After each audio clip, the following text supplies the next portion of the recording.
42nd edition, final day of the match.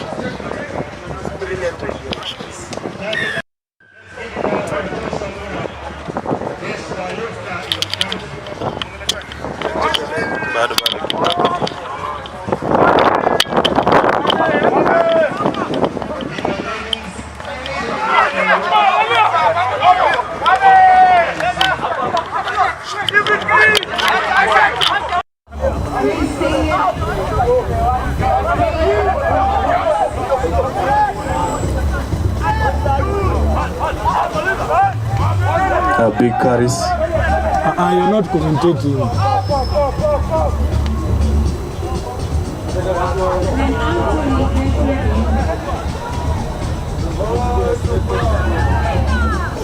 It's a good dance, touchline.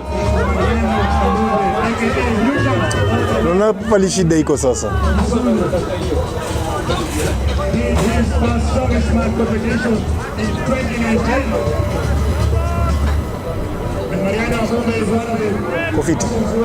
It's a line out ball for USIU.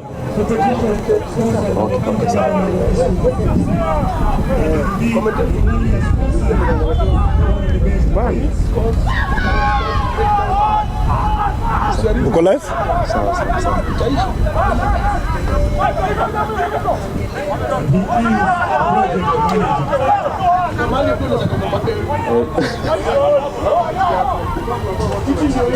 Hello, ladies and gentlemen, and welcome to the tournament 2025. Welcome to Evansbet TV. Good morning to you wherever you are on the live.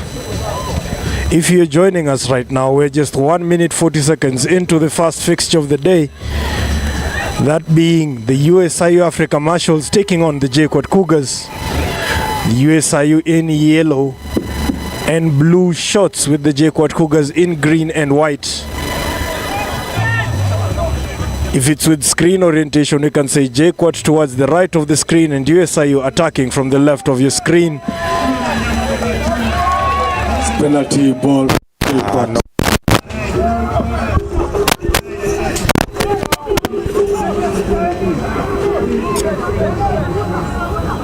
Ito msa kuja commentate basi.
Kwa uketi hapa.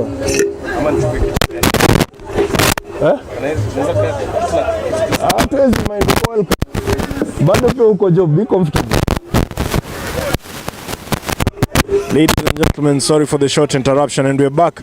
The score between JKUAT and USIU is still 0-0 as we get the ball from a line out, a series of penalties from the JKUAT Cougars and the USIU Marshals. Remember to share this link, this live link, to anyone and everyone. Tell them the Floodies final is today. And I'd like to repeat a warm welcome to you if you're joining us on our live. I will be your commentator for the day, David Mango, as we enjoy some rugby for the next 10 or so hours. And as the sun sets and the floodlights come on, grab a seat and enjoy some rugby. Karibu sana. Hard rock from the JKUAT Cougars. You can see some physical rugby in the varsity final. Referee takes it back. Advantage not being played.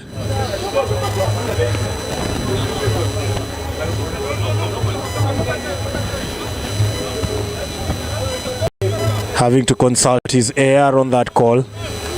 Advantage, he says. Tackler not releasing, he says. A quick take by the JKUAT Cougars. One player offside. And JKUAT Cougars stinging into the USIU 22. A rack held up, forming a mole there. And the ball is taken out.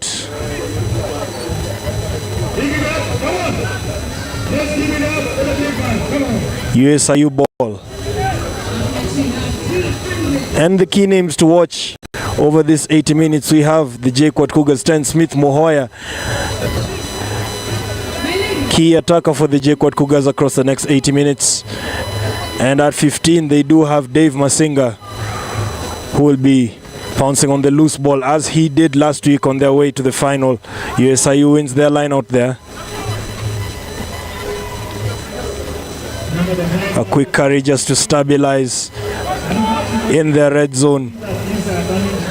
Good hands to get that ball low and clear his line. The ball to Dave Masinga. Can he field it? Has the referee seen it? And play continues. USIU gaining some meters from the kick. JKUAT trying to play off the rack. Chipped over the line. Some hard hits while trying to field the ball. Can the rack be secured? JKUAT walking over the rack. The ball is loose. JKUAT ball. What a turnover. A hard carry there from the first phase. They played back short side. And USIU there to defend. A few meters lost on that carry. Another phase and they play the second line. JKUAT now in a healthy section of the pitch. The offload there into the carry, ball on the wing. Where's the support play? You can see the set of forwards. Another carry taken blind.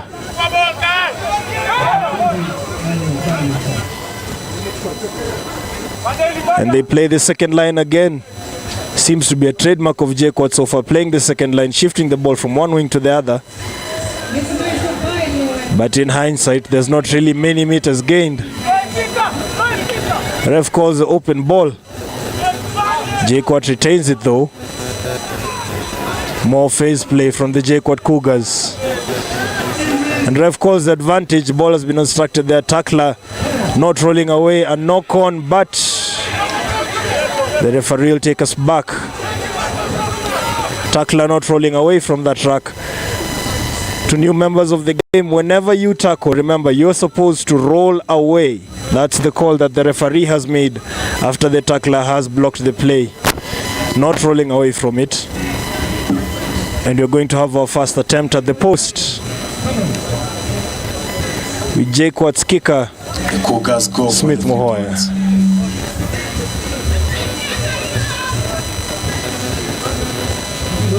Sets the ball up. Remember, Smith Mohoya, formerly of KCB RFC, taking his role as player and coach, and now leading the team to the FloodLit final.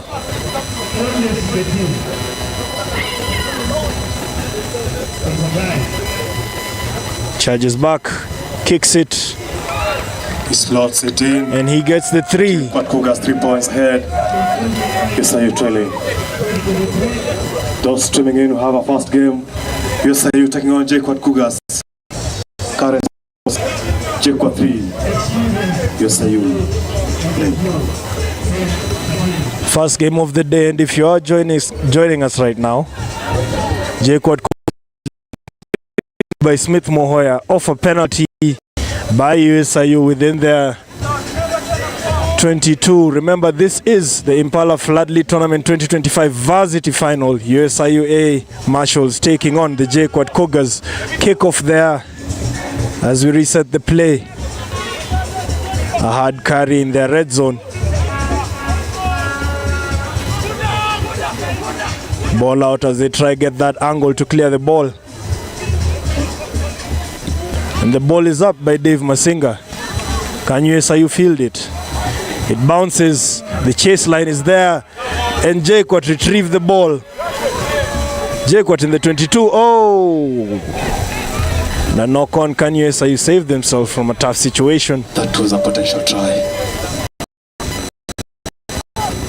And they clear their lines. JKUAT now letting the ball bounce. In the 22, Dave Masinga playing alongside Smith Mohoya. 2 critical pieces for the JKUAT Cougars. Meanwhile, we can see Paul Kitui of USIU at 15. Clearing his line. Brilliant kick, salvaging some meters there by Paul Kitui. Paul Kitui very critical for USIU over the last 2 weeks. First having the sudden death kick in week 1. And a very lethal try from about 40 meters out, and a few more points kicked from distance last week, booking their slot in the final. Playing multiple roles at 10 and 15, interchanging in the USIU system of play. Line out to JKUAT, taken clean, and the ball is out. Let's see what Smith does with it. Hard carry up the center. Ruck is secured, and they have the space out wide. Winger on winger there.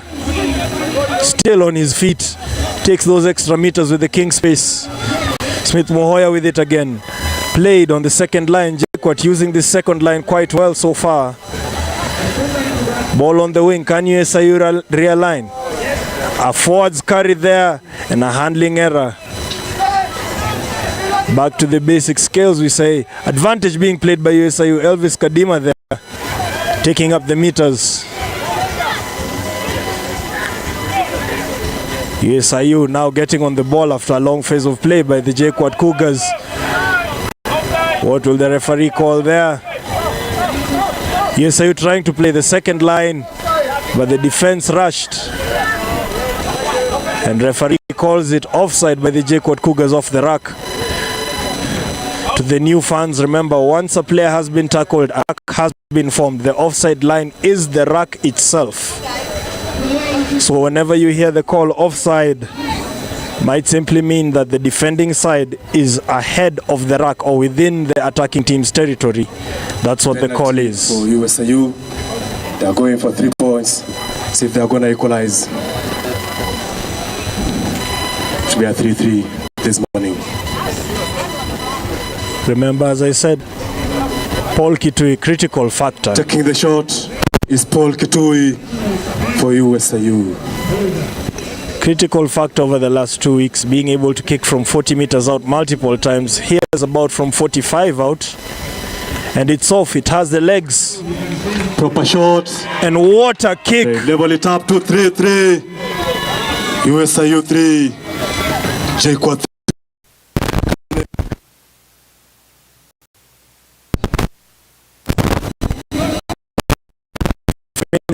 5 minutes. USIU 3, JKUAT Cougars 3. Moya giving the 3 to JKUAT, and Paul Kitui taking the UA Marshals. Impala FloodLit tournament 2025. You're joining us on TV. I am your commentator David Mango, courtesy of 19 Sports.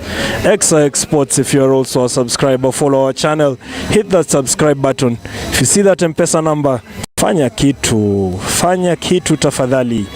We have a full day of rugby coming up as USIU breaks the line straight from the kickoff.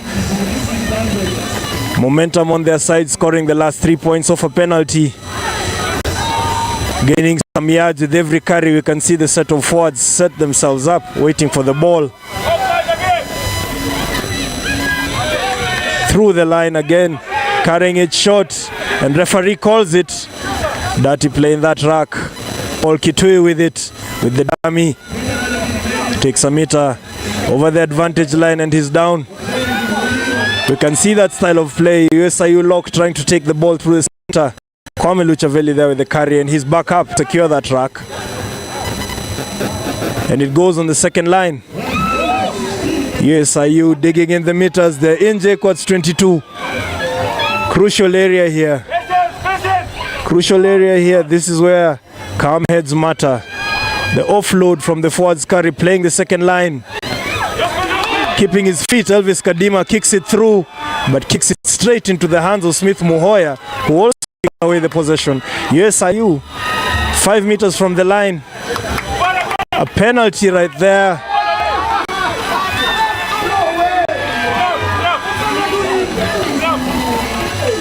Ref saying the tackler not rolling away. JKUAT in a lot of trouble in their own 22.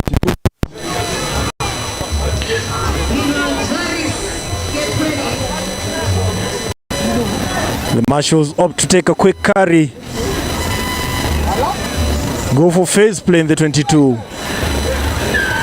Try time by USIU. They got in for the first time.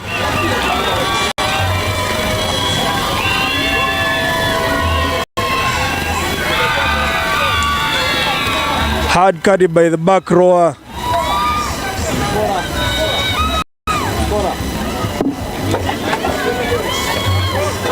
Jeremy Nyaminda goes down for the first time for USIU. They're extending their lead, waiting for the conversion.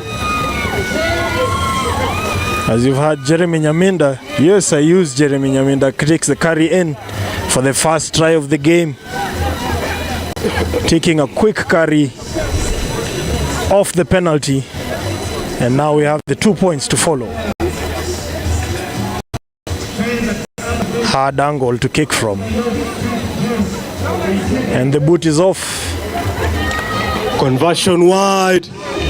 The score stay USIU 8, JKUAT Cougars 3. A warm welcome wherever you are. Impala FloodLit 2025 varsity final. USIU currently leading 8 points to 3 over the JKUAT Cougars.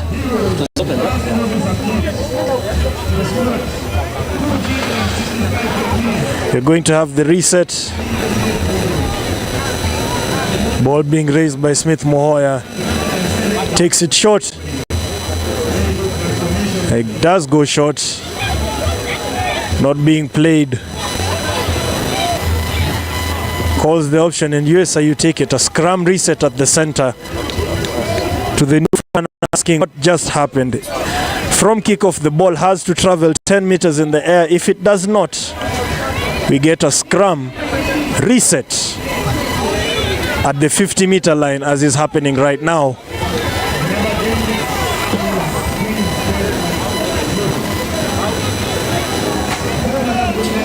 To you joining us right now, this is the varsity final. USIU in the yellow and blue shorts, JKUAT in the green and white strip, or rather the JKUAT Cougars coming from the right of your screen. The USIU Marshals on the left side of your screen. We're about 20 minutes into the game, a quarter way through. The score is 8-3. We have a full day of rugby coming up, all the way until the sun sets and the floodlights come on. Karibu sana. This is Evansbet TV. Ukiona namba hapo kwa screen, cheza kama wewe tafadhali. Hii rugby inakunid.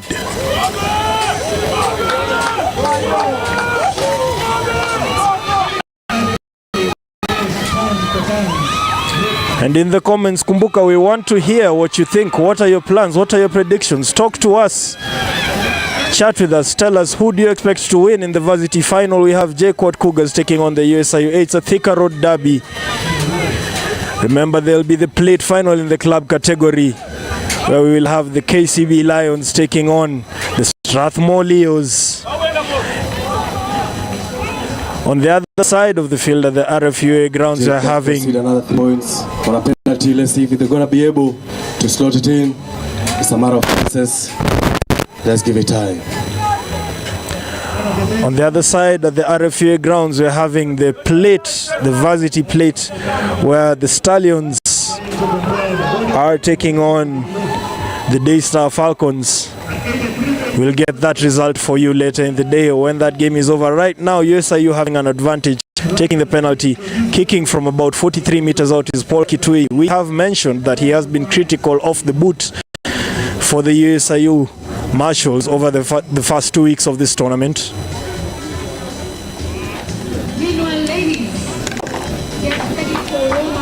Conversion wide. And it goes wide this time round. Score stays same. USIU 8.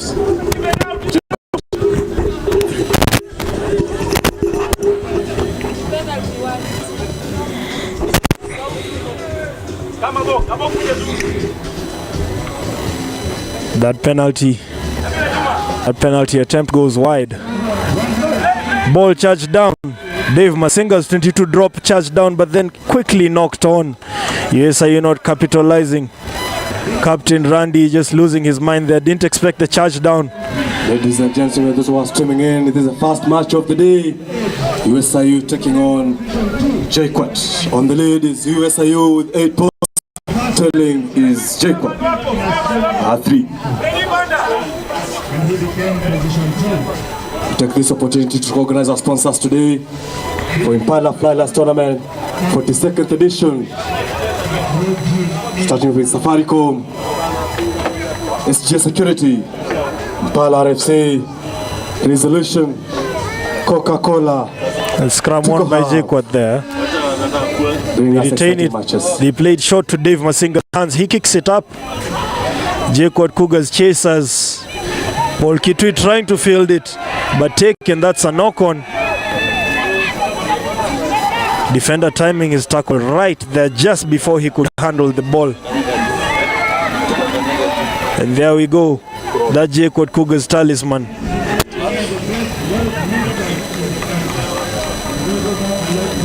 And ref calls a handling error there. JKUAT ball.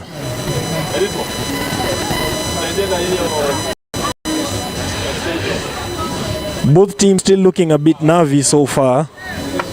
We're 23 minutes in, 24 by my clock so far, by the running clock. And USIU just 5 points. Only a try splits these two Thika Road sides. The varsity final at the Impala FloodLit Tournament 2025. These are the future stars, the future players, the talent we want to watch on our varsity level. Will the referee call that? And it's a handling error. They just lost it. Ball for USIU.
announcing the scores. And the JKUAT Cougars there chaining a beautiful play, getting the space on the wing and running it in easy against the USIU defense.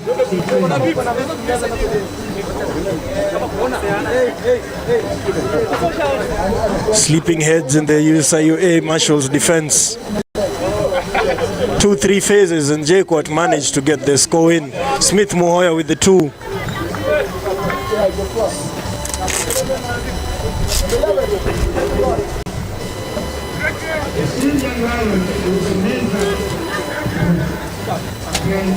And the score now, JKUAT Cougars 10, USIU Africa Marshals 8. We can see the USIU bench going to warm up. We're 27 minutes in the Impala FloodLit 2025 Varsity Final. If you are joining us right now, I am your commentator David Mango. I will be across the day. We're streaming. Does it justice to the JKUAT as they extend their lead, going ahead of USIU. We are streaming via Evansbet TV. Karibu sana. Grab a seat, share the link, invite a friend who cannot make it, but if you can, fika Ngong Road tafadhali, fika Ngong Road. Rugby iko kwa wingi all the way until the sun sets and the floodlights. Come on. Kicks it dead. We have a restart. And ref brings it back. Scam at the center. Another call, ladies and gentlemen. JKUAT. From kickoff, the ball is supposed to go 10 meters, but also the ball is supposed to remain within the field of play. That's what has happened there. That's what the ref has called us back for. If the ball goes past the try box from kickoff, we do it again. A scrum at 50 meters, as is happening right now. To those of you keeping track, tutawachanua hizi rules across the day. Inform that person next to you who's a new fan of the game. Kuna vitu mingi ku learn about the sport. There's a lot to learn. You need to learn to enjoy it. Right now, JKUAT Cougars feeding the scrum. Remember, the score is 10 JKUAT and 8 to USIU. The ball is out. Smith Muhoya playing the back line. Ball to the center. You can see Dave Masinga there. He retrieves it, trying to keep his feet. The phase play by the JKUAT Cougars. Hard carry right there. You can see the USIU defense formed up. JKUAT backs formed on the short side. Smith Muhoya kicks it over the line, trying to get the better of Paul Kitui. Paul Kitui fields it, sells the dummy, keeps his feet, punches through the first defender. And now it's USIU ball. You can see the USIU forwards coming, setting their phase. Loose ball there. Number 9 by USIU, Kimeli kicking the ball away. Smith Muhoya holding it again, raises it again. It's turned into a kicking game. Who's going to gain from the territory? Tech bench. Paul Kitui. Big boot of Paul Kitui there. Winning the territorial battle. Bringing it back, oddly enough, to where the original scrum was, about 51 meters away.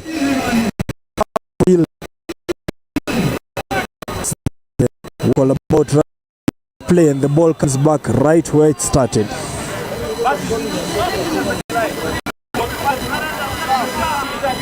Can pardon the halt. USIU has a man down. They assume it's nothing major. JKUAT Cougars, so they are number 9 with the man down, being done a bit of tape work on his head. Quite a lot of tape work, if I might say. But ref calls, the game can continue. JKUAT Cougars trying to get that ball wide, and a tackle there. The ball again. JKUAT with some chaotic, but getting the meters, trying to be held up there. What will the referee call?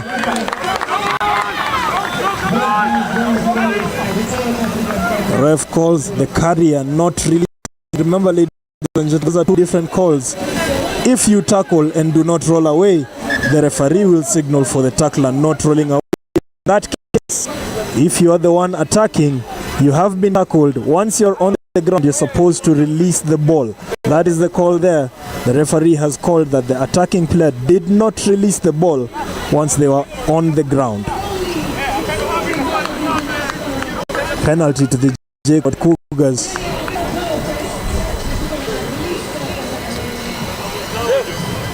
We can see USIU's Fred Okoth being accessed there. I think he was the man down. I don't know if they're doing head injury assessment. You can see USIU is Captain Elvis Kadima consulting with the referee on what to do. Fred Okoth there, second guessing whether he has to leave the field. Nobody wants to stop playing. Understandable, but we are human. As people say on the streets, as Kenyans say, hii mwili sio mbao na sio chuma. You can't get hurt. Paul Kitu with the kick, but he doesn't really get it out. Bouncing. Fielded by Dave Masinga there. We're going to have a goal line dropout by the JKUAT Cougars. USIU gaining some 90 meters or so from that. Though the ball is not theirs, can they field the ball from this goal line dropout? Dave Masinga takes it. It bounces and it goes straight out, and that's where the territorial game comes into play. USIU will get the ball from about 23 meters out, 24 meters out, just about 2 steps out of the JKUAT Cougars red zone. If you are joining us right now, this is the Impala FloodLit Tournament 2025. Thank you for joining us on Evansbet TV. I am your commentator, David Mango. This is the first game of the day. USIU Marshals taking on the JKUAT Cougars. USIU in the yellow coming from the left side of your screen. The JKUAT Cougars with the green and the white coming from the right side of your screen. Currently, JKUAT Cougars leading by only 2 points. JKUAT Cougars having 10. USIU Marshals with 8. USIU currently with the ball, trying to build some phases. A front row carry there by the captain. USIU is Randy, number 9, and JKUAT Cougars. JKUAT Cougars getting the turnover. Dave Masinga taking it quick. About 60 meters from the try box, and it's kicked up, spotting the space behind the line. And it's out. Is that 50-22 is what the ref is confirming.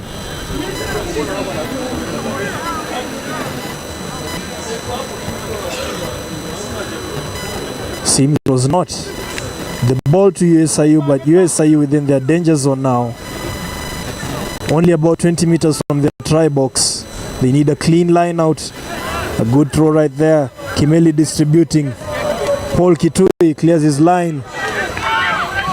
Trying to play the territorial game.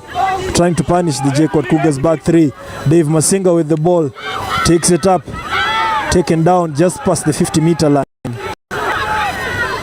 You can see the JKUAT Cougars trying to marshal their way, but the ball is stolen. USIU Africa get the ball back. The first set of forwards. We can see the backs call for the ball. The USIU backs call for the ball. They formed deep. They're taking the meters. Momentum is on their side. And they raise it high. And it bounces. Good kick. Flat advantage. The referee taking us back. What is his call? You can see him call a penalty for a high tackle there, just around the 50-meter line. I do wonder if the option to take the meters that were gained from the line out.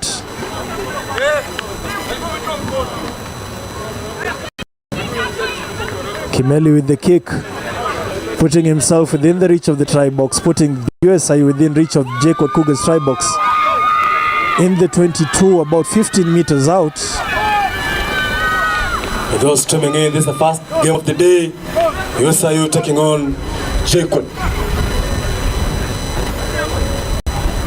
USIU going for the line out. Just 15 meters between them and the try box. The throw's not good, but knocked on by JKUAT. Referee playing the advantage for that handling error.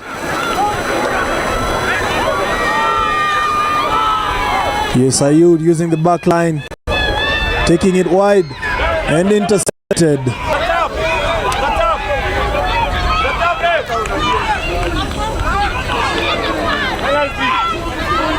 Consulting whether he'll want the scrum.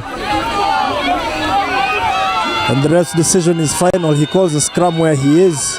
USIU ball, taking it easy. I think he'll just give a light warning to the intentional tap there.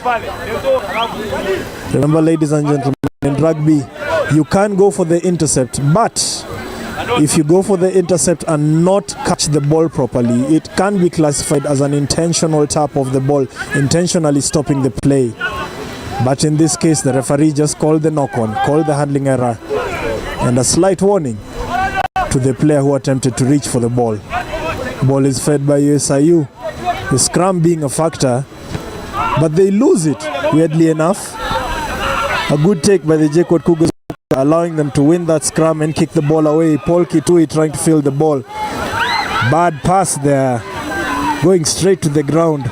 Slippery ball off his hands, and now the JKUAT Cougars have the ascendancy, but lose their feet off of that rack. No, by the referee's signal, he calls it again. The attacker not releasing the ball, so that's a turnover by USIU.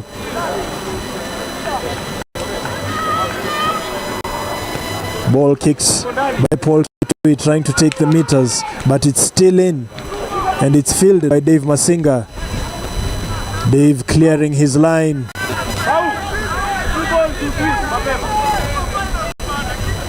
Getting the ball about, let's say, 35 or 36 meters away from the JKUAT Cougars try box.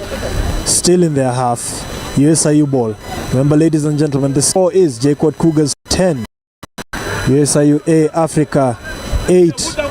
A try by USIU's Jeremy, and 3 points from 45 meters out by Paul Kitui, and 3 points and a conversion from Smith Mohoya by the JKUAT Cougars, and the JKUAT number 11 scoring the try on, punishing the space and dotting the ball at the center.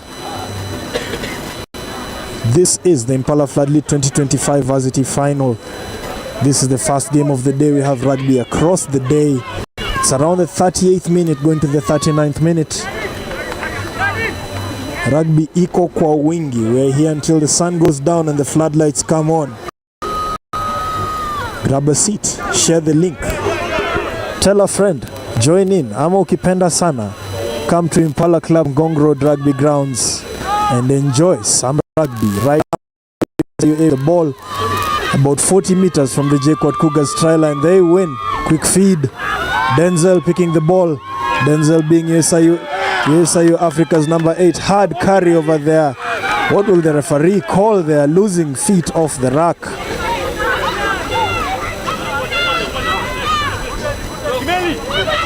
You need to keep your feet. Even if you're coming to secure the ball by your own teammate, you need to keep your feet on that rack.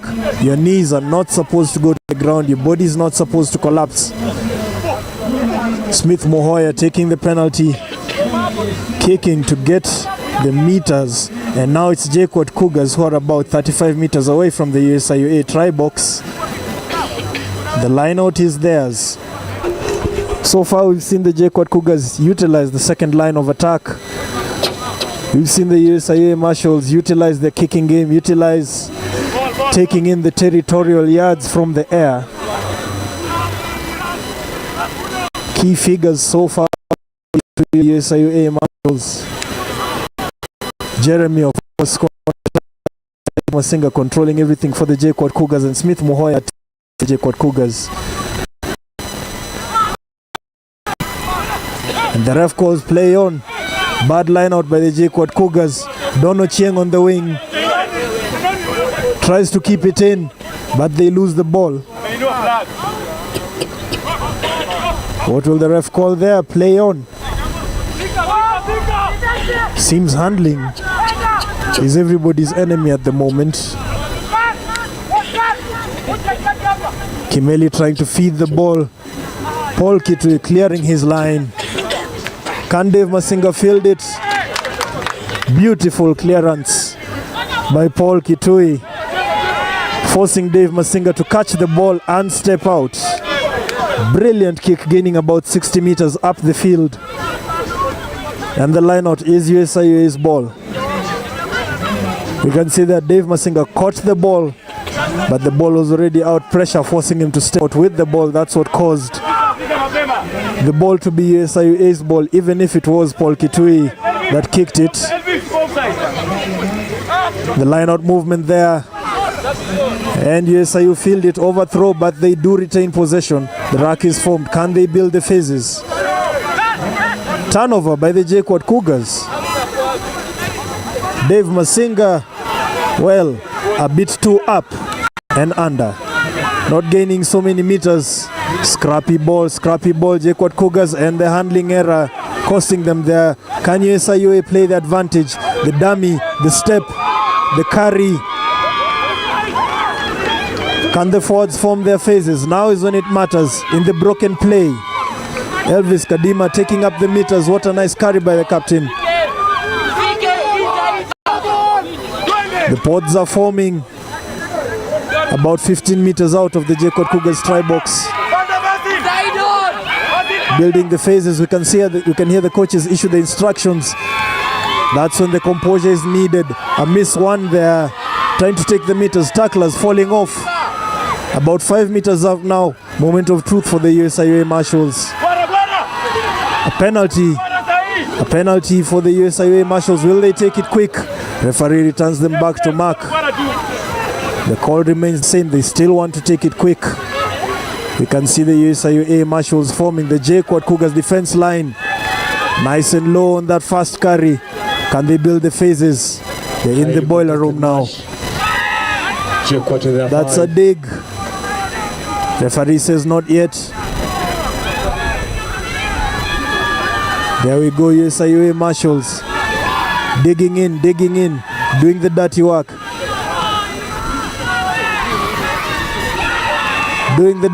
And what will the ref call? Stops the clock. Needs to confirm. Consulting with his AR there.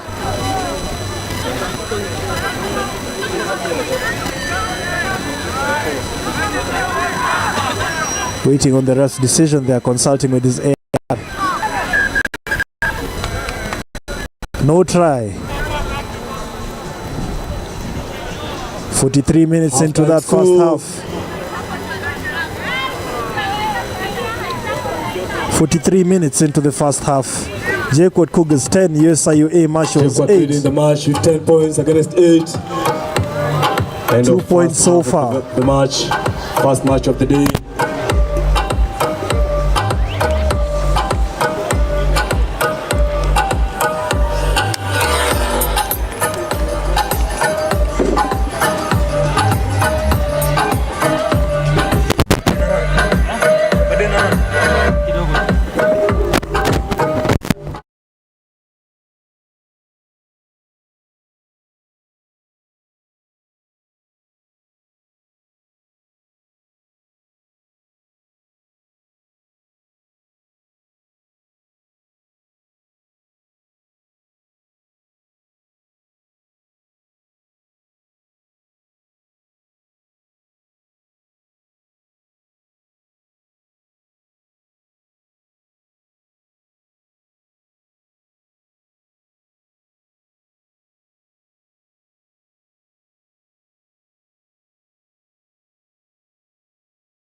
at 8.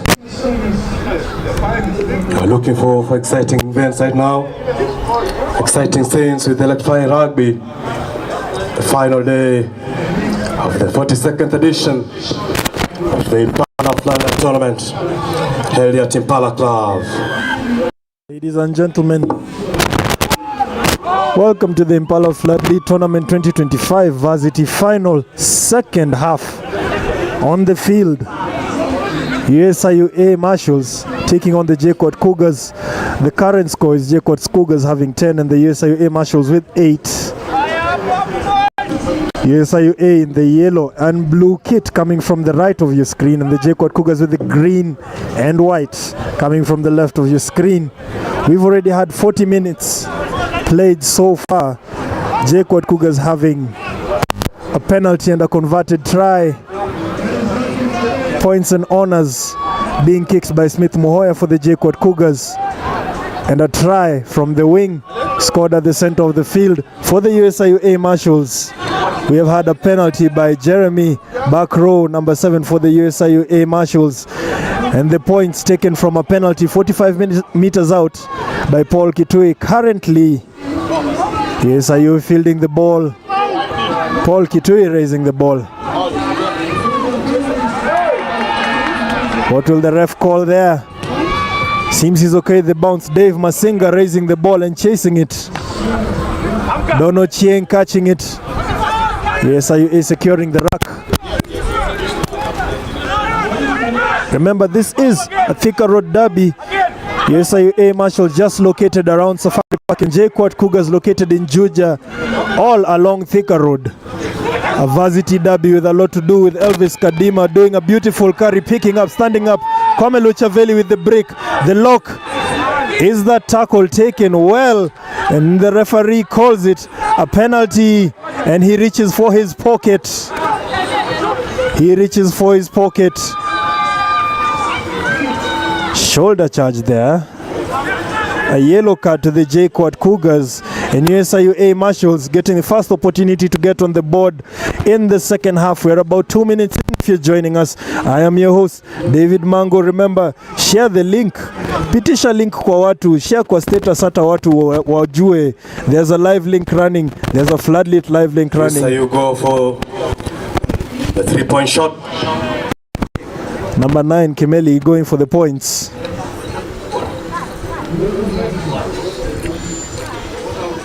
It's about 15 meters out. He backs, takes it.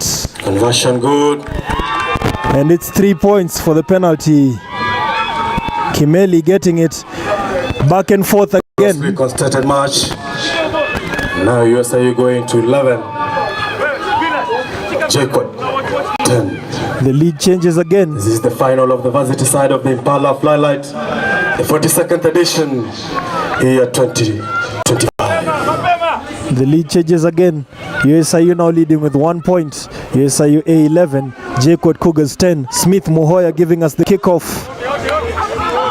And Don Ochieng fields it and clears his lines. Puts it in space in the middle of the field. Smith Muhoya on it again and passing it wide. JKUAT Cougars making inroads. What a carry, what a break. Poor offload, but momentum still on their side. JKUAT Cougars in the USIU A red zone, trying to play it. And it's a try by the JKUAT Cougars. JKUAT go down one more time, accentuating their lead.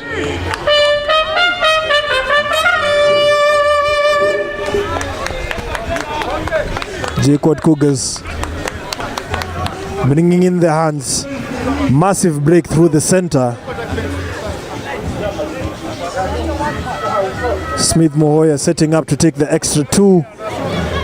Current score, JKUAT Cougars 15, USIU A Marshals 11. Ladies and gentlemen, we are streaming in this morning. This is the first match of the day. Just the beginning of the second half. JKUAT on the lead.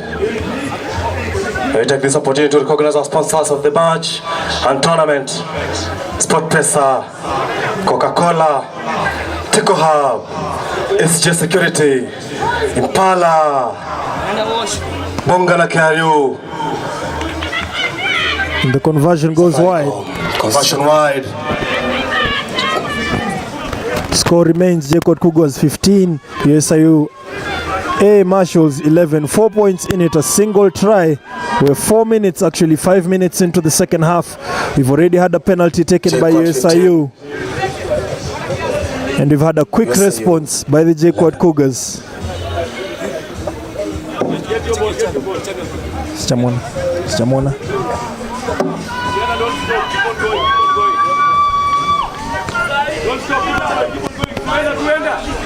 And the ball is raised. Not fielded, in fact, fielded and taken out by the JKUAT Cougars. USIU now having the upper hand about 15 meters away, or rather 10 meters away from the try box. It's been back and forth, the lead changing multiple times. We've had some hot action in the first half. A penalty by USIU from 45 meters out, a try from the wing scored at the center post by the JKUAT Cougars. So far, the JKUAT Cougars seem to be the ones having the upper hand with getting the ball over the whitewash. USIU utilizing a very big boot. There we go. As you have seen, cleared by Smith Muhoya from the 22. USIU ball about 30 meters out, about 10 meters just out of the 22, as JKUAT Cougars start making their changes. You can see the USIU Africa back line taking a 5-man line out there.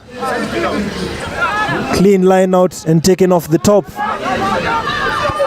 Playing the second line there by USIU. Dono Chieng taking in, they lose some meters with that play. Taking it wide, Paul Kitui getting it to the wing. Can USIU get something out of this? Can they respond? Remember, 4 points, and it is the varsity final. Referee playing advantage for the turnover. Smith Muhoya giving it quickly to Dave Masinga, who runs into a warm set of shoulders and is held up. Very uncomfortable spot right there. Referee seeing the advantage not being played, gives it to JKUAT there. Offside call off that rack. JKUAT Cougars opting to take the meters. Smith Muhoya given the kicking duties. And it's not out. Can it be fielded?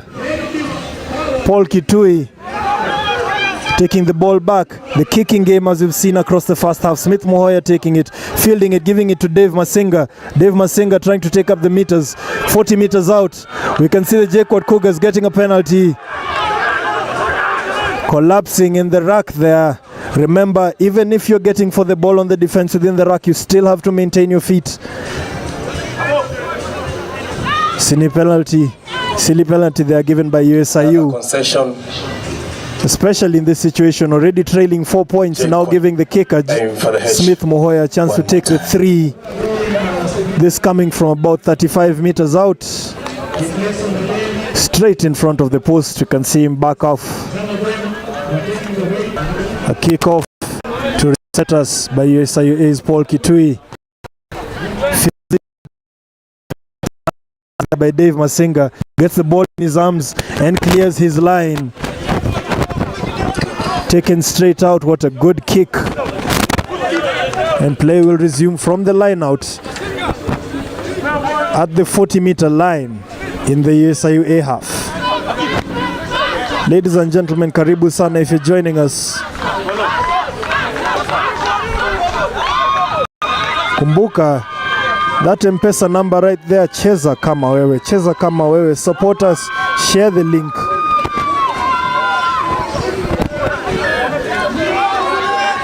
Line out not thrown straight there. The momentum seems to be in JKUAT's possession at the moment. Scoring the try, getting the 3. Now the errors are creeping into USIU's game. A throw not straight there. JKUAT take the scrum, and you can see Smith Muhoya, marshalling his side. You can see Dave Masinga standing on the wing. Ball is in. They win the ball. What can they do of it? What a pass. For 2 passes by JKUAT Cougars. And they knock it on. Can USIU respond? Elvis Kadima salvaging it. The referee takes us back to the handling error by the JKUAT Cougars there. 2 passes off the scrum there. Might have looked forward to me, but according to the ref, they seem like they're okay. We'll take his word for it. Remember, the ref's rule is law when it comes to rugby. Kama mtu elewe hapo kando, mwambie ref ashasema.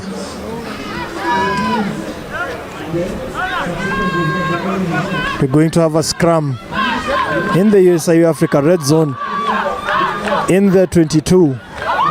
They need a clean scrum to get the ball out.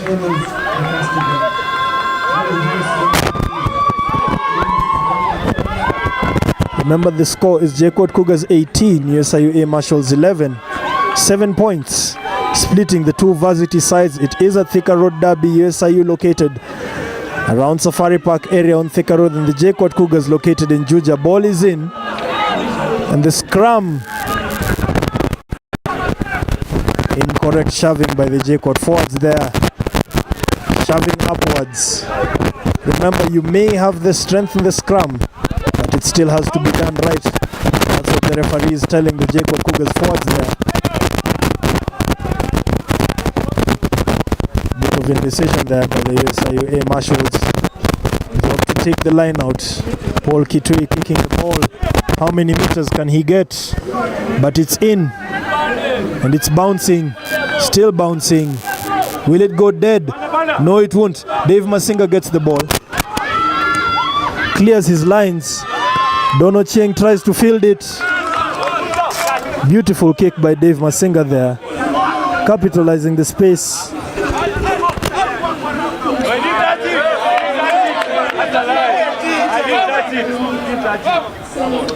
Called by the TJ, they are saying that Dono Chieng caught the ball on its way out with his foot.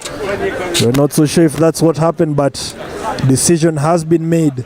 Seems it's JKUAT Cougars' ball. A brilliant kick there by Dave Masinga, gaining all those meters, 40 meters from inside theirs, and now they have the line out. Momentum on their side. And the throw is not straight. That line out always being the bane of Kenyan rugby. It's common to see a lot of throws not going straight. Coaches, players, hookers, and line-out jumpers, take note. That is a critical area. The team that dominates the line-out normally has the advantage. But in this case, the Cougars losing their line-out to a bad throw, and now it's a scrum 40 meters out to the JKUAT Cougars. The score is JKUAT 11, USIU. Sorry, JKUAT 18, USIU 11. USIU feeding the scrum with Kimeli here. JKUAT, the ascendancy on that scrum, but USIU gets the ball out. Paul Kitui puts the ball on his boot, as he has done so far so many times. Dave Masinga with amazing fielding there, but the defense is on him. JKUAT are still gaining the meters. They take the ball up the 50. It's now forwards play. Another phase by the JKUAT Cougars. You can see the USIU Africa defense backpedaling. Handling error there. Referee calls offside.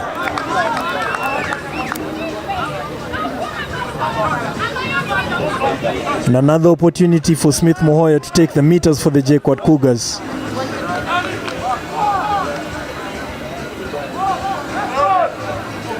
Remember, ladies and gentlemen, this is the Impala FloodLit 2025 varsity final.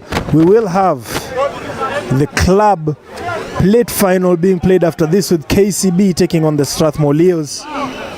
And right after that, we have a number of games. We will have club third and fourth, where Impala RFC, the hosts of the tournament, will be taking on 1U, the Black Blood, in the third place. We have the women's final, where Mwamba Women's will be taking on the Impala Roans.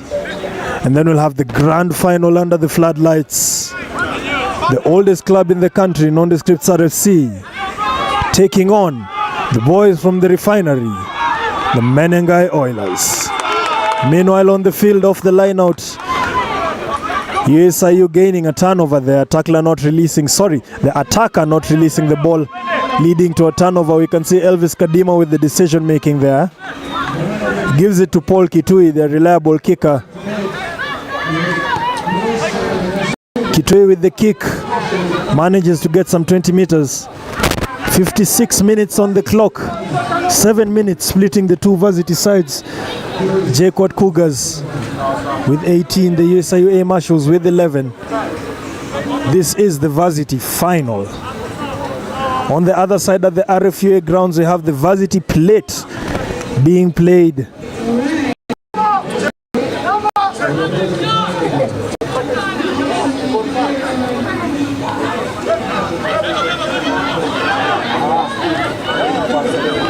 There we go. JKUAT Cougars taking in the meters, going over the 50-meter line, playing it to his backs. The hard hit, but the ball still goes out on the 40-meter line by the JKUAT Cougars, connecting the phases as they have so far. USIU Africa defense trying to match up, and see Smith Muhoya trying to make sure that the first line is where the ball is gaining the meters, and the JKUAT Cougars, the ball spills out of the rack there. Have USIU retrieved it? They retrieve it, pouncing on a loose ball. Kimeli indecisive there, takes it back the other side. Phase play in possession. Key weapon. Marshals with the front foot here, giving their forwards, but no meters gained per se there. They play the back line. Paul Kitui plays the second line.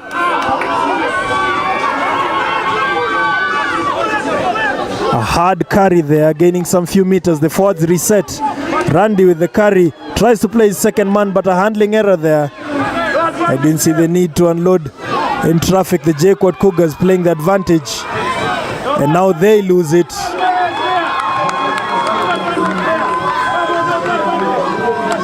And the ref calls a handling error.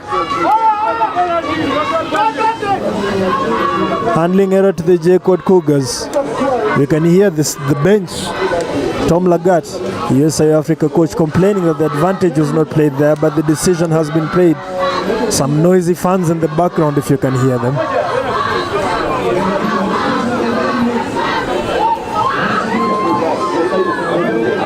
A scrum on the 40-meter line within the JKUAT Cougars half. Ball to the JKUAT Cougars. The score is 18-11.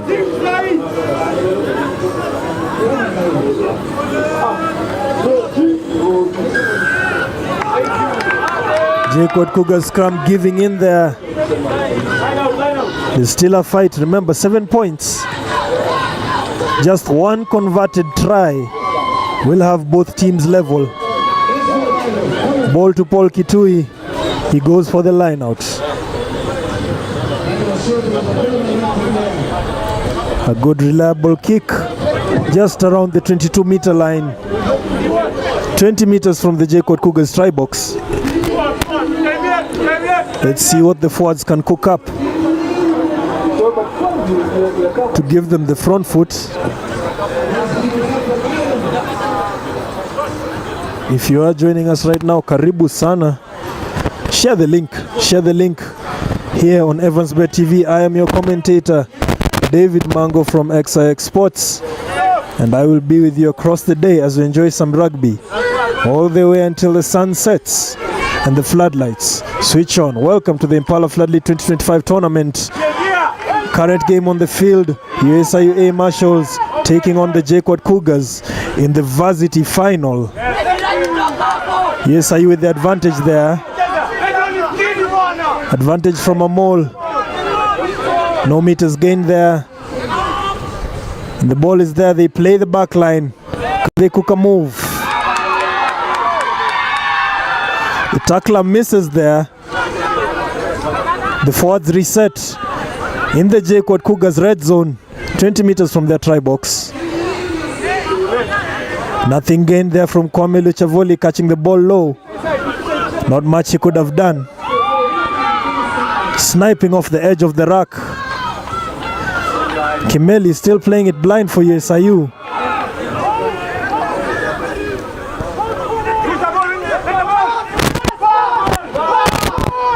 And the ref calls a penalty. Elvis Kadima of the USIU Marshals.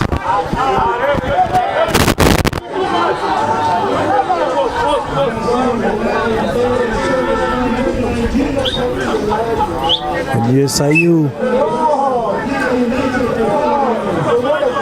are opting for quick play here. You can see their forwards realign. A quick tap and go. In the JKUAT Cougars 22, in the red zone.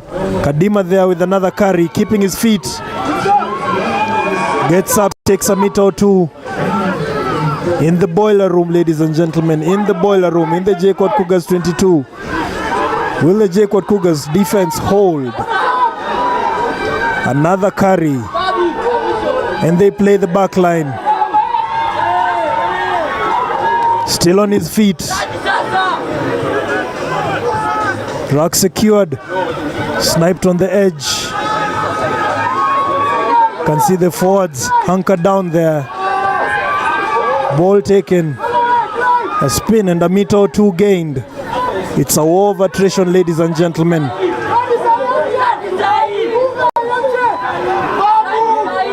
Moment of truth. Remember, 7 points, keep it. The forwards hunker down. Randy with the pick there. Barely gained. Kimeli feeds it out. Kitui. Kadima. And it's nice and easy for the USIU. Something has been cooking for a moment. And now they confirm it with a touchdown.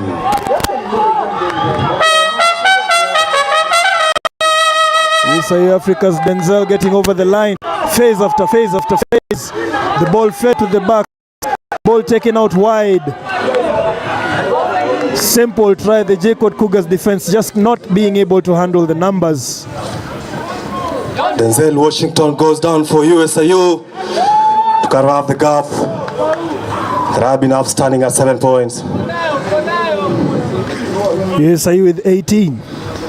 USIU with 16, sorry, JKUAT Cougars with 18. The 2 points on the line here with Paul Kitui from around the touch line.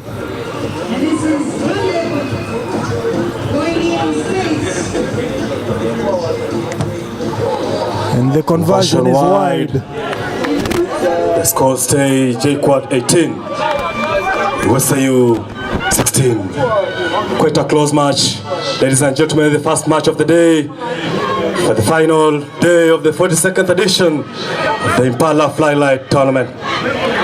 Coming in, our sponsor is Safaricom, SGS Security, Coca-Cola, Official KRU, Tico Hub. Bring us good matches, high quality matches. 2 points splitting the two sides. 65 minutes into the game so far. JKUAT Cougars making their substitutes. And Smith Mohoya giving us the kickoff. Goes deep. Dono Chieng fielding it. Gives it to Paul Kitui, who clears his lines. Dave Masinga fielding it at the back of the JKUAT Cougars. Takes up the meters. Tries to snipe, tries to take it up, but goes down just 50. Just over the 50. Tough pass by the 9. That pass killing the momentum of that carry, but they still have the ball. Up and under. Dono Chieng with the handling error there. Bad bounce.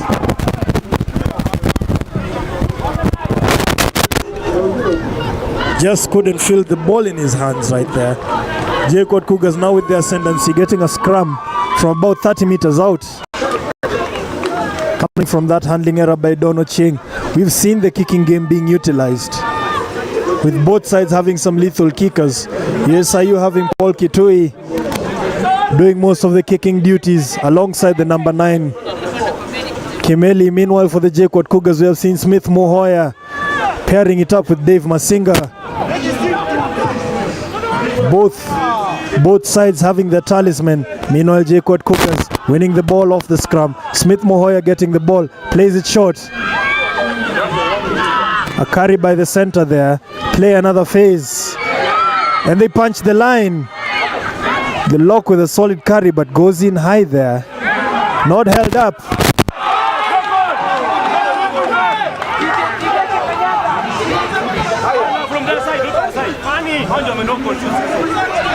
The referee calling advantage to JKUAT, who ran the ball. Try time, JKUAT.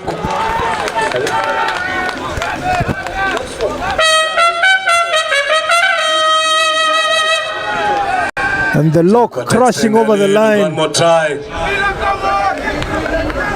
Pushing it to 23. Against 16. For those tuning in, you have enough vendors of the day. More food, platters, drinks, and enough rugby for the day. Come all, come with family and friends. Let's have a good one at Impala FloodLit. With our sponsors signing with KRU, Mpesa, Bongana KRU, SG Security, Capital FM, Tico Hub, Coca-Cola, and official KRU. Smith Mohoya getting the extra good. 2. JKUAT 25, USIU 16.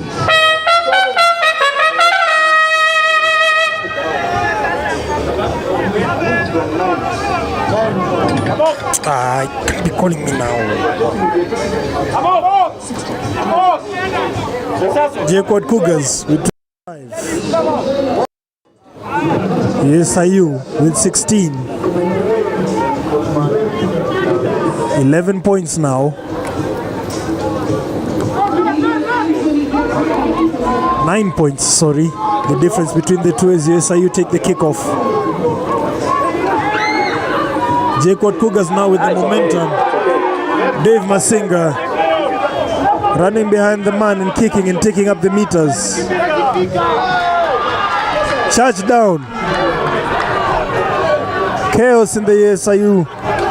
Rugby 22. Can they salvage the chaos? Up and under by Paul Kitui. You can hear the call for obstruction there on the Dave Masinga play, but the ref already made his decision.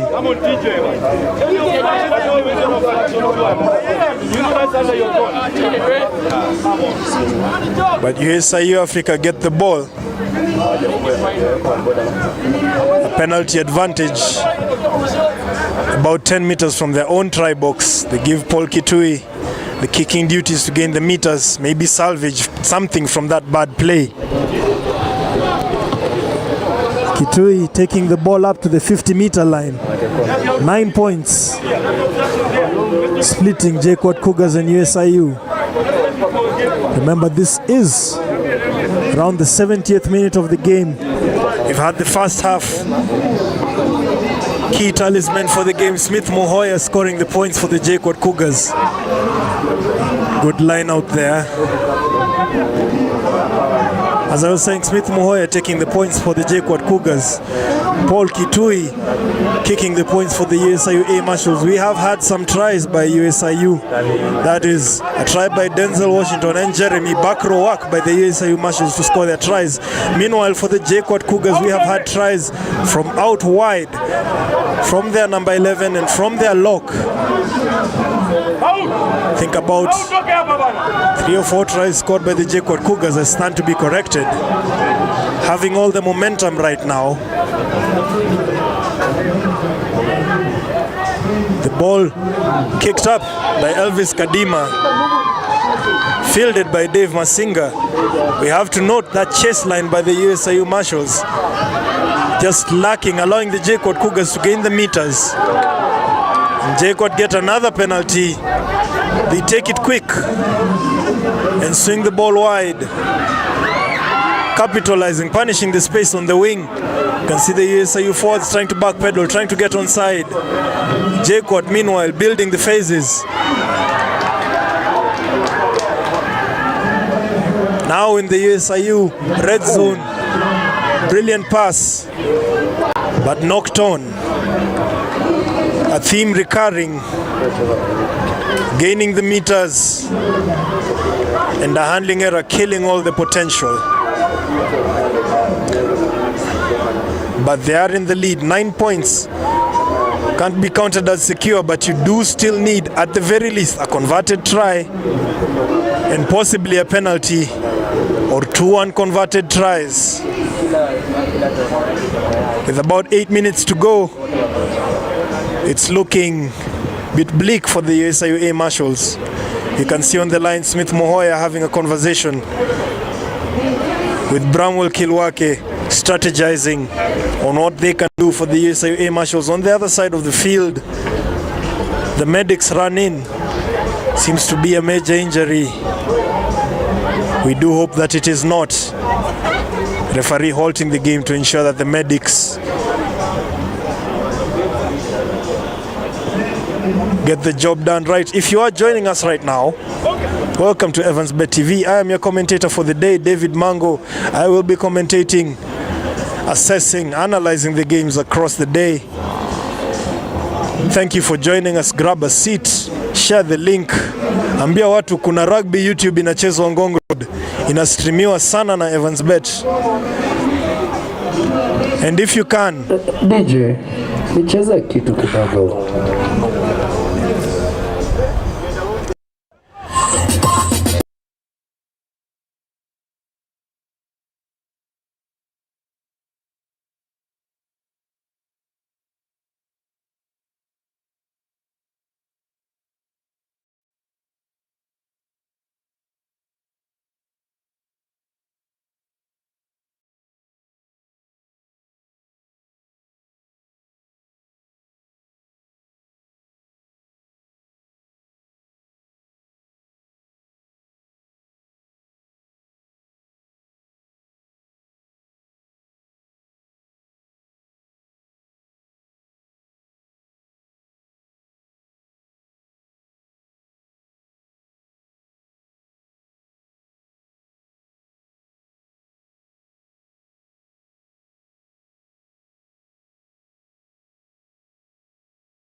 Oma, Diana Wafula, Esther Juma, Asenat Nyabochi, and Ashley Besley.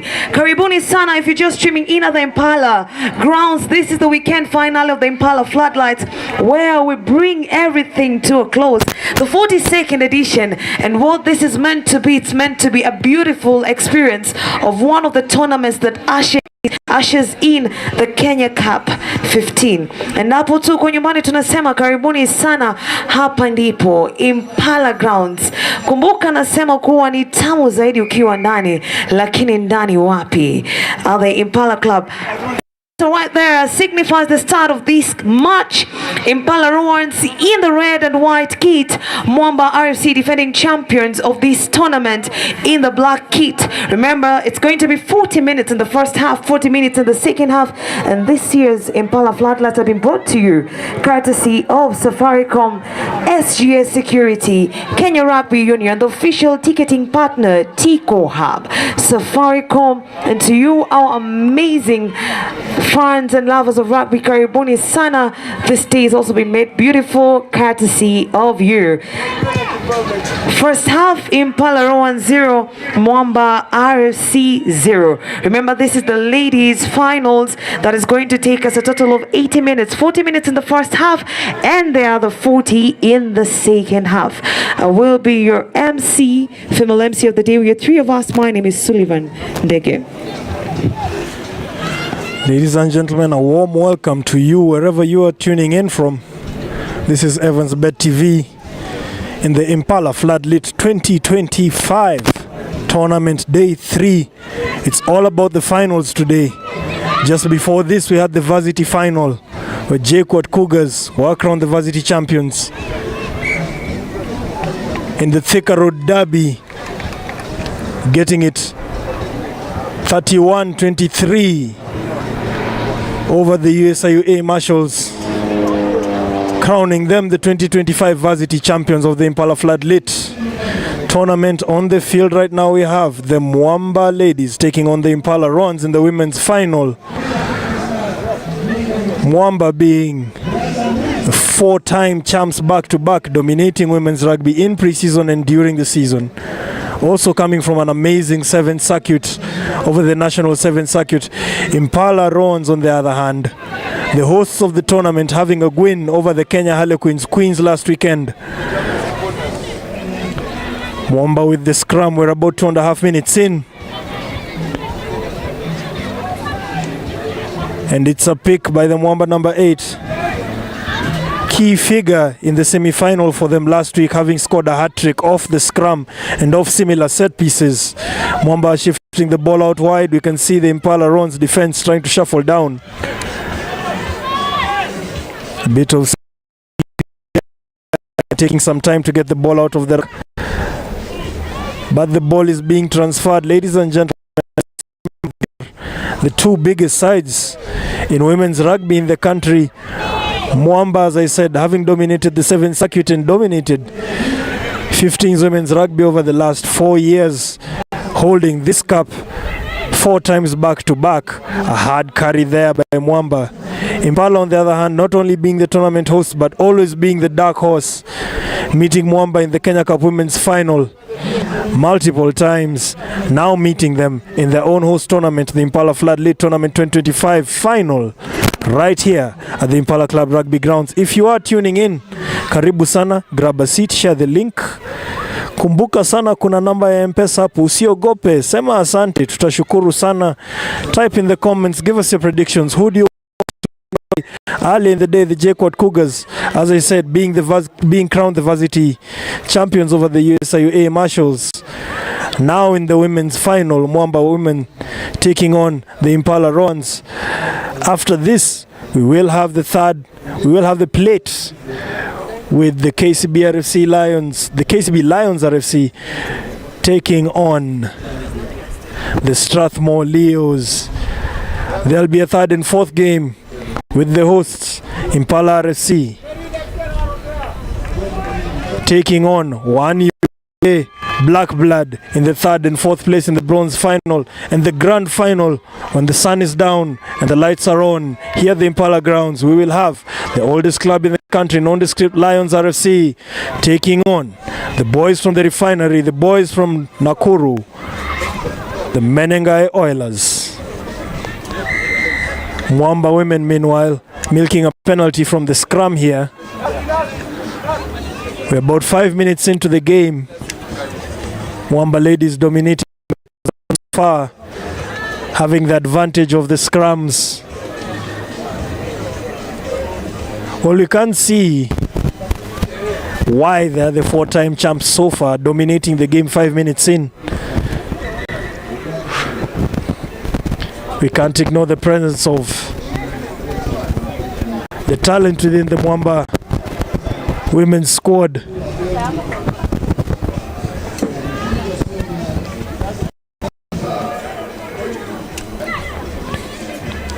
Let's see what Mwamba ladies can get from this scrum 22 meters out. Ball is fed and the shove is right. Mwamba getting the advantage. They play to the right side of the field. Silky hand so far. Bad pass, but the referee brings it back.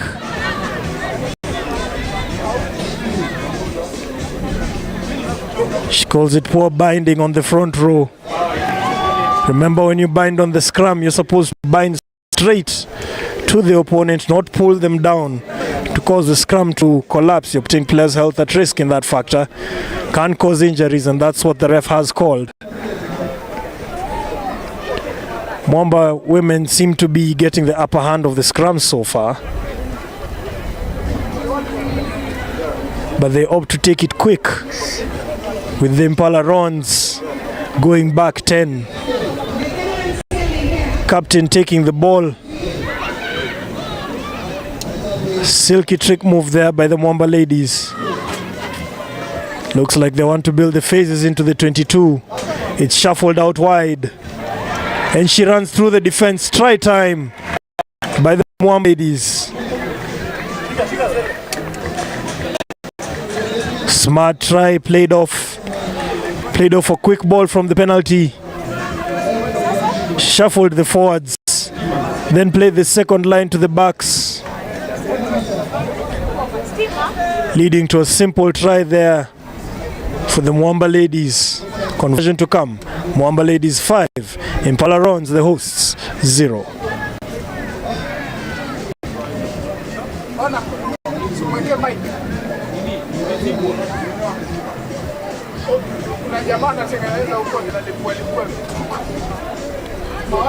Seven minutes in, Mwamba make it 7 points on the board. Conversion goes wide. Mwamba ladies with 5, sorry, the conversion went wide. Impala Rons with 5. On the 8-minute mark, ladies and gentlemen, karibu sana. Remember, hit that like, hit that subscribe, put a comment, tusalimie hata. We will be here the full day with multiple games of rugby lined up.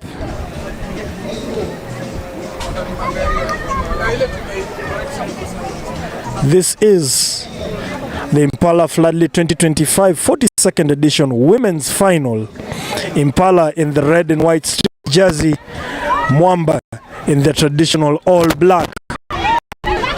As we get the kickoff,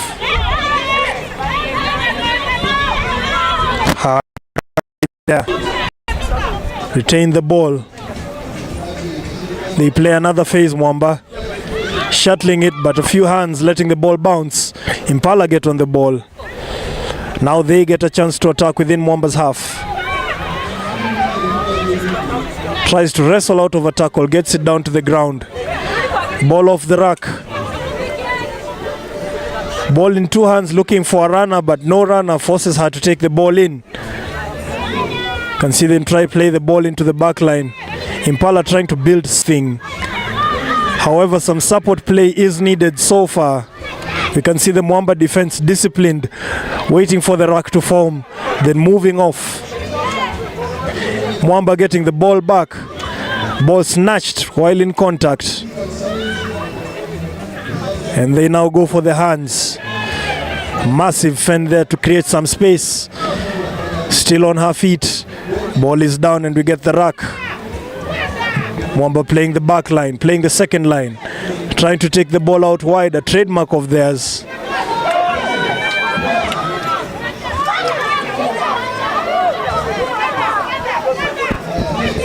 Mwamba women with bulk of their national duty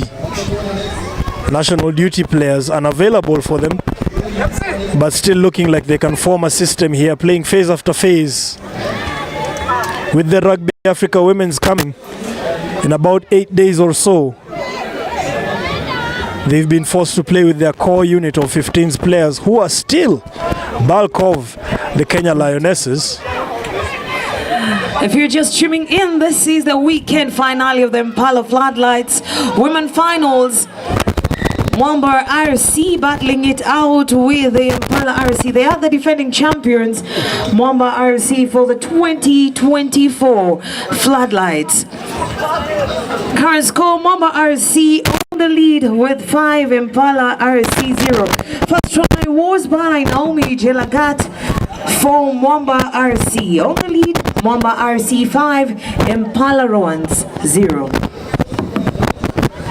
As we just heard from the MC, Naomi Jelagat getting the 5 for Mwamba RC. For Mwamba ladies, a handling error by Impala in the tackle, giving Mwamba another 40 meters from their try box. Mwamba with that solid scrum, as I said earlier, and they get the ball front foot for them. Hands all the way. Even in the tackle, still getting the ball out. Ball on the wing. Mwamba now in the danger zone. No ruck form, so ref does not call offside for that. Impala kicking the ball back into Mwamba territory. The chase is looking scarce. Just about 3 or 4 Mwamba players not so confident chasing that ball. But Mwamba play the safe game. Clear the ball out of the 22. Impala Rons getting the ball about 35 meters out from the try box. These two teams, remember, have a lot of history, meeting in multiple Kenya Cup finals, meeting in multiple National 7 circuit finals when it comes to the shorter version of the game. I'm even sure if there was a 10s tournament, they'd still meet in that final. Two teams anchoring a lot of women's rugby in the country, with a lot of history going in between them, even swapped players between them and players transferring amongst them. As Impala wins that line out, keeps her feet. Ruck has been formed. You can see the Mwamba defense line right there. A hard carry off the ruck. Can Impala build something here? Sharp running line.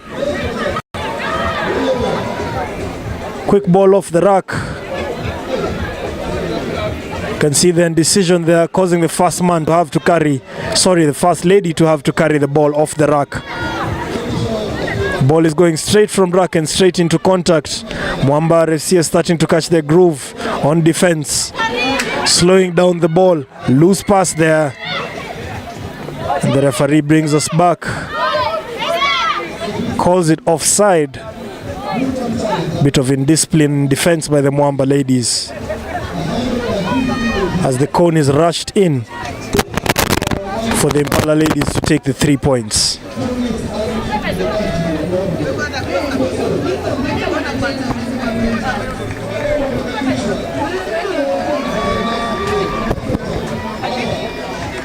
If Impala runs can get this kick in, we will take the gap down. Juma going for that penalty kick for the Impala Roans. Esther Juma here, being critical last week, scoring the penalties and the conversions for the Impala Rons last week over the Kenya Harlequins, as she gets this one. 3 points by Esther Juma. 3-pointer good. Current score, Mwamba RC 5, the Impala Rons 3. After that successful penalty kick by Esther Juma. Napo unawasili tu hapa Impala, nataka kusema karibu, huwa ni tamu zaidi ukiwa ndani, lakini Uko ndani wapi? Ndani ya Impala Grounds. This is the weekend finale for the 42nd edition of the Impala FloodLights, where we're doing it big, greater and better. This is not just rugby, this is rugby under the lights. This is fun under the lights. And we had the varsity final where JKUAT did battle it out with the USIU. We'll still be bringing you scores of each and every match that will be happening here at the Impala Grounds for the final. Current score: Mwamba RC defending champions 5, Impala Roans 3.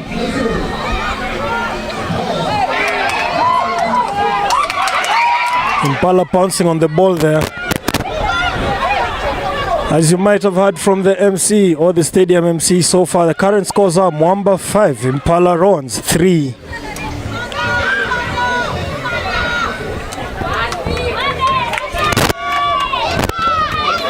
Impala managing to get some yards off the boot. Bad bounce, but salvaged by Mwamba on the wing. Can they punish the kick? The tackle is made. Penalty. Ref says tackler not releasing. A penalty to Impala RFC. And they opt to take the line out and to take the yards. Gains about 20 meters with that kick. Ladies and gentlemen, if you are joining us now on EvansBet TV, I am your commentator David Mango. Welcome to EvansBet TV. Just before this, we did have the varsity final where the JKUAT Cougars were crowned the varsity champions over the USIU A Marshals with a 31-23 win. A game that had a lot of back and forth, but the Cougars managed to stamp the authority and get some pre-season glory. Meanwhile, on the field, we have Mwamba ladies taking on the Impala Roans. A penalty to the Impala Roans off the line-out. The current score is Mwamba 5, Impala Roans 3. Impala Roans in the traditional Impala colors, red and white striped kit. By Mwamba. Taking the slot is Esther Juma going for it. Second time, same spot. Let's see if she fires it home this time round.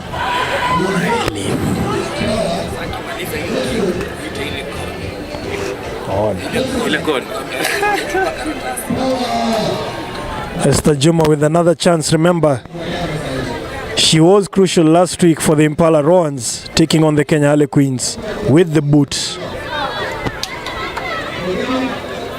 And the penalty kick is missed. Penalty goes wide.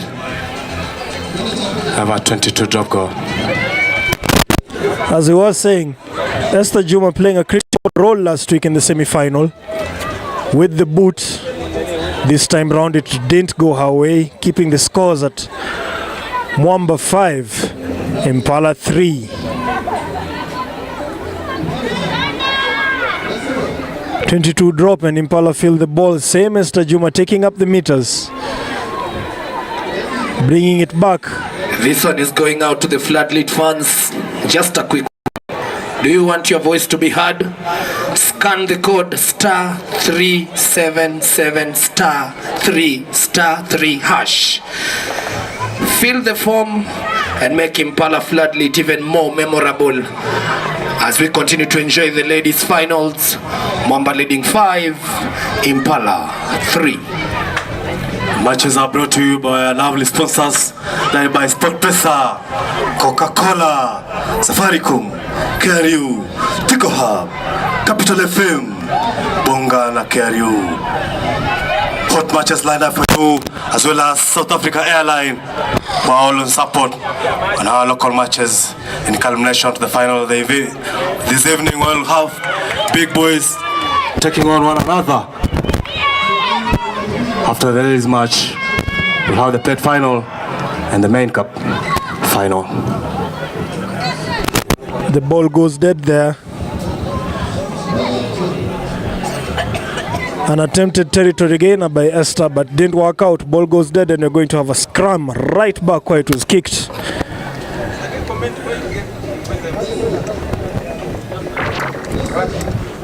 Ladies and gentlemen, if you are joining us right now, for almost 20 meters, this is the women's final. Mwamba ladies taking on the Impala Rons. Impala towards the left side of your screen in the traditional red and white stripe. Mwamba, 4-time champs so far, in their traditional black as they get a scrum slightly into the Impala Rons half. A good scrum and the ball is won. What will they do with it? A play off the back. The loop works and it shatters the defense line. But she's held up and taken down to the ground. Impala getting a turnover from that play.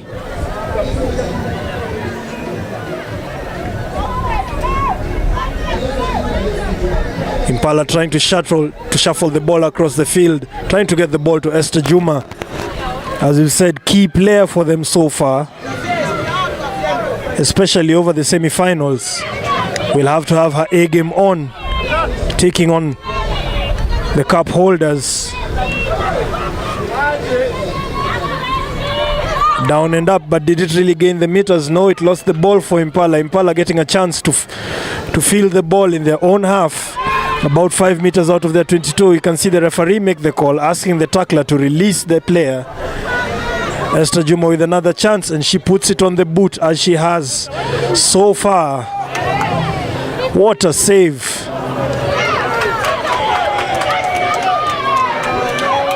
Mwamba RFC trying to take in some meters, but not working out for them. Impala not only getting the ball, but getting the penalty.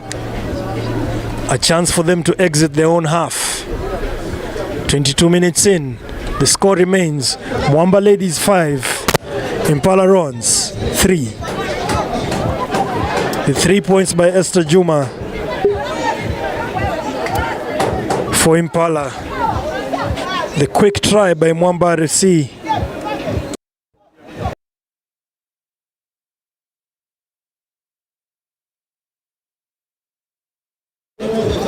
If you're watching us right now, karibu sana. Share the link. Have a seat. Grab a drink. Rugby iko kwa wingi until the sun goes down and the floodlights come up. And if you can, leave your house, come and join us at the Impala Club Rugby grounds. Rugby will be live, pre-season action. As we said before this, the JKUAT Cougars were crowned the varsity champions, winning 31-23 over the USIU A Marshals, a Thika Road derby. That saw the JKUAT Cougars get crowned champions. On the screens right now is taking on the host, the Impala Rons. Mwamba leading 5 points to 3. After this, we will have the big boys take on the scene with the KCB Lions RFC taking on the Strathmore Leos in the plate final. After that, we will have the hosts Impala RFC taking on USIU, the Black Blood. Handling error there by Impala, benefiting off the scrum, but as we did say in the previous game, handling seems to be the bane of Kenyan rugby so far. Gaining all the meters and losing the momentum, as you were saying. And scheduled up, the host Impala RFC will take on Black Blood in the second last game in the bronze final. And in the final, the 100-year Nondis will be taking on the boys from Rift Valley, the champions of the 2024 series, the Menengai Oilers. Karibu sana. Ukiona hiyo Mpesa number, usiogope kusema thanks. Tuma kitu, cheza kama wewe, tutashukuru sana. Remember to hit that subscribe and like button. We need to know what you want. Tuweke hata predictions zako in the comments. Tell us how you expect the day to go. Meanwhile on the field, Impala benefiting of a penalty there by Mwamba RFC.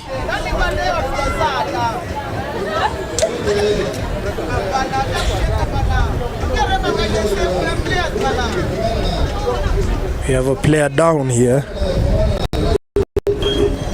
Quick reminder that this is the 42nd edition of the FloodLit series. 42 years of playing under the floodlights, courtesy of Impala RFC.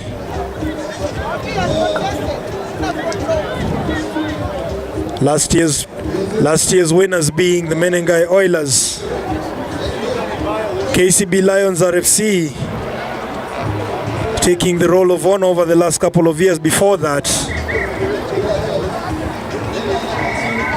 we've had some notable winners over the years. Nondescripts RFC in the final this time round, trying to reclaim some pre-season glory. But in their way will be the Menengai Oilers. Remember to tell us, who do you think will win every single final?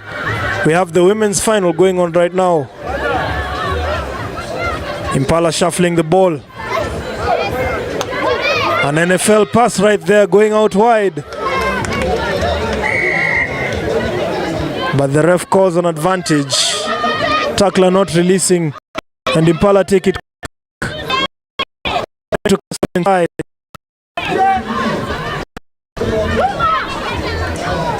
Impala in Mwamba ladies red zone. Carry and an offload there. Additional knockdown there. Decides to call penalty to Impala. And of course, Esther Juma. To go, there's nobody else you should be giving that ball when it comes to the Impala run.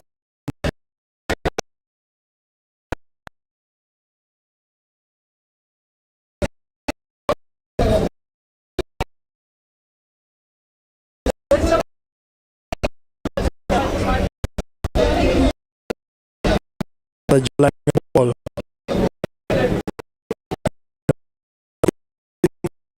Impala run temporarily. She takes wide.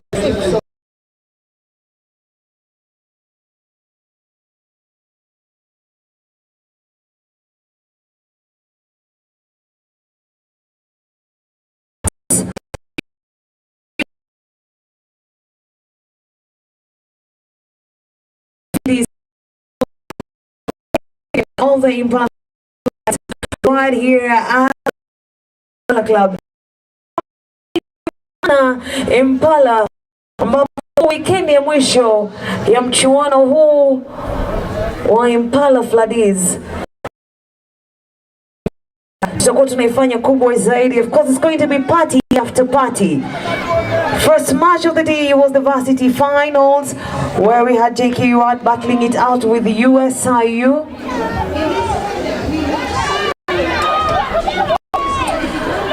JKUAT taking that lead. And that match now, Mwamba RC battling it out with Impala Roans. The defending champions, Mwamba RC 5, Impala Roans 3. The line's been broken there by Mwamba RC. Sorry for ladies and gentlemen. Mwamba trying to build on something. 2 penalties going Impala's way so far. Well, 3 going Impala's way so far. 1 giving them the 3 points, and 2 missed kicks by Esther Juma. We're seeing a theme of lost points. Meanwhile, Mwamba kicking possession away straight out. An odd decision if you think about it. 30 minutes into the women's final.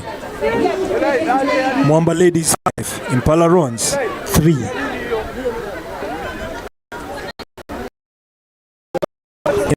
Roans about 30 meters from their own try line. In the line out. Hopefully, only 2 points splitting between them and the lead of the game. Few they are in the red zone. They have to take care that Mwamba ladies defense is looking relentless.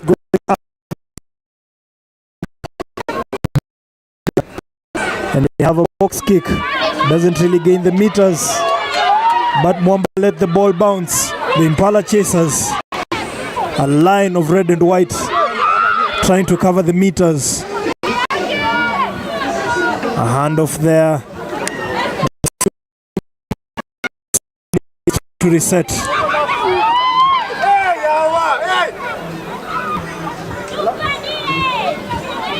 A hard carry, not beating the gain line though, and a handling error by Mwamba FC. 30 minutes in. So far we're seeing is by capitalized by the Impala ladies. Handling errors by Mwamba attack. Mwamba seem to be their own so far, but still seem to be having the upper hand.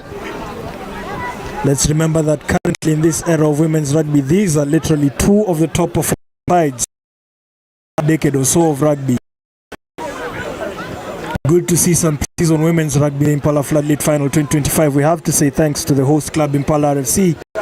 Thank you for giving us some good pre-seasons 15s rugby. A penalty there by Mwamba off the scrum. Take it quick, but ref says not on the mark. You have to take it on the referee's mark to avoid gaining any unnecessary advantages. They decide to take the kick. Has the ball bounced out? Yes, it has, and now Mwamba have the ball about 10 meters from the Impala runs through so far. As I said before this, the JKUAT Cougars were crowned champions, 123 over the USIU A Marshals. After this, we will have the plate final, where the KCB Lions outside Strathmore Leos. After that, we will have the bronze final. Dirty left, but the ball retrieved by Impala. Uncomfortable spot to be in. Ref calls the maul just as it hits the ground. Blows the whistle. Ball taken in and unplayable. Remember, once the ball is taken in like that, you have to keep the ball moving or you have to play the ball out. Otherwise, you do lose the ball to your opponents. In this case, Impala winning the ball off the line out, but unplayable, getting a scrum in the Impala red zone. Mwamba ladies, the 4-time champs, 4-peat, or rather 4 times back to scoring about 12 tries from this distance versus the northern suburbs. And now getting a scrum. Strong scrum as they push the Impala runs back. You can see the ball at the back of the scrum being controlled. You can see the Mwamba backline aligning themselves as the scrum moves up. Dominant scrum, and they pick it back, swing it, and they swing again. Simple try of the first phase by Mwamba. Try time.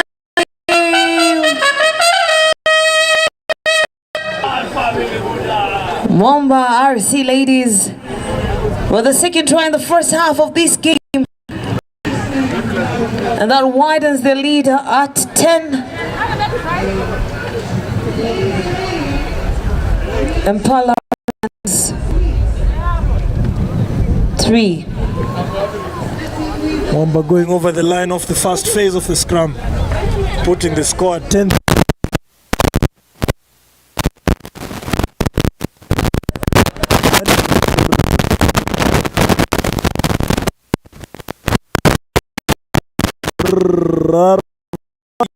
Was Mwamba ladies make it 12. Fine.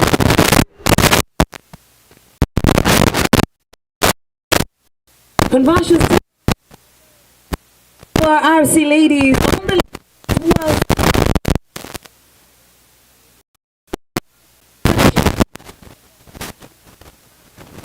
Happening right here at the Impala FloodLit weekend finale on this 8th of November, where we're going to take it bigger, greater, and of course, so much in store for you. And Napo or Silly Karibu sana ni ya mwisho ambapo mchuano huu wa Impala FloodLit itakuwa tunatia kikomo. Kwa hivyo hakikisha siku ya leo si ya kukosa. Makosa ni makosa.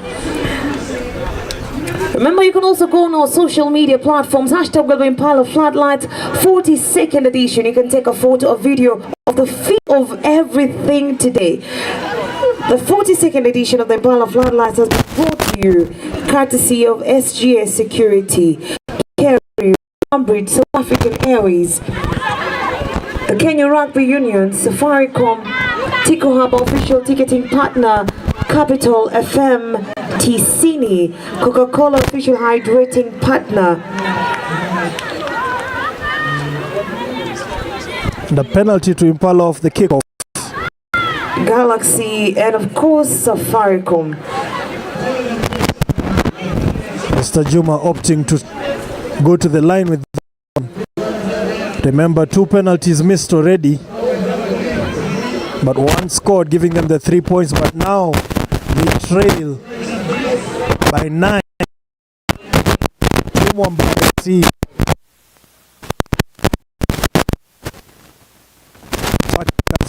right now.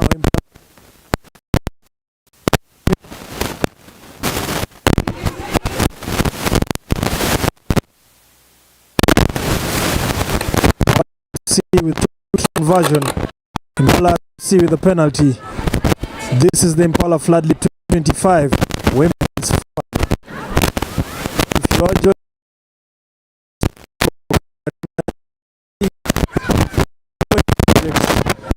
sports, that is XI Sports and Evans analysis, and bringing you this game today on the live. We will be here across the full day. Remember, just because JKUAT Cougars being over the USIU Marshals. Currently on the field, Mwamba ladies in the black, Impala in the red and white strip. Mwamba ladies leading 12 points to 3 as they clear the ball out of their 22 to take. After this, we will have the plate final where the KCB Lions RFC will be taking on Varsity side Strathmore Leos. After that, we will have the bronze final where Impala RFC will take on Black Blood, and the grand final in the darkness when the sun is down and the floodlights are on. Nondescripts Lions RFC, the boys from the refinery, the champions of the 2024 tournament, Menengai Oilers. Rugby koko wingi. Stay tuned, share the link, comment to Julia Hali, to Salimie. We will say hi back, we do not mind. Give us your predictions across the day. Meanwhile on the field, Mwamba taking the ball up the 40-meter line, trying to get the phases.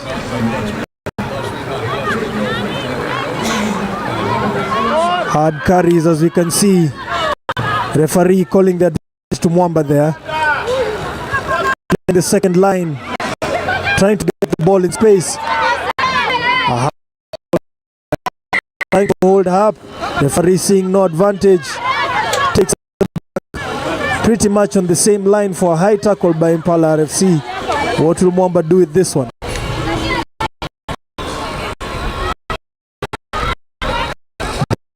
Quick.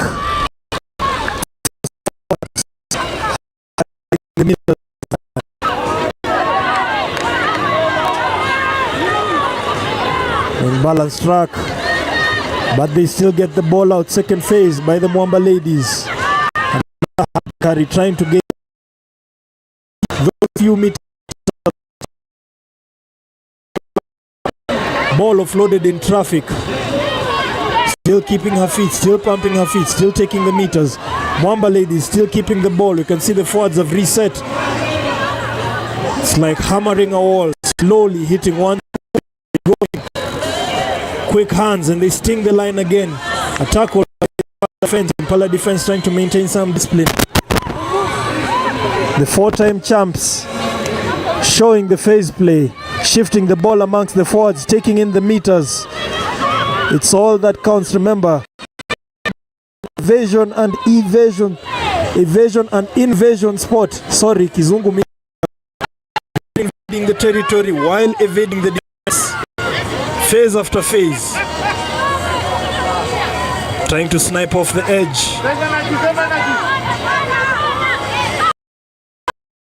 Hands and face Mwamba forwards. Building on something. More phase play, but very little momentum into that carry. Not gained much. Ball is still theirs. The recycling is going well for Mwamba ladies. A faster carry. Piercing the line. Stopped 5 meters short. Ball is calling the ball, asking for it to get out the faster. Hard tackle by the Mwamba defense. Penalty, or rather advantage, arm out by the referee. Bad tackle by the Impala defense. Mwamba getting some reprieve. Now they can build the phases knowing the advantage exists. Advantage keeps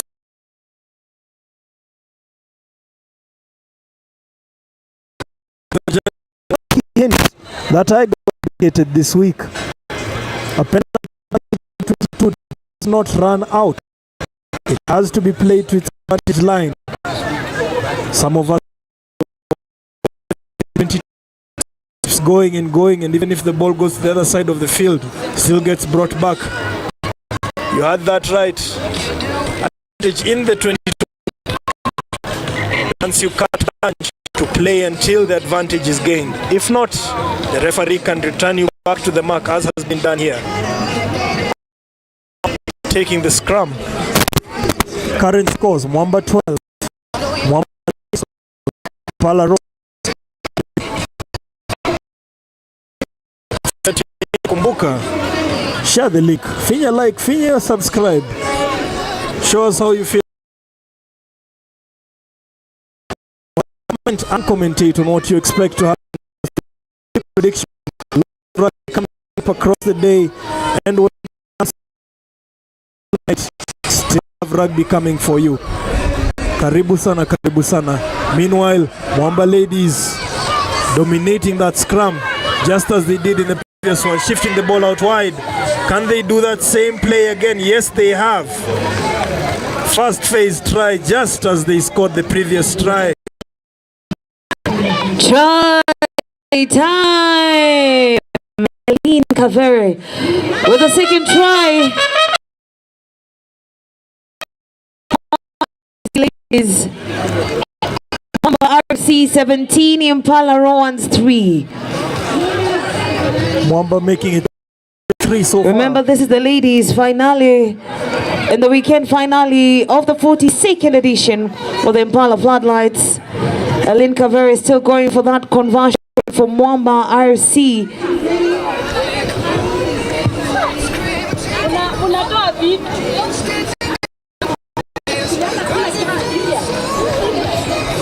A heavy run. Conversion shot. Conversion is short. Mwamba RC 17, Impala Rowan's 3. And now whistle right there will pause this action. I'll take a short break. Halftime score: Impala Rowan's 3, Mwamba RC. Impala FloodLight 17. And napo mwasili tukaribu sana Impala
trying to build those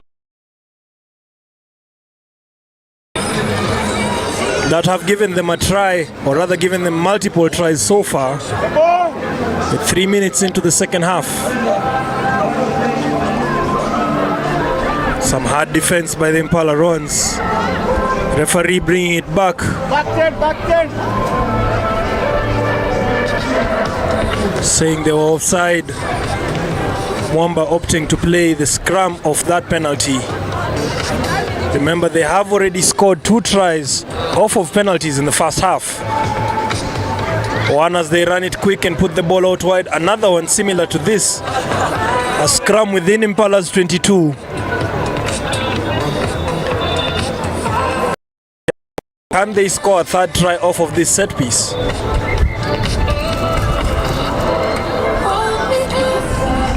Having a word with the front rows there. Telling them how to bind. Ensuring player safety, which is the role of referees in rugby. Ladies and gentlemen, if you're joining us, karibu sana. Welcome to the 42nd edition of the Impala FloodLit tournament. This being day 3, ama kwa kizungu match day 3. Today being the 8th of November. On the pitch,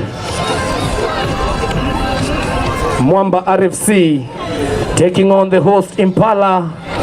Mwamba leading 17, Impala. Mwamba dominating that scrum there, getting the ref's arm out. They have the advantage, and it's try time, similar to the first 2 tries. Try time, Impala. Sorry. Mwamba goes over for the second try of the day. Wana hata watu wa Mwamba mjacheki. Mwamba going over for the third try to make the scores. Mwamba. 22. Mwamba 22 with the conversion to come. Mwamba with the 22 points. We have seen a similar theme here. Third try of the day, all of them being scored off the set piece or off the penalty. Impala seem not to have a response to what Mwamba is doing. The conversion is wide. Conversion goes wide. Mwamba leading 22, Impala 3. Seems to be a written script. All Mwamba has to do is get the ball into the Impala 22, milk a penalty, play off that penalty and score a try. Doing it once is okay. Doing it twice might be a mistake. Doing it 3 times, that just proves you've done this from training. Mwamba ladies with a huge lead so far. 22-3, 46 minutes into the game, ladies and gentlemen. This is FloodLit 25, the 42nd edition, and on your screens right now is the Impala Rons on the right side of your screen with the red and white stripe. On the left side of your screen is Mwamba ladies with their traditional black. Before this, we did have the varsity final where the JKUAT Cougars were crowned champions, winning 31-23 over the USIU Africa Marshals. And on the other side at the RFUA grounds, we had the University Plate where the KCA Sparks managed to get one over the Kabete Stallions. A late comeback granting them a 22-19 victory, granting them the plate victory. So we have the varsity plate winner, the varsity cup winner on the field to determine the women's cup winner, with Mwamba in the lead. After this, we will have the club plate where KCB Lions RFC will be taking on varsity side Strathmore Leos. After that will be the bronze final where the hosts Impala RFC will be taking on Black Blood. One you there in that one. And when the sun goes down and the lights switch on, the final, the 100-year Nondis taking on the 2024 champions, the Menengai Oilers. Currently Mwamba trying to build those phases in their half. We have seen it similar. Again with the phase building while in the half. Again with the phase building before they prod one through and try milk a penalty in the opponent's half. There goes the prod, just as I said. The bounce, and it's out. And they gain the meters. A line out at the 50-meter line. Ball to the Impala Rons. But so far the set piece doesn't seem to be working for Impala ladies. Be it the scrum or the line out, they're not getting the upper hand. Mwamba women on the other hand having all the possession but losing the ball at the critical moments. Yes, they do have the lead, but we cannot ignore the number of times that when they are on the front foot have had a handling error, when they had a dominating scrum, losing the ball again to maybe a forward pass or to a loose pass within Impala's territory. A bit of communication between the referee and the match coordinator on the line.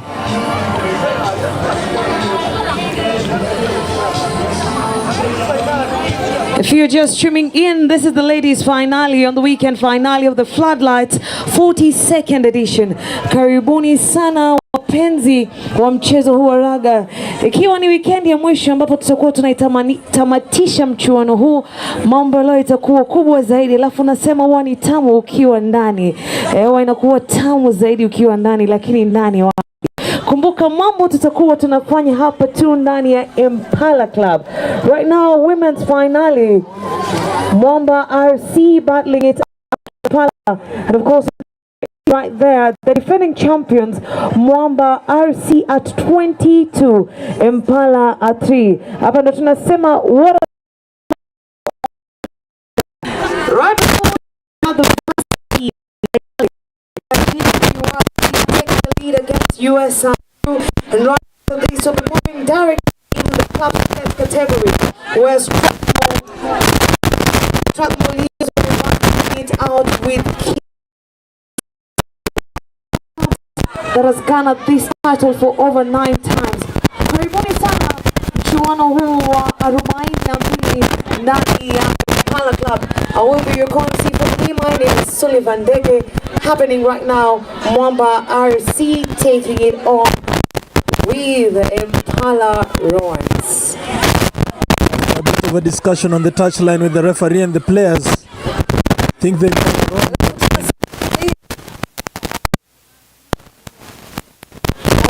home. Right after this party, the only tournament ambayo inafanyika mida ya wanga ama mida ya giza. Baada ya mchuano wa mwisho, hakikisha uweni popote, tutakuwa tuko hapa, tutakula, tutakuwa tunacheza, alafu pia tutakuwa tunakunywa, lakini tutakunywa maji. Right now, Mwamba RC on the lead with 22, Impala 3. Because as we said earlier, a bit of discussion between Impala RFC and the match officials trying to figure out how to make the scrum a bit safe after a few calls from their coach. Meanwhile, Mwamba with the ball, prodding and taking the meters, and there we go right there, just as I was saying earlier. Mwamba do have the possession, they do have the front foot, they do have the advantage, but just when they get into that area, that critical area, handling errors, play. One ladies with 22 and the Impala runs with 3. 19 points. 19 points is the gap between the two teams in the field right now. If you're joining us here on Evansbet TV, across the day, final game, when it goes dark and the floodlights come on. Be sure to share the link, hit that like, hit that subscribe, comment it. Give us a prediction of what you expect to happen across the day. Most of all, if you are free, make your way to the grounds and some beautiful pre-season rugby. Some hands by the Impala ladies, they have failed. Impala just not getting into the groove. Giving away possession just after getting it. Losing. Impala getting attacking, giving the ball back to is what's happening, ladies. 12 minutes in the second half. 52.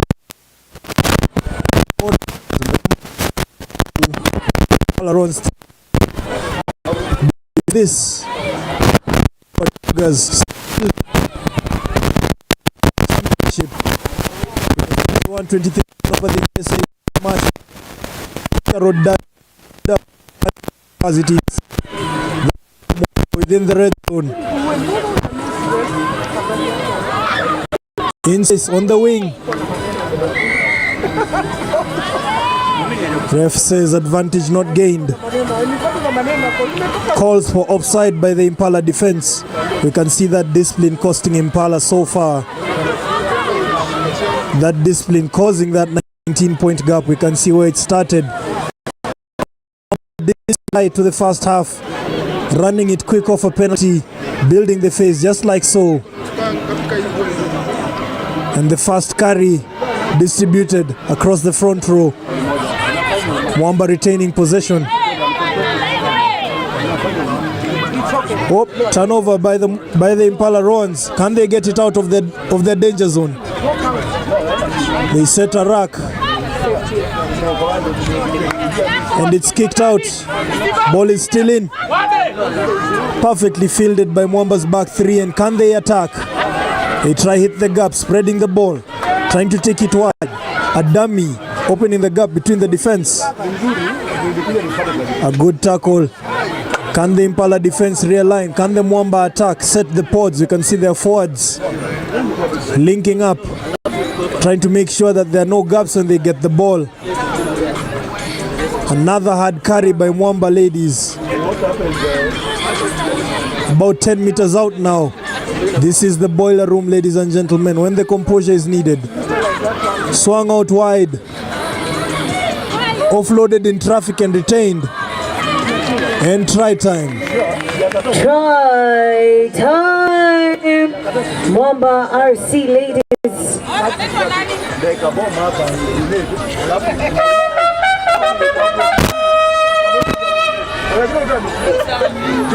Mwamba ladies looking like they're dominating this one so far. Taking it 27-3 with that try. The phase is paying off. If they can just keep the ball in their hands, it does pay off. You have seen they have swung it to the right side of the field, swung it to the left side, taking it through the hands, having the front row get involved, having the centers get on the ball.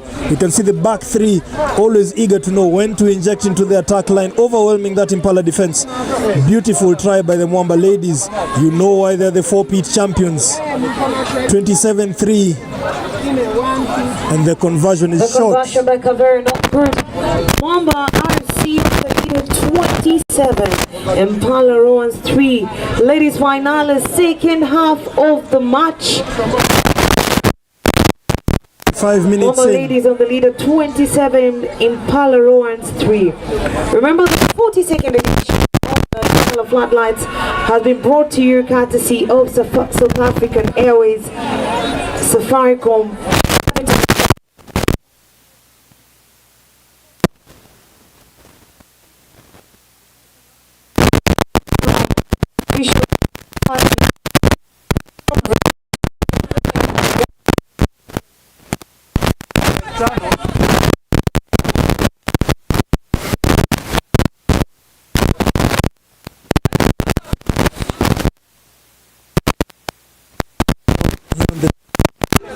Halting the kickoff.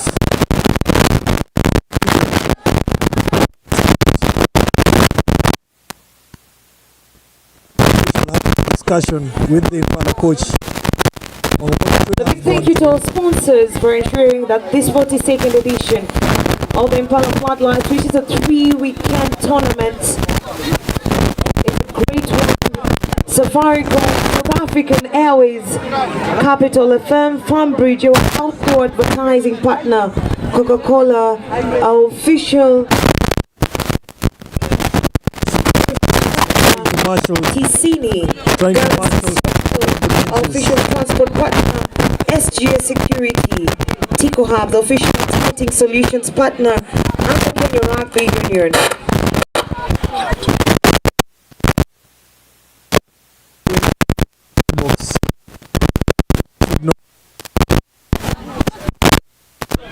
Try line kick, drop from the try box and exit play by Mwamba ladies. We've seen a lot of errors from kickoff. In one go dead. And now it's grounded from the kickoff. You can see the referees. What decision is this?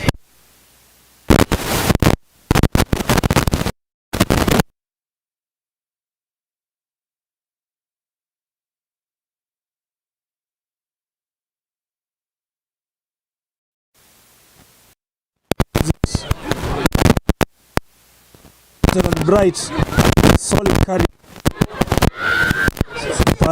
Impala bits. Eager to score.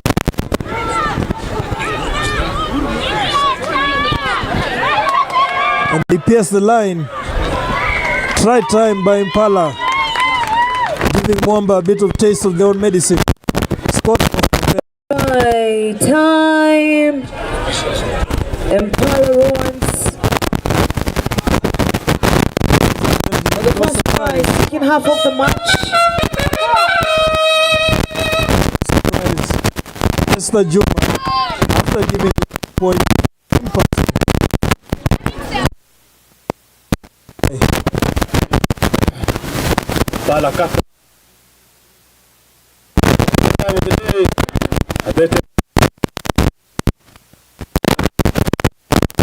as she set for the conversion. Ladies and gentlemen, our tournament sponsors,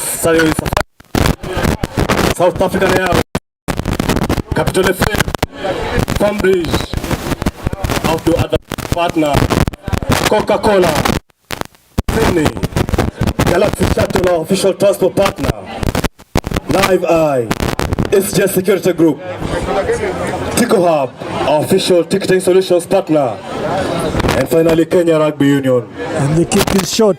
Bring you up highly contested matches, electrifying scene as we culminate into the tougher matches of the day. Up next will be the Challenge Trophy.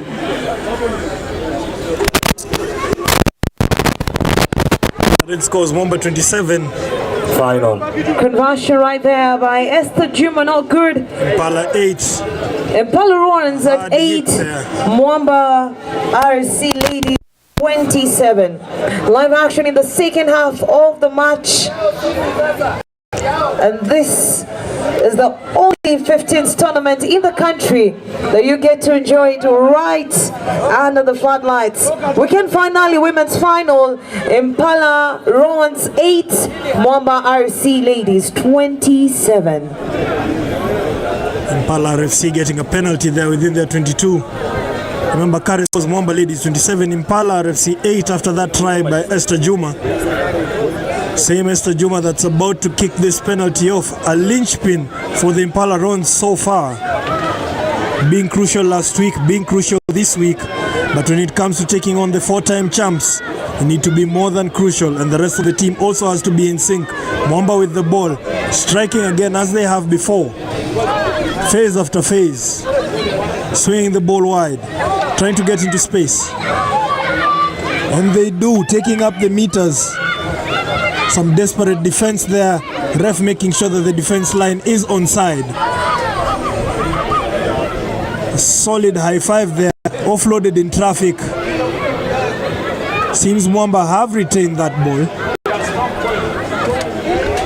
They keep swinging it from one side of the pitch to the other, punishing the gaps, building the phases. Can the Impala defense hold strong?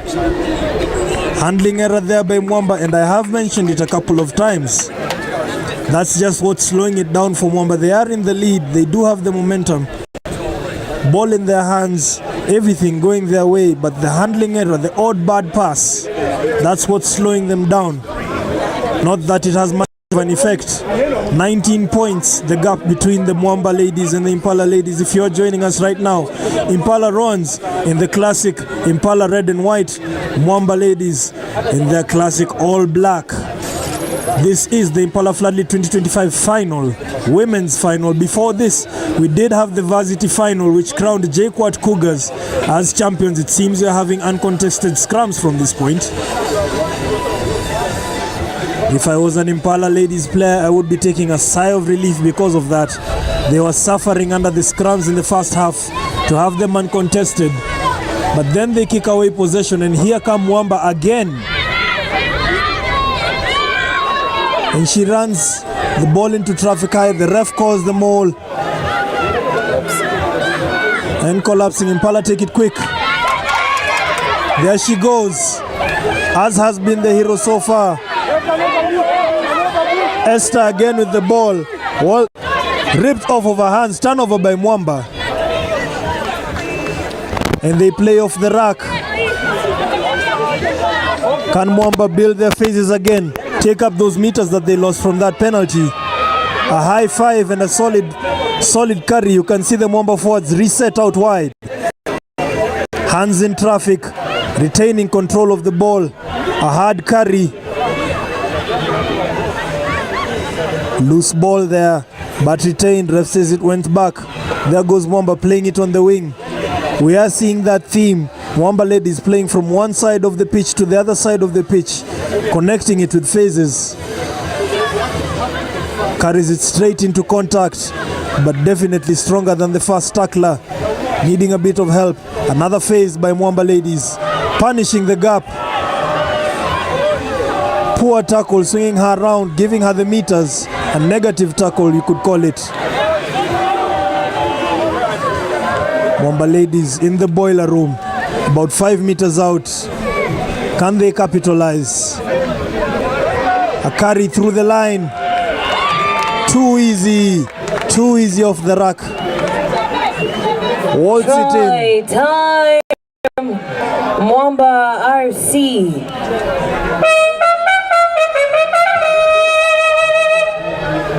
Walking it in straight off a rack as the first area.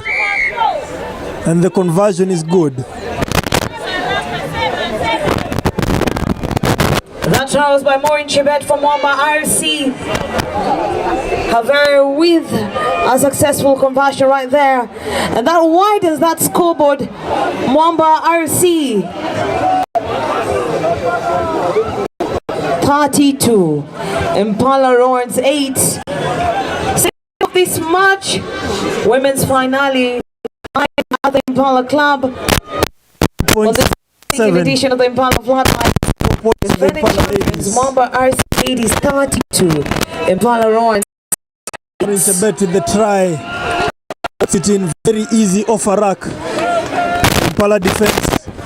The Impala runs is dozing off next to the rack, allowing the fast carrier to take 5 meters and waltz it into the try box. A few loose tackles here. 34-8. The Impala ladies. It might be a foregone conclusion. We might start calling them 5-time champions back to back. As they get the ball and they punish the line again.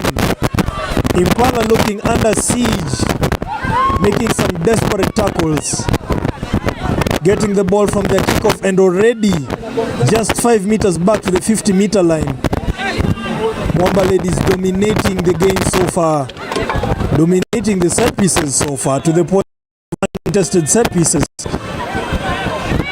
Something I've not had for in a while, uncontested set pieces in the final match, but here we are. Welcome to the Impala FloodLit Tournament 2025. Grab a seat, hit that like, hit that subscribe, share the link. Don't enjoy the rugby by yourself.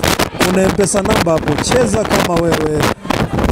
Say thank you and we will do our shift. I am your commentator David Mango. On the camera is Evans Bet, XIX Sports and Evans Bet TV coming together to entertain you.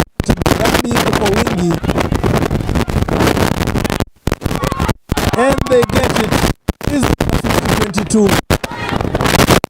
Yes, it is a beautiful kick from the half. Wale walio nyumbani, wale wanasikiliza tu mnashangaa what break. 50-22 minutes the attacking team, and you kick that ball from your own half and it bounces within the pitch and exits on the opponent's 22 line. That line out will indeed be yours. You will not have kicked away possession. You will have gained possession. What you would call a reward for executing the perfect kick, as has been done here. Mwamba now only 5 meters out of the try box. Already dominating the set piece. But it's loose. Simple try. Simple try off the line out by the four-time champs. It's looking bad for the Impala Royals.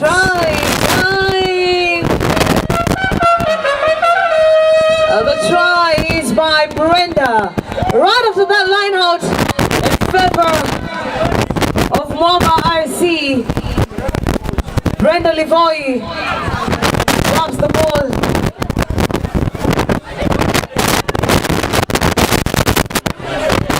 Livoy punishing Impala straight off the line out there. Taking the score. Mwamba 39. Impala 8 with the conversion to come. Mwamba seemingly dominating. Give me a song. Side. What do you break? Conversion of Mwamba RC on the 39. Impala 8. Mwamba RC leads with 39. Impala Royals 8. Remember, we're in half of the match. Women's category ladies finals, and these two teams have met in this pitch. Still the finals.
Better?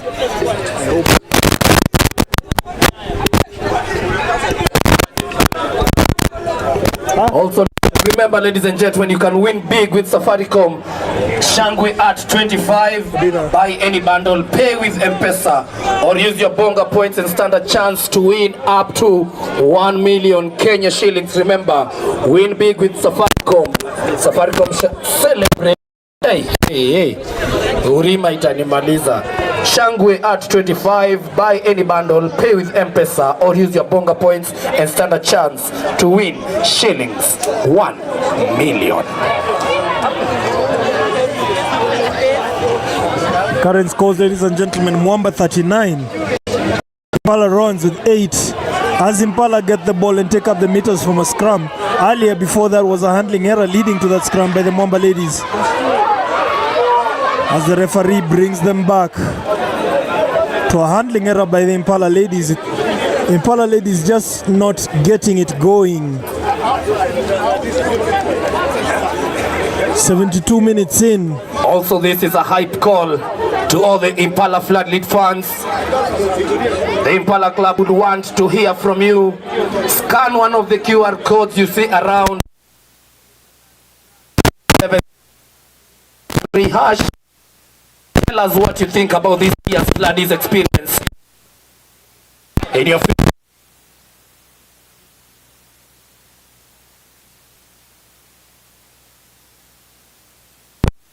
control scrum there. Remember, we've already seen some uncontested scrums so far. An oddity there, as I did mention. having uncontested scrums in a finals match, but we do care for player safety, as that is the factor of the sport. Mwamba having the ball, get it easy from the uncontested scrum, carried off the base, played to the back line, silky hands, getting the ball out wide, and she's broken through. Will it be another fast-paced try for Mwamba RSC? Yes, it will. Mwamba making it a bit too easy to their 5th back-to-back title. Try time, Mwamba. They are not stopping at anything at this moment. Still streaming into the try box with more points to come. In culmination of the coming matches, we'll have the Challenge Cup finals. Mwamba taking on KCB. 44. Not long from now. Impala. We're having some different kind of rugby. Electrifying rugby. High-level rugby.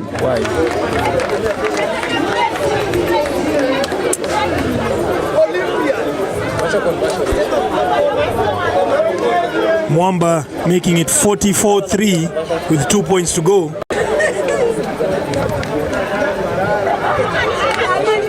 Conversion is wide, keeping it at 44-8. Conversion goes wide. Kavere swings it wide. 39. The score stay the same. Impala.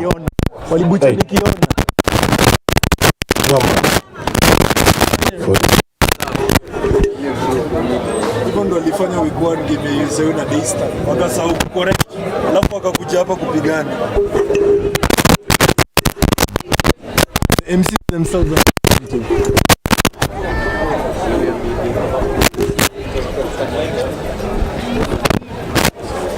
Impala get to reset. But when the scoreline says Mwamba 44 and Impala 8, it's a matter of waiting for the final whistle in this case. Mwamba have dominated the 75 minutes so far. Impala simply not being able to retain the ball, not being able to benefit of it. Even when Mwamba are making the errors, as we have seen a handling error to Mwamba here. Handling errors might be the reason this scoreline is not as big as it's supposed to be. But it's not like 44 is not a big margin by itself, a convincing win. Unless Impala are planning to score about 5 or 6 tries in 5 minutes. I think I'll be the first one to say, congratulations Mwamba ladies, 5-peat, FloodLit 2025 champions. Ball to Impala at the moment, about 30 meters from the Mwamba try box. Remember that the scrums are uncontested for player safety. They play off the back. Impala trying to see if their systems run, picking off the base there, but getting arrested the moment she stood up. What will the referee call? Looks like the ball went down. Impala runs trying to form the phases. Mwamba defense resolute. Trying to play with the backs now. Running across. A lot of running, but no meters gained there. Just trying to get it together. Mwamba defense resolute, as has always been. Only letting 18 so far. That being a penalty and a solid try by the Impala runs. Meanwhile, scoring 44.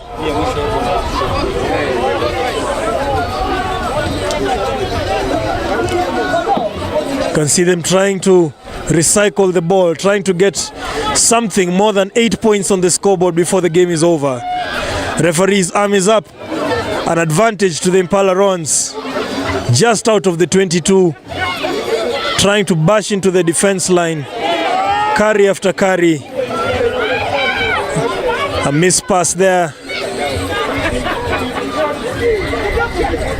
Referee going back to that advantage. Calling a high tackle by the Mwamba ladies in defense. At this point, we might say it is a foregone conclusion.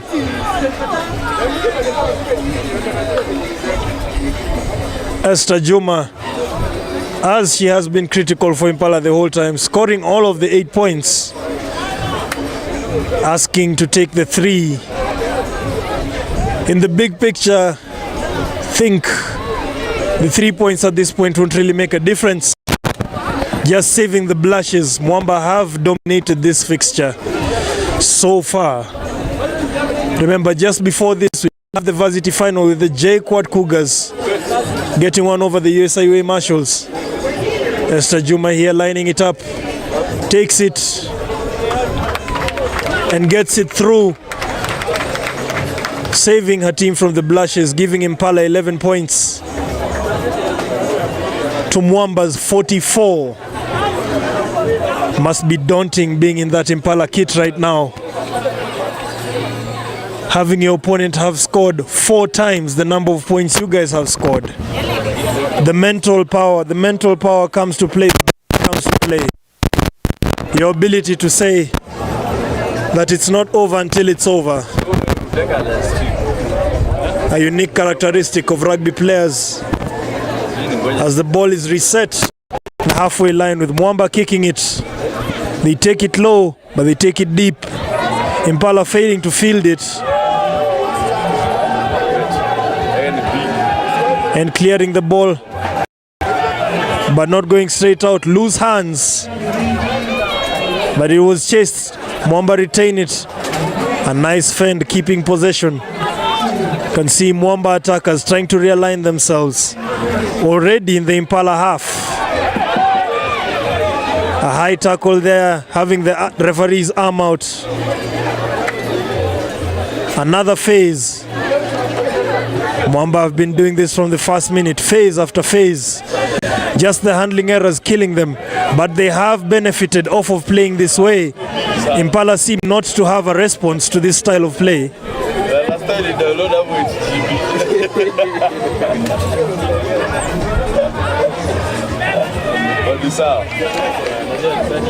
Carry after carry.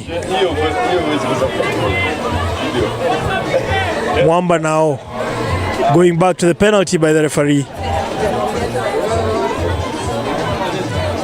What choice will they make from this distance, right in front of the post, just out of the 22? Seems foregone, they just want to play some rugby. First carry taking about 10 meters. They reset. Very scrappy ball they are going. Ignored by all the players in the attack, but retaining possession. A penalty to Impala. Bright takes it quick. Takes some 10 meters, offloads in traffic, and there goes the problem that has been the case with Impala FC so far. And ref calls it full time. 5-time champs Mwamba FC. Mwamba 44, Impala 11. The whistle right there marks the end of the match. Women's final 42nd edition of the Impala FloodLit. Mwamba RFC ladies winners in the women's category. And this has not been an easy match. Runs with a finish of 11, Mwamba RFC 44.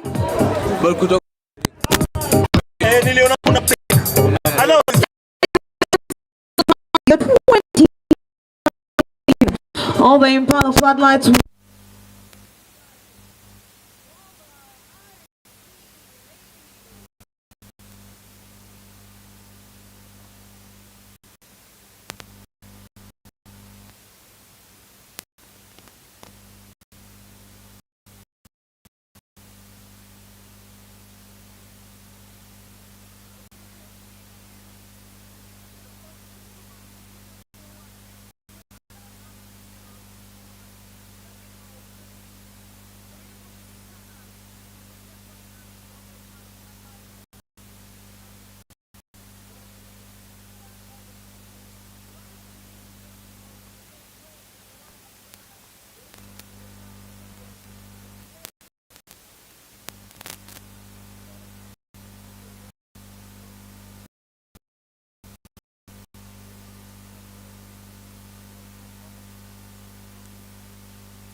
sound card. I can hear what is being said. The advantage of sound card. There is a skier. Checking on Leos. I'm gonna USB portico empty. I'm gonna USB portico empty. We're really good on this matches.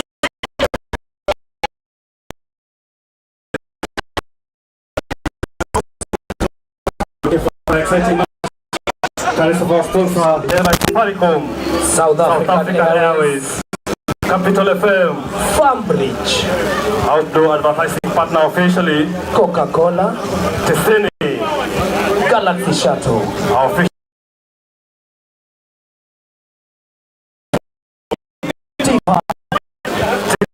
officially, finally, Kenya, rugby Union. We are looking forward to exciting matches. Matches getting on final. Gonna see who is gonna take it home today. You don't need to miss this. You lose. That's how that this will be.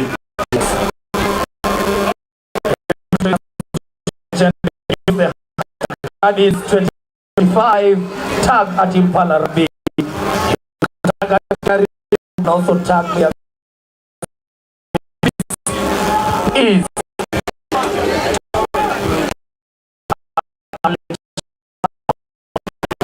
Strathmore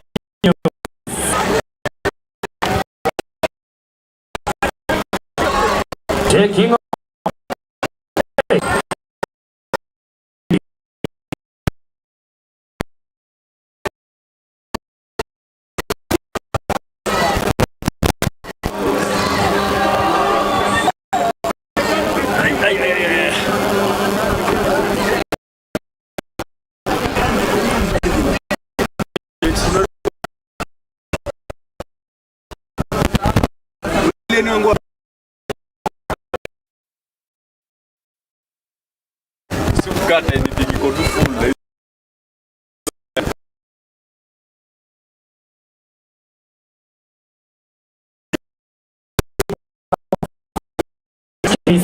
in their white.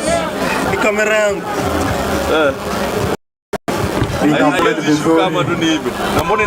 Their white and luminous 20 screen minutes, 20 minutes. receiving the only university.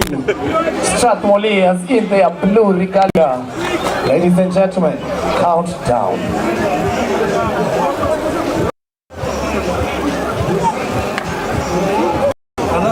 One of the matches we've really waited.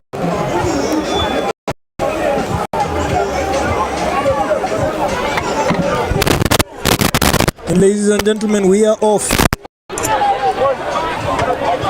This is the Impala 2025 FloodLit Club Plate Final. In the white and green towards the left side of your screen, KCB Lions RFC. In the blue, varsity side, Strathmore Leos. Asati with the ball there. Water break. KCB running riot versus the Kenya Harlequins last season. Strathmore Leos getting a tough win last week versus Mwamba RFC, booking the slot into the final. KCB with some notable names. Samuel Asati distributing the ball. You can see the front row trying to build the phases. Emmanuel Silungi covering the ruck. There goes Brian Wahinya getting the ball off the ruck, distributing it, making sure the forward play is on. Turnover by the Strathmore Leos. Varsity side wants to show that they do mean business.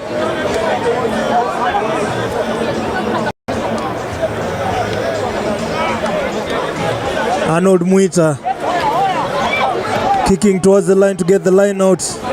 If you are joining us right now, welcome to the FloodLit 2025 tournament. Just before this, we had the varsity final, which saw JKUAT get crowned the varsity champions over USIU Africa, winning that game 31-23.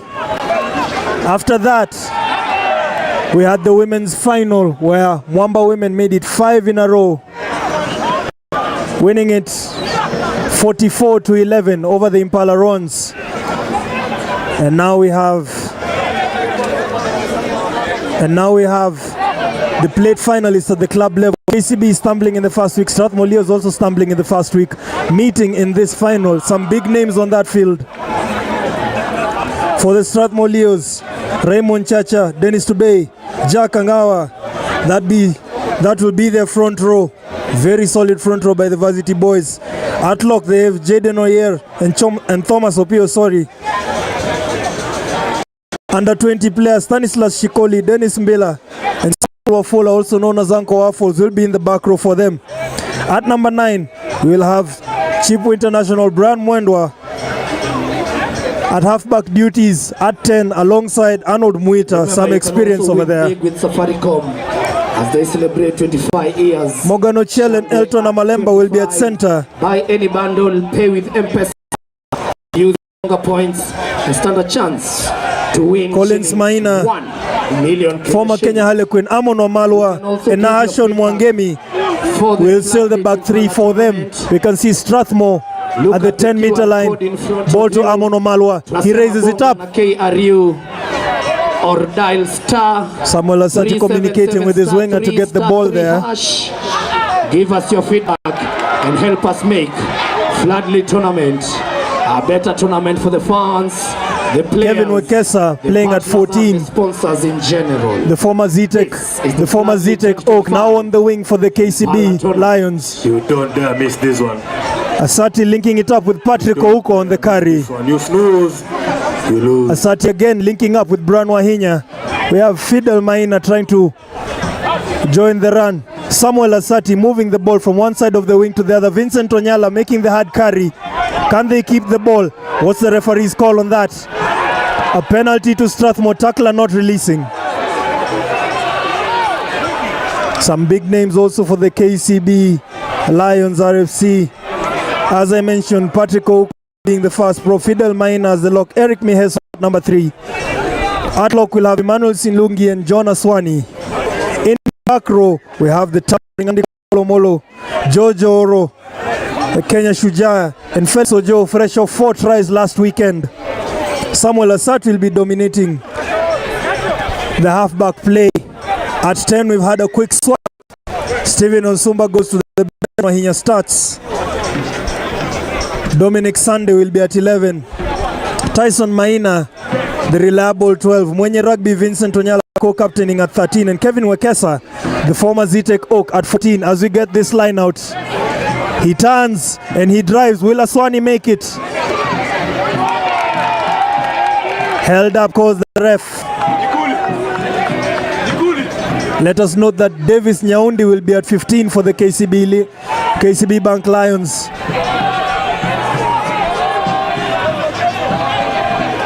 Varsity side versus Kenya. Both sides are Kenya Cup sides. One side is a Varsity side, that is the Strathmore Leos. Plate final feeling like a Kenya Cup fixture. Bit of confusion there between Meheso and Samuel Asati. They give Wekesa the ball. He runs hard straight into contact. Is the rack theirs? Asati on it. Introducing the loudest and it's stopped. Andy Kolomolo gets on the ball and breaks the line. Big man there. Tall boy with the ball. Show some love for. Racked in quick. And referee turns us back to the mark. A penalty to KCB.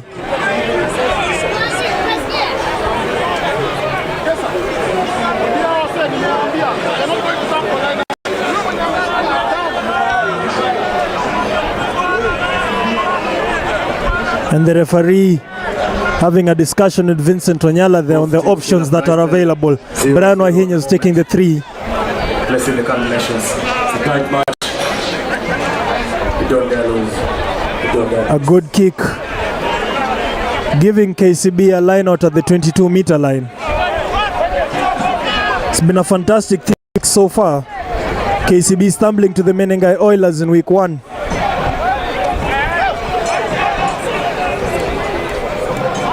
Strathmore Leos stumbling to the nondescripts also in week 1. If you think about it, the two teams that beat these teams are the two teams in the cup final.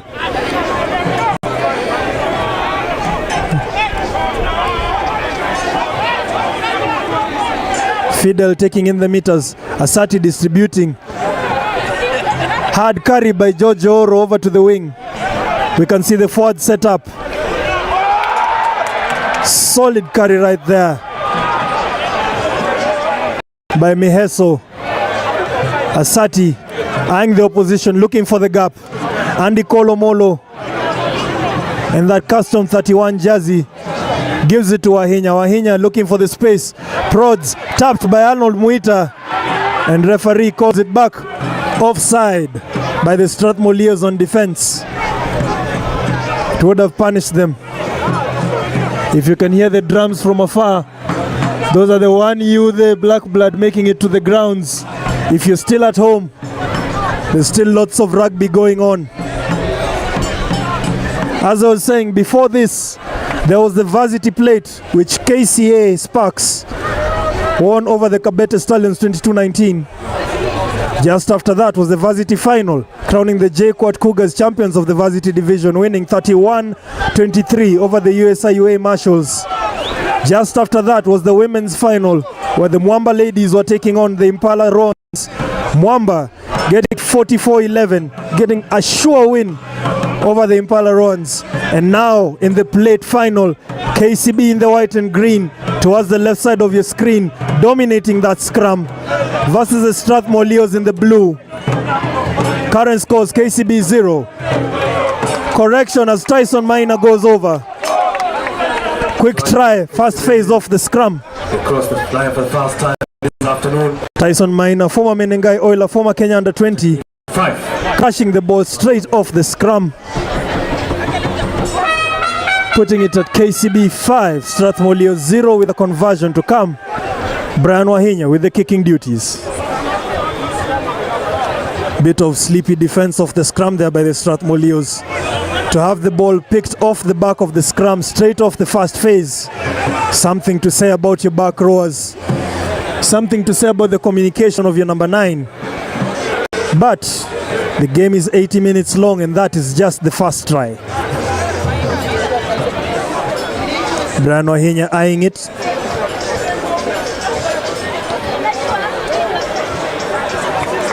Nails it. Good. A sure kick for the Kenya Simba. 7 points. Brian Wahinya controlling the backline traffic today over Stephen Osumba, whose boot has been crucial over the last 2 weeks. A big thank you to our partners and sponsors, Safaricom. As for the Strathmore Leos, Arnold Muita. Farm Bridge, our outdoor advertising. You can hear in the background 1U, they're arriving with their drums. Cine, Galaxy Shuttle, our transport partner. Arriving early in preparation for their bronze final, taking on the hosts, Ticketing Solutions partner. Impala RFC. Rugby. Arnold Muita setting us off again. Dave Nyaundi feels it. For the Rugby Africa Women's Sevens Tournament.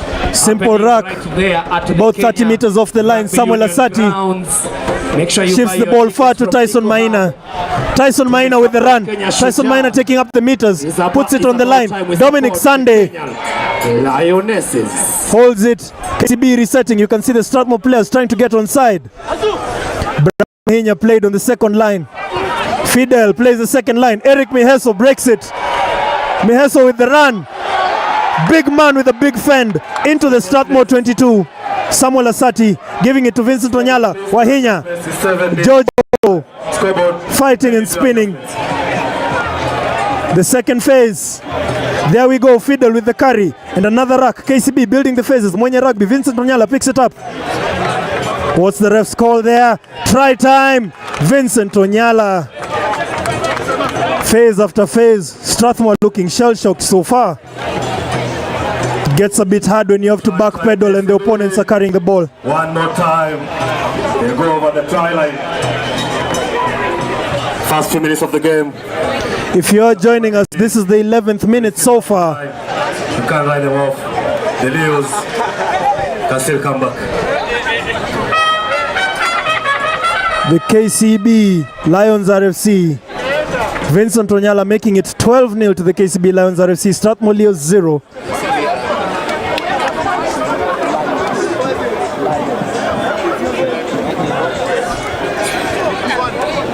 Brian Wahinya eyeing the post again. Already has 1 out of 1. Lions kicks it. 2 out of 2 so far, making it KCB 14. Strathmore Leos 0. KCB 14. Strathmore Leos 0. The Varsity side seems to have to pick itself up. They need something to switch on. Just 12 minutes in and 14 points down. Arnold Muita planning to reset us. We can see Brad Mwendwa, Collins Maina in the back line trying to communicate. Ofula trying to calm his forces. Muita raises it high, sets it deep. Some collision in the air. Ref calls play on Davis Nyaundi. Beats the first man. Tries to get a fend off to the front rower.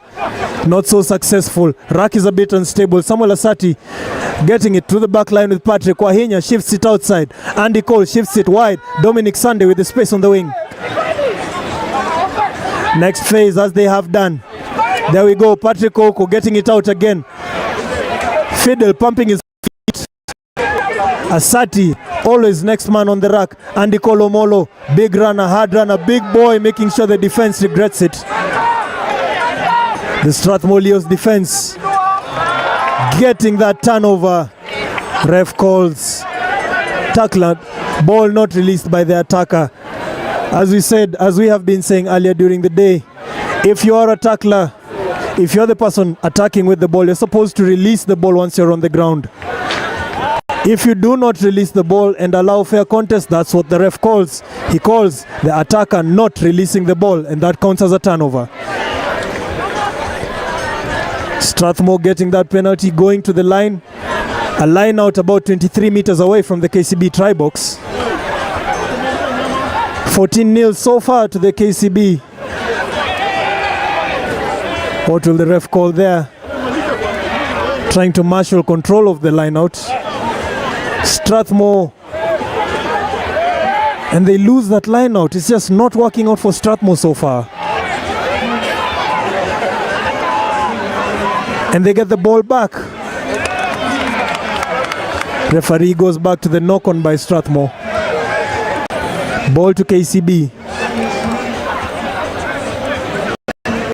Does get a bit tough when we start asking how many times Strathmore has actually gotten to the KCB 22 so far. 14 minutes in, going 15 minutes. Joining us right now, KCB in the white and green on the left side of your screen, Strathmore in the blue. KCB leading 14 points to 0. Earlier in the day, we did have the Varsity Plate where KCA Sparks took on the Kabete Stallions, KCA winning that game 22-19. That game was played at the RFUA grounds. Over at the Impala Club, we had the Varsity final where... at the KRU grounds, at the RFUA grounds. Over at the Impala Club, we had the Varsity final where JKUAT Cougars got a good win. 31-23 over the USIU Marshals. Brian Wahinya raising it. Is there a chaser? He chases it and he gets it and he beats the first man.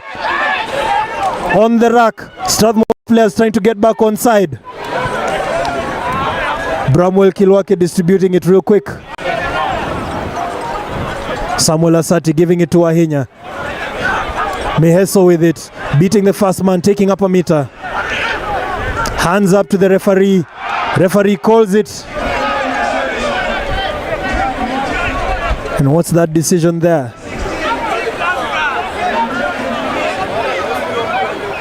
Strathmore just not settling into the groove so far.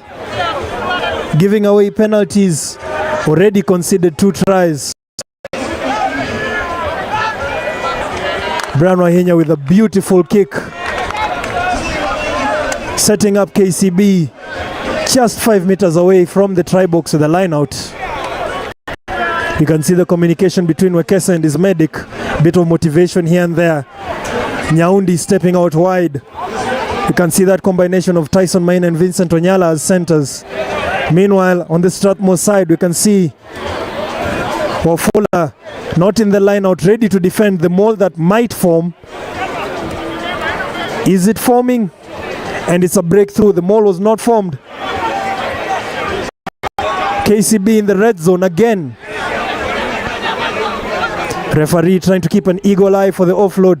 Wahenya being smart, sniping it sharp, but the defense was with him. Trying to play on the blind side. The ball comes back to the forwards. Try time by KCB. Try time, KCB. Is it Wahenya who got over the line? Over the try line. First 20 minutes of the match, some 3 tries. Wahenya being the first person off the ground holding the ball. We're not so sure if he was the top try scorer. If he was the try scorer in that moment, sorry. The Leo's gonna stop up and come back in this match. A man down for Strathmore. Putting it at KCB 19, Strathmore Leos 0. As I was saying earlier, JKUAT Cougars being crowned varsity champs. 31-23 over the USIU Marshals. Mwamba making it 5 times at a go. Running route 44-11 over the Impala Roans. And right now, in the club plate final, 19-0 with Wahenya about to take the kick. And he nails it. 3 out of 3 for Brian Wahenya. Strathmore Leos.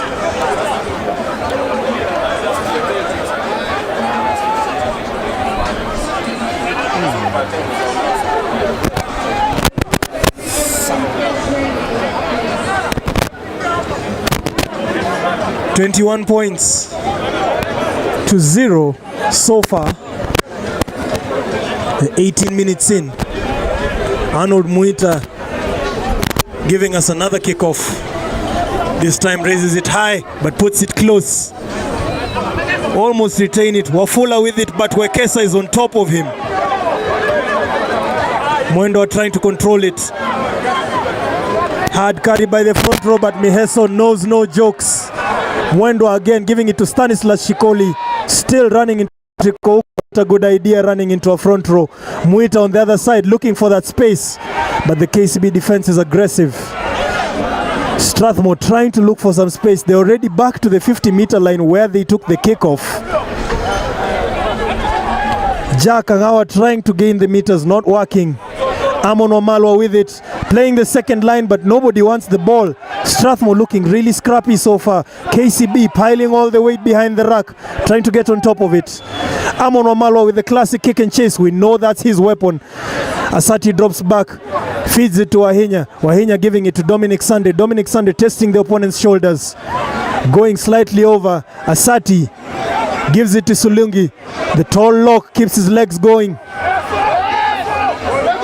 Asati on the ruck duties.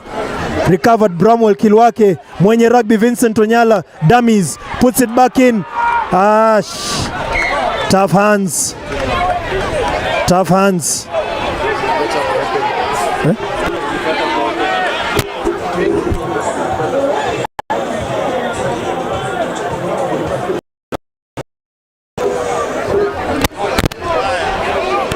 Handling there. Vincent Onyala breaking the line. A successful dummy. But when he brings the ball back into, I think it was Bramwell Kilwake, the hands failed him there. Bramwell Kilwake serving 2 roles today. Earlier being on the coach's bench for the JKUAT Cougars, now playing at number 8 for the KCB Lions RFC. And for those who are just joining us, ladies and gentlemen, usishangae sana. Currently on the pitch, KCB leading 21, Strathmore Leos. Bramwell Kilwake seems to be filling in for Felix Ojo. Ladies and gentlemen, karibu sana to the 42nd Ojo, who had 4 tries last weekend, tournament, might be getting a rest for this weekend, having played enough pre-season rugby. Can see Samuel Asati trying to clear the field of something. So you remember you can join our conversation online. Use the hashtag FloodLit2025. Tag at Impala Rugby. Tag at you. Also jumping at cycling Rasta. Like USIU tufanye nini? Scrum to the Strathmore Leos. Will they hold it? Brian Mwamba gets the ball out to Arnold Mwita. Mwita trying to chase it. Amon Wamalwa, Davis Nyaundi falls right on top of it, saves it. A very hungry Amon Wamalwa was chasing that ball. Kilwake changing into halfback duties, but the dirty play across the rack. This match, ladies and gentlemen, has been brought to you. Arnold Mwita getting the yellow. And Farmbridge, our outdoor advertising. Infringing play there. This being 10 minutes to the naughty chair the Challenge Cup for Arnold Mwita. A critical piece for the Strathmore Leos, if you think about it. To those of you wondering where my fellow commentator Japaso is, he is on the bench today for the Strathmore Leos. Oh, already in. If you may spot him at the edge of your screen, fellow commentator Japaso in the red shorts, he is playing on the wing for the Strathmore Leos, featuring in this fixture.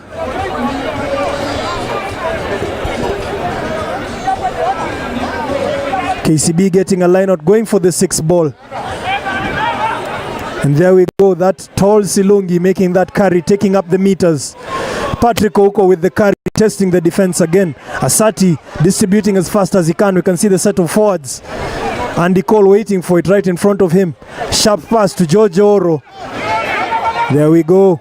They're trying to hold him up. Andy Cole Omolo trying to bring him to the ground. Japaso, they are getting the ball.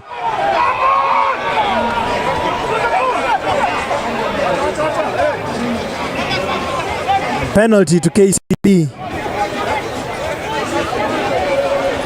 You can see Captain Raymond Chacha questioning the referee on that decision, but the referee's decision is final.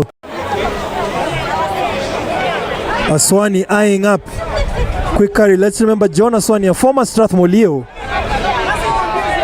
now in KCB colors, eyeing up the ball at lock, thinking of taking it quickly. You can see that pod of forward set Miheso, Aswani, Andy Kolomolo on this next pod.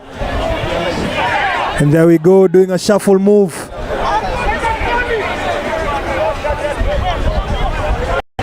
That's odd there. Rare mistake by KCB within the 22. Opted to take it quick, but had a handling error while taking it quick, giving the ball away when already in Strathmore Leo's red zone. Penalty. The oddities of Kenya Rugby, ladies and gentlemen, the oddities of Kenya Rugby. Losing the ball with the front foot. However, KCB are ahead with 21 points. That does not mean that you can't forgive the errors. Silly mistake there. Strathmore Leos now getting the ball within their 22. Can they exit and at least have some fun with the rugby ball? Amon Wamalwa, pacey, and he kicks it. Wekesa, Kilwake, communication having an error there. Wekesa gets it. Tries to take up the meters. Tall fella right there, massive handoff. Referee calling an obstruction of play, running behind his former teammate while the defender was trying to tackle. That's the call the referee has made. As we can see on the edges of the field, the KCB substitutes are warming up. The Strathmore Leos substitutes are also up now. About 10 minutes left in the half. Amon Wamalwa on kicking duties. Wekesa, such a tall figure on the wing. You can't just kick that ball that way. He'll bring it back down. Davis Nyaundi taking it. Dominic Sunday eating up the meters. Testing the defense again, as he has. Straight up the 50-meter line. Next carry. Aswani with the mistake there. Scrappy ball. Referee being forced to call that handling error. You couldn't ignore it. Scrappy ball by KCB. It gets to a point where you do feel the scoreline would be much larger without all the scrappy ball going around. Handling errors here. A few unprovoked penalties here and there. Moment of acknowledgement for both sides. On the bench, the likes of Jacob Ojay, Peter Kilonzo, Nyikuli on the bench for KCB. Meanwhile, we can see Morris Mbai recovering from injury, but his seniority is still respected on the bench. Speaking to Harold Tende on the Strathmore Leos bench.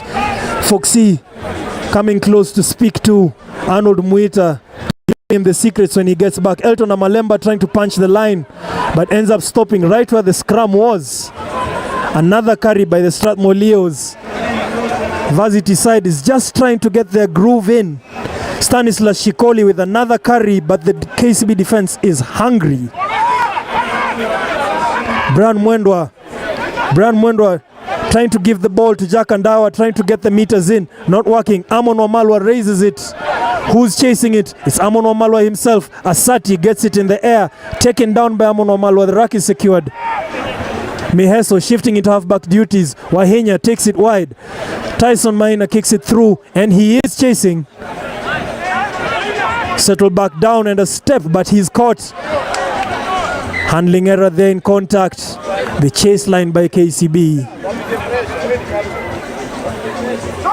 Seems to be a theme that's coming out at the moment. Samo getting the ball, losing it to a handling error, losing it to a penalty, gifting KCB the possession. And when you're playing a team such as KCB, that's not what you want to do. They need to settle into their groove. Their forwards looking a bit dispatched. We're seeing separate pods from Raymond Chacha. We're seeing a bit of carrying from Jack Angawa. Dennis Mbila trying to operate at 8, but it's a bit tough. Samuel Ofula trying to marshal his forces. It's not linking up so far.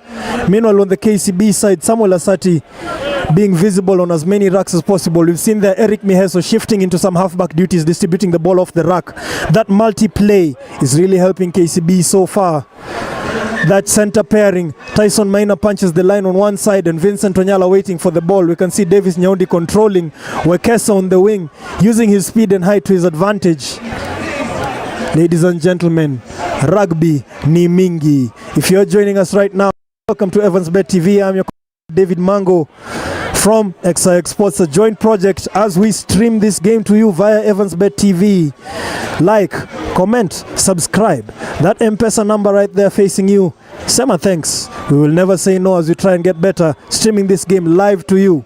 Before this, we had the Varsity Plate final, seeing KCA winning it over the Kebete Stallions 22-19. After that, we had the Varsity final where the JKUAT Cougars were the Varsity champs, winning it 31-23 over USIU. After that, we had the women's final with Mwamba going 5-peat, winning convincingly 44-11 over the Impala Roans. And now we have the club plate final, KCB in the white and green, Strathmore Leos in the blue.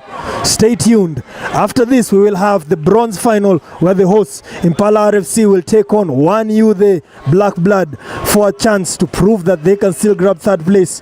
And in the final, the 100-year Nondis will take on the 2024 champions the 2024 champions Menengai Oilers. Stay tuned. Rugby ni mingi. Line out there won by the Strathmore Leos. Amon Omalo slotting in at 10 duties. Chacha with a heavy carry there, testing the shoulder. Mwendwa trying to split the ball. There we go, Andy Cole jumping on. Stanislas Shikoli fighting away. Settling it down and the ball is lost. Emmanuel Silungi getting the ball but going into contact. Strathmore losing the ball to another handling error. We can see Davis Nyaundi going into distribution duties. Andy Cole Omolo is taking the meters. Samuel Asati back at 9. Brian Wahinya shifts it wide. Aswani with the break. Aswani with only space in the try box. Try time by the lock against his former side. Beautiful play by KCB there, phase after phase, punishing the defense. Try time, KCB. KCB adding yet another 5, ladies and gentlemen, to extend their lead to KCB. KCB 31 with the conversion to come. 31.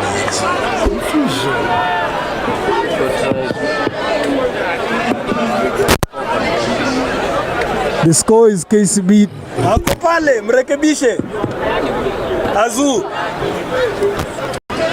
KCB taking it 26 to Strathmore 0. 4 tries unanswered by the KCB Lions as Wahinya tries to secure the points. is right on the edge of the field. Takes a breath, eyes the post, runs it up. And he misses it. Conversion wide. That kills his 100% record so far. 3 out of 4. For Strathmore Leos. A very tricky kick. 26 points to 0 for the KCB Lions RFC. It's looking bleak for the varsity side. Yes, they are dotted with players who shine during the 7th circuit, but this is 15s rugby. KCB leading.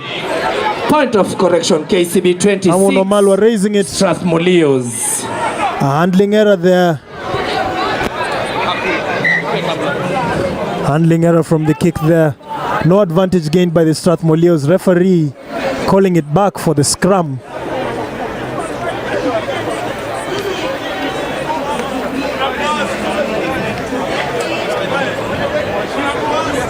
Aswani trying to catch the ball in the air. Normally tricky when you're being held by your former player and also trying to catch the ball. Just shows you the amount of effort. It's not as easy as it looks, ladies and gentlemen. For those who've been in there, the pressure of the chaser, the ball in your eyes, the sun's in your eyes. Tough task. Scrum for the Strathmore Leos, 40 meters from the KCB try box. Arnold Muita with a yellow card. Amonomalwa shifting it to Amalemba. Amalemba trying to fight, trying to get defenders off, but he's getting swarmed. Now the ruck is getting challenged. Brian Wahinya putting in the shoulder. Has it been turned over? Referee calling back the penalty. A quick take by Amonomalwa. Shifts it to Wafula. Wafula taking the meters. Can't get past Wekesa. Can we call that the Western Connect? Wafula meeting Wekesa. Haha. Mbila trying to get the meters. Chacha with a heavy carry, bouncing off his defender. There goes Stanislas Shikoli, but he meets George Oro, also a former Strathmore Leos player. Muita looking to distribute it. Ochiel stepping, punishing the line. Davis Nyaundi, the last line of defense, manages to stop him. Strathmore finally getting the groove. Oyer trying to get it over. Muita bringing the sanity. Wafula again with the dummy, taking it up towards Andy Cole. Ref calls no advantage being played. Muita takes it quick, shifts it wide to Amalemba. But referee says offside by KCB, no advantage gained. We're seeing glimpses of Strathmore getting into the groove. Some solid carries by Captain Raymond Chacha. First bump off a few minutes ago, and then another one. He's looking solid. Let's remember he is also a Kenya under-20, a Chipu product, 2022 and 2023. We're seeing the likes of Amonomalwa shift back into 15.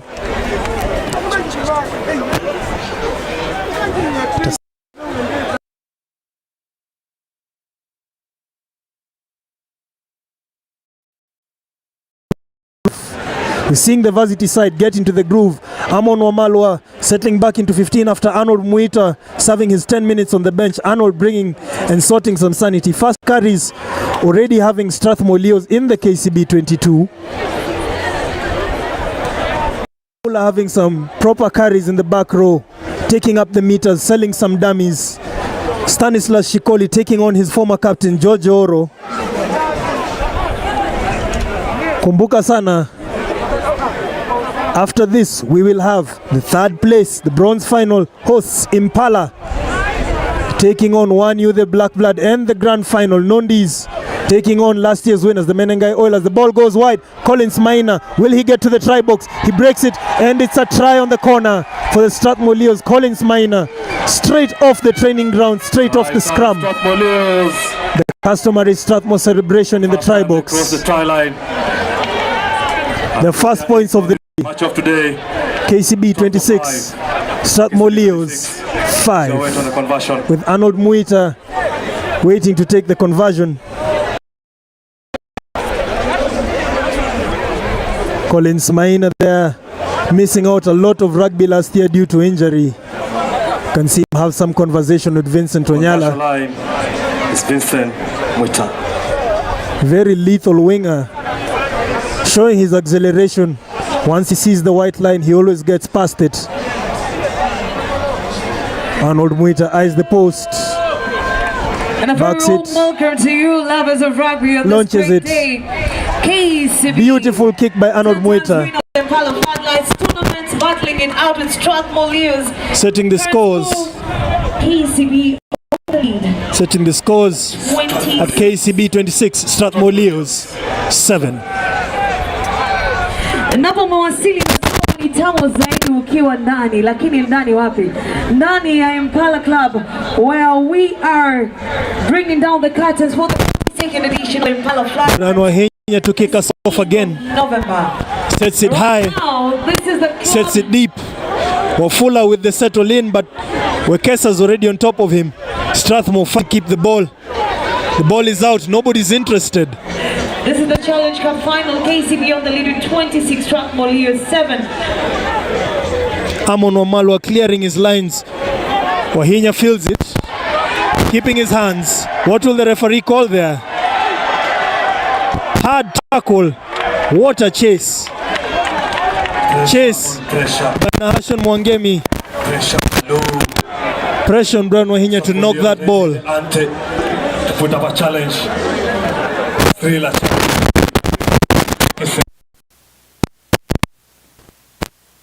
For 15 men in the pitch. They're putting up a good fight. Stay tuned.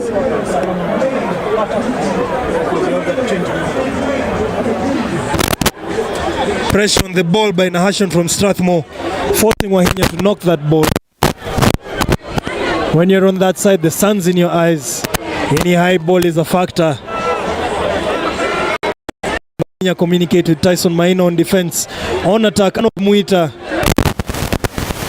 communicating with Morgan Machia. Morgan gets the ball fast. Plays the second line to Amon Omalwa. Amon Omalwa beats one, beats two. Kicks through. That's his special weapon.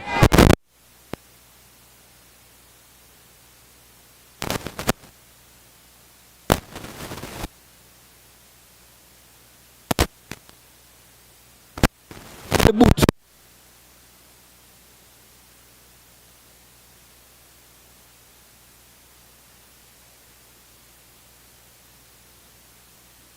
Distributes it to Samuel Asati.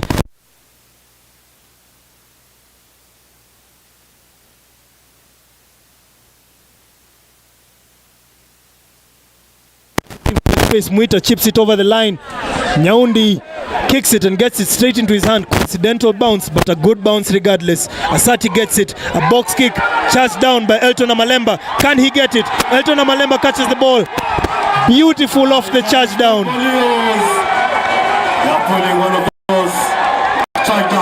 Try time Subsequently by Elton Amalemba. scores to 12.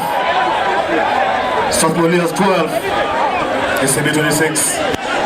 Last week, They walk up a charge down by Arnold Mwita leading to a try over Mwamba. This week, a charge down by Elton Amalemba leading to a try. We might just say that charge down is actually a weapon within Strathmore's toolset. Scott is similarly, in fact, a similar area of the field as last week. Score KCB 12 with Arnold Mwita lining up to take the 2. He's already got a tricky kick. He make it 2. Backs it up. Slightly to the left.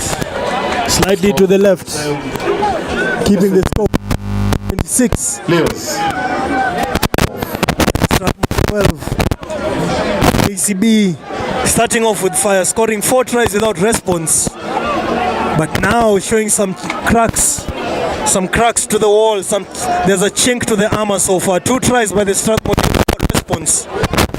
Strathmore Leos looked like they were missing rhythm when the game started. But now looking like they're getting their rhythm back, leaving the ball to bounce. Wekesa getting the ball in the air. A very lethal play in the air. Asati getting the ball to Miheso. Miheso testing the first defender. However, testing him badly. Leading elbow. Arnold Mwita taking it quick. Wafula with the carry. Referee says the defense was not 10 meters back. Quick reaction by Arnold Mwita, gaining them the 10 meters. And he gets the kick. A line out in KCB territory. Ladies and gentlemen, karibu sana. Welcome to Evans Bet TV. I am your commentator, David Mango. We have been here since morning. In the morning, we did have the Varsity Plate final, which KCA won 22-19 over the Kabete Stallions. That was followed by the Varsity final, which the JKUAT Cougars won 31-23 over the USIU Marshals. That was followed by the women's final, which Mwamba won. Silky hands there. He did see it, but he could not intercept it. Vincent Onyala just slipping out of his hands there. We know he's very lethal on the intercept. That's the first half, ladies and gentlemen. KCB 26, Strathmore Leos 12.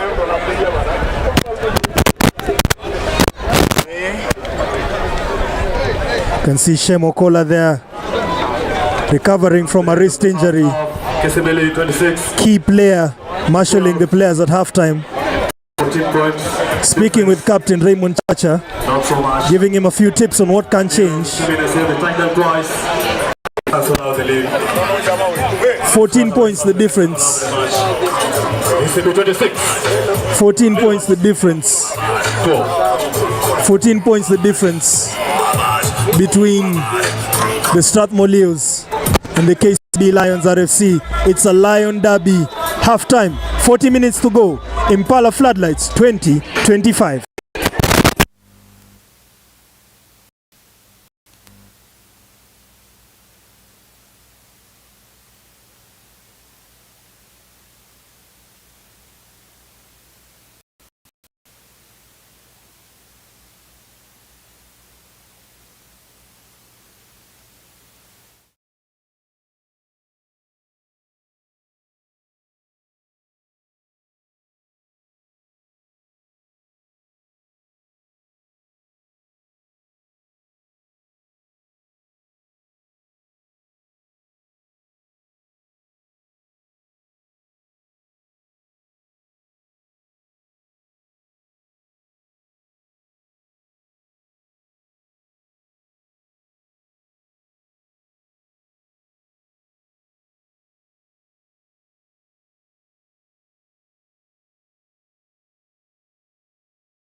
Impala Flood.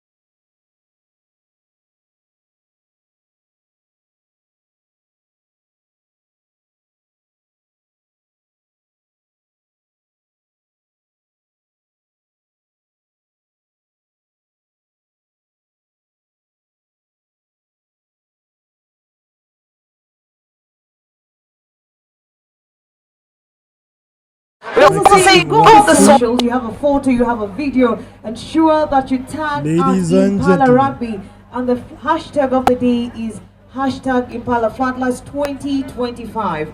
Kitted in white is KCB Rugby, and kitted in blue is the Strathmore Leos. We will await the whistle by the referee as a sign that we will now officially beginning this second half of the match. Halftime score KCB 26, Strathmore Leos 12. Ladies and gentlemen, welcome to the second half. Sorted a few audio issues here and there, dealing with the interference, as we have noted you saying in the comments. Welcome to Evans Bet TV, second half of the club plate final. KCB in the white and green on the right side of your screen, Strathmore Leos in the blue. Current scores: KCB with 26 and the Strathmore Leos with 12. KCB taking it 4 tries unanswered in the first half before Strathmore responded actually with 2 tries. KCB with tries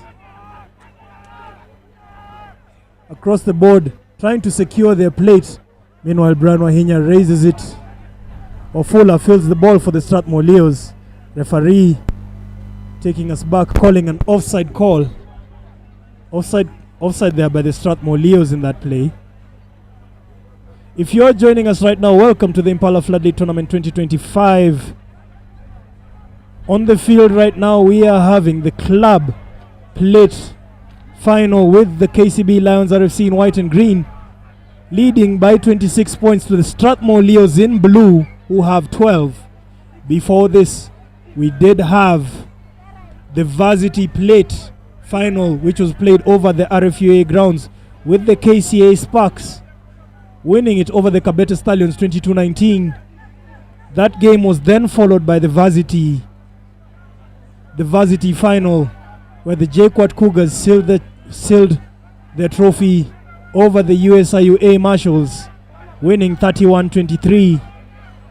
That game was then followed by the women's final. The Mwamba ladies made it 5 times in a row, taking it 44-11 over the Impala Roans. And right now, we have KCB Lions taking on the Strathmore Leos. The scores are 26-12. Strathmore now going over the 22. Arnold Muita giving the ball to Wafula. Wafula selling the dummy, running aside and then running straight into the man. You can see KCB having done a substitute. Felix Ojo getting onto the field. We assume substituting Collins Maina. But the flag is up by the AR. Assistant referee saying Collins Maina stepped out on that try. Brilliant vision there, spotting the space to kick it. That was a beautiful one.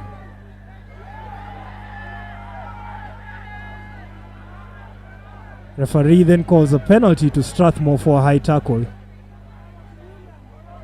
KCB starting off so well with 4 tries back to back, keeping Strathmore out of their 22 for at least 10 or 15 minutes, but from that point onwards, Strathmore seemed to have gathered the momentum. Former Chipu halfback Brian Wendwa marshalling his troops at 9. We've seen Captain Raymond Chacha make some big carries in the first half. KCB just looking like they might have closed their office early after those 4 tries, not looking like they have that sting anymore. And there we go, that push in the scrum, but all out. Turnover. Handling errors there, sorry for the interference. And you can see Samuel Asati getting it to Wahinya. Wahinya spotting the gap, swinging it over. Vincent Onyala giving it to Dominic Sunday. Dominic Sunday with space, trying to pump his feet, breaks the first tackler, breaks the second. Try time in the corner. Dominic Sunday KCB with a try. in their lead to 31. Strathmore Leos 12. Brilliant try by the KCB Lions. I was mentioning earlier.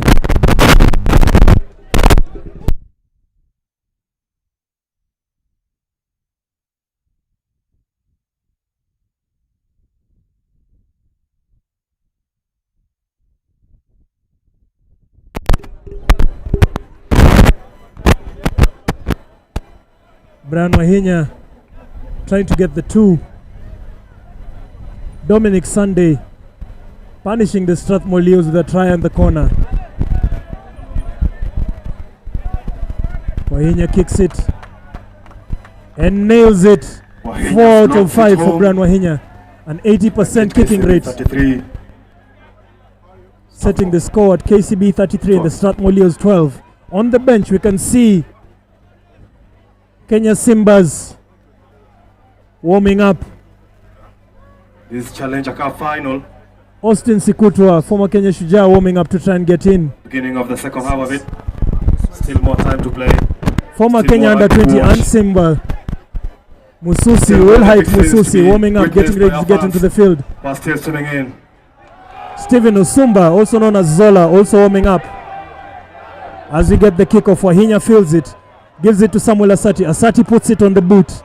Amon Wamalwa falling back, tracking back to get it, but he lets it bounce.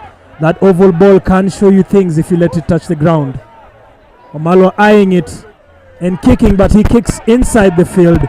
Wahinya spotting it. We have some Strathmore Leos coming from offside. Wamalwa getting them onside. Nyaundi getting the ball, giving the ball to Miheso. Miheso testing the first defender, breaking the line, stepping on the inside of Mwendwa. Intercepted by Amalemba, who's falling back to get the ball. Amalemba puts it on the boot. A chase back. Felix Ojo, Brian Wahinya. Wahinya gets it with a step and a goose. Gives it to Ojo. Ojo, bad hands right there. One of those hot matches. You snooze. Putting KCB under pressure with that handling error. Scrum in the 22 for the Strathmore Leos.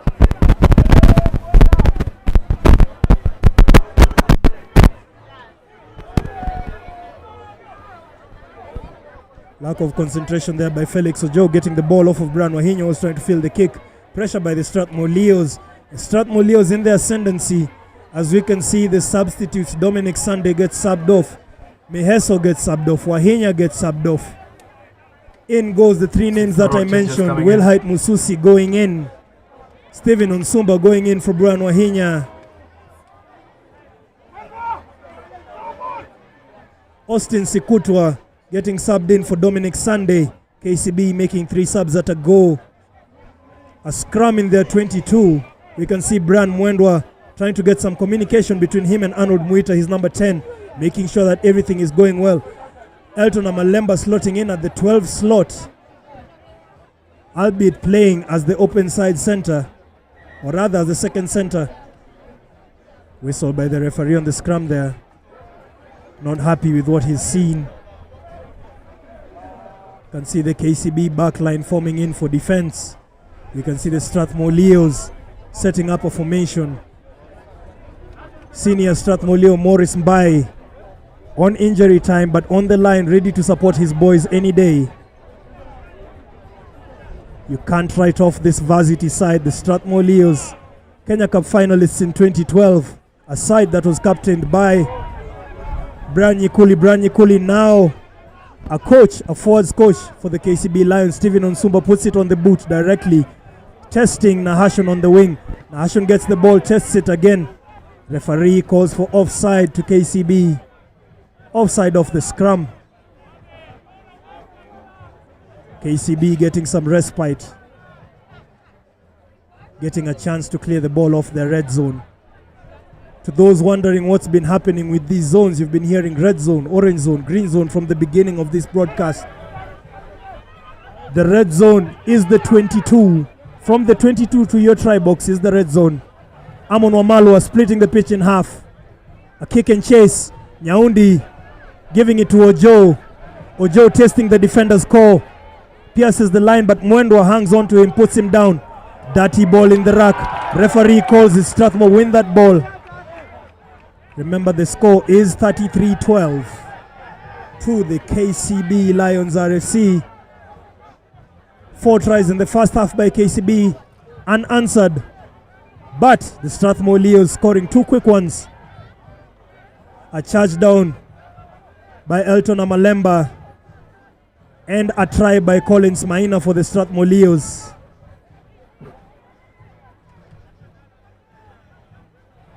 KCB getting a try from former Strathmore Leo John Aswani, breaking the line and going to the corner. Tyson Maina also crossing over the line for the KCB. All these names, if you do note, are actually former Chipo players, showing their impact at club level.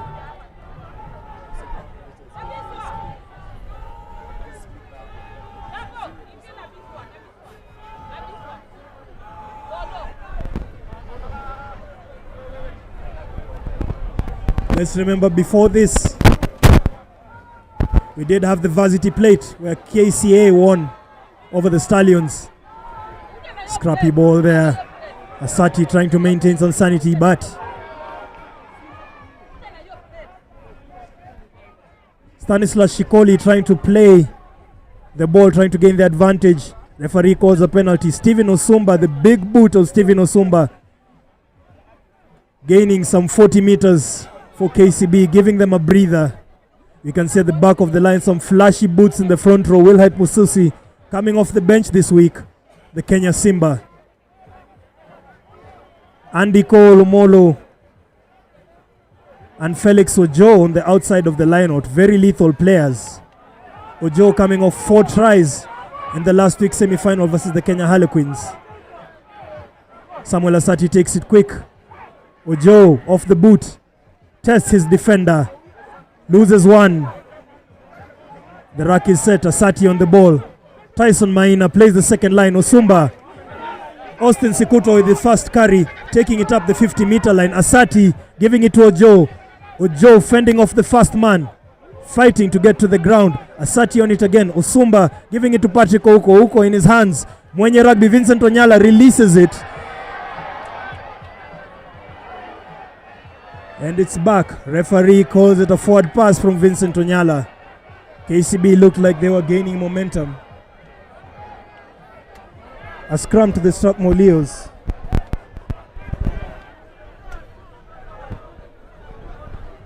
A scrum to the Strathmore Leos, 55 meters away from the try box. As we said earlier, KCB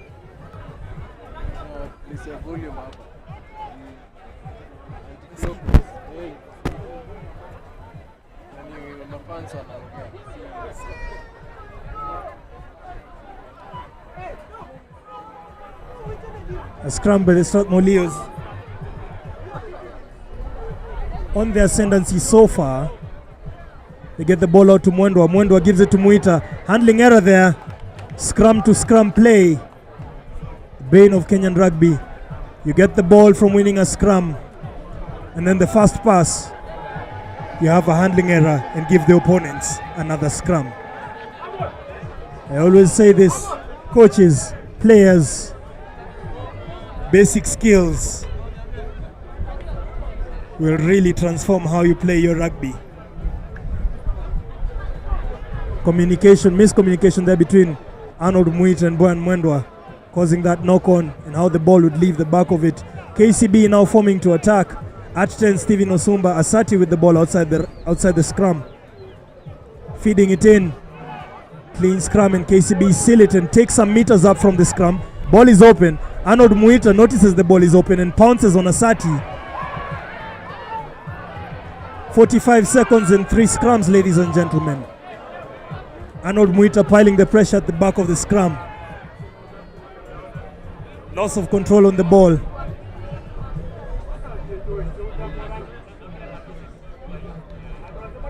We can see communication in the KCB backline between Tyson Main and Vincent Onyala as they set up the defense. Elton Amalemba marshalling his backline alongside Arnold Muita. We can see Amon Wamalwa hang back. His speed, of course, that kick and chase that he is well known for.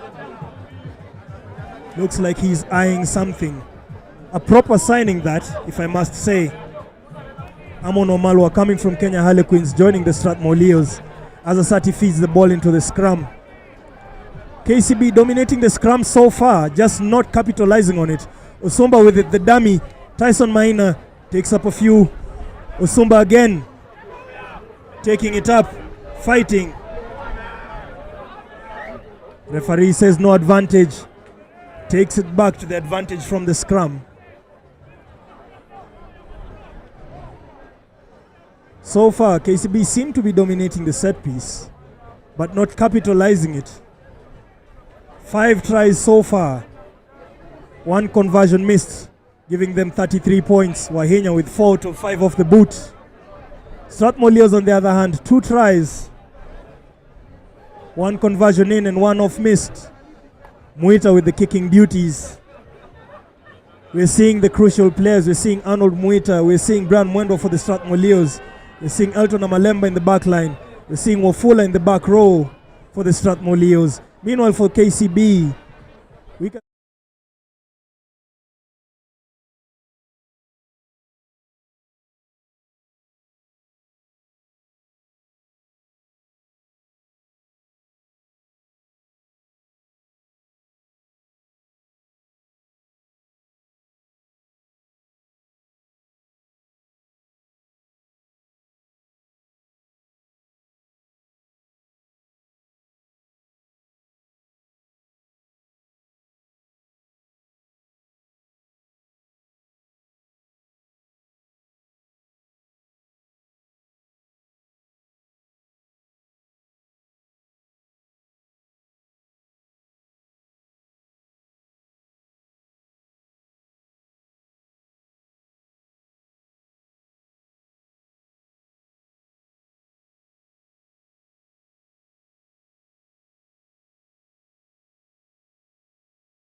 made it 5 times in a row, winning 44-11 over the Impala Roans.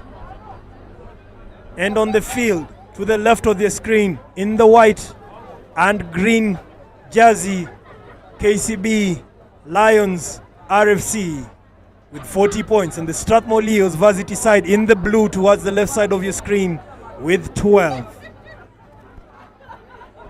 Second half of the game.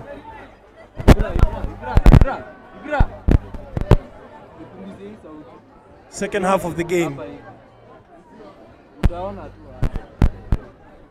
KCB looked like they stumbled, letting in the Strathmore score 2 tries, but seems they have it all in their ascendancy. Scoring tries so far in quite an easy way. Previous try, Tyson Maina, former Menengai Oiler, now a KCB Lion, just getting it straight off the scrum. Jenkins Kipruto putting it in his hands as he crashed over the line. We've seen some serious play by KCB so far. Kevin Wekesa standing out on the wing using his height. Jonas Wani, former Strathmore Leo, scoring a try with a break. As for the Strathmore Leos, we had a try on the wing by Collins Maina, a charge down and try by Elton Amalemba. As Strathmore feed the ball, but can they hold themselves? The scrum has been a problem for them. A penalty to KCB. Looks like the narrative holds. Seems not to be the day for the Strathmore Leos scrum as it's taken quickly. But referee brings it back. Tyson Maina always ready to punish. Let's remember Tyson Maina, former Chipu, played at back row first before being a center. Now playing at 12. On his outside, Mwenye Rugby Vincent Onyala, communicating with Davis Nyaundi, who is playing at 15 for KCB today. Austin Sikutwa coming off the bench. Dominic Sunday is the one who started the game for the KCB Lions. Austin Sikutwa coming off the bench. As for the Strathmore Leos, meanwhile Andy Kolomolo taking up the meters. Jenkins Kipruto feeding it to Wilhite Mususi, who takes up the meters again. Looking at the referee, penalty to KCB, hands in the rack. Seems to be Wafula again. You just can't ignore the guy. He seems to be in everything, but not everything good. KCB opting to take the meters, going for the line out. Well, if you have a kicker like Steven Osumba, why aren't you going for the line out? That becomes the question. We can see fans streaming in. Don't shy off if you're logged into EvansBet TV. Still have 2 games after this. You can still make it to the Impala Club rugby grounds as the sun is setting. And we switch on the floodlights. A line out, though not straight, calls the referee. It reaches a point where you do feel if we could take out the errors, the handling errors, the lineouts that are not being thrown straight, the penalties coming from the rack, you do realize that this game might have had a better score or might have been more exciting. But as of now, it's start and stop. Going from scrum to lineout, going from lineout to penalty, going from penalty back to scrum. Some tough rugby. A warm welcome to you if you're tuning at home. Hit that subscribe button. Hit that like button. Commentate. Tell us. Give us a comment and tell us what you expect of the games coming up. This seems like a foregone conclusion so far, with KCB having 40 points over Strathmore's 12. Amon Omalwa clearing his lines. Bringing the ball to the 40-meter line. But it will be KCB ball. We can see George Oro communicating with his forwards. The Kenya Shujaa captain having a knack to lead his forces, coordinating the line out. Bit of confusion by KCB there. Oro gets it, puts it down. Manuel Opondo slotting it at number 9 for KCB. And a penalty to the Strathmore Leos, holding on. That's a turnover to the Strathmore Leos. Manuel Opondo trying to be a bit smart. Not going so well. We've had some substitutes. Remember, when the game started at 9, we did have Samuel Asati. Now at 9, we have Emmanuel Opondo. Arnold Muita opting to take the meters. And he gets it just outside the 22. A line out to the Strathmore Leos. Emmanuel Opondo calling the mark. Jojo Oro, always eager, pointing to the defenders. Pointing to the attackers rather.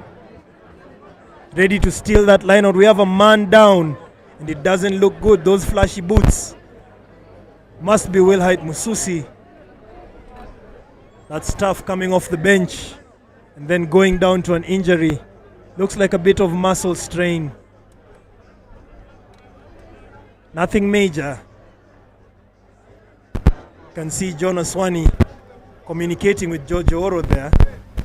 Strategizing on what they're going to do. Meanwhile, for the Strathmore Leos, Stanislas Shikoli looking like the sure jumper in a 5-man lineout. He calls it, but it slips out of his hands. KCB get it. Break the first, break the second. KCB getting the ball off a lineout, a Strathmore Leos lineout. Taken wide, Jojo Oro shifting it to Andy Kolomolo. Andy Kolomolo taking the meters. There he is, going over the 40-meter line.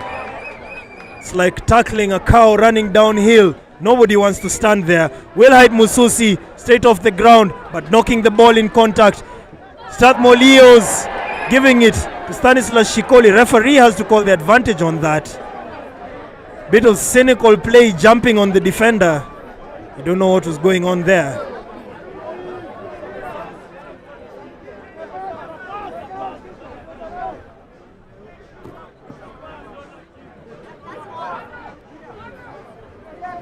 Arnold Muita again taking the meters with the penalty.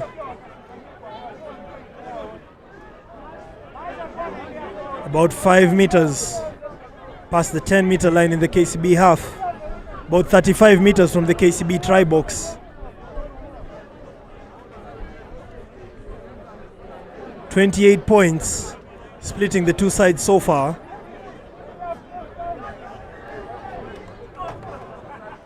As we said earlier in the day, we did have the varsity plate. The KCA Sparks getting 22-19 over the Kabete Stallions. We had the varsity final.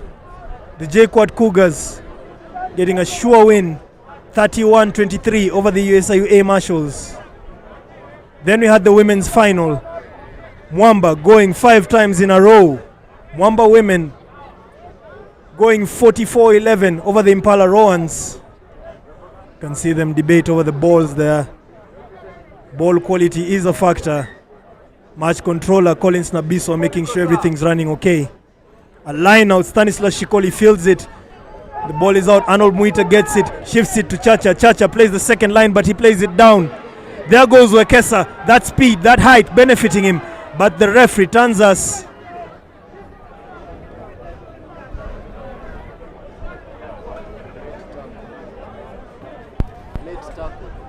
Ref calls a late tackle by KCB. We assume the late tackle that caused that turnover of the ball. Strathmore Leos getting the penalties, but not really maximizing on them. Still holding on to the 12 points that they scored in the first half. Not able to show us anything else so far.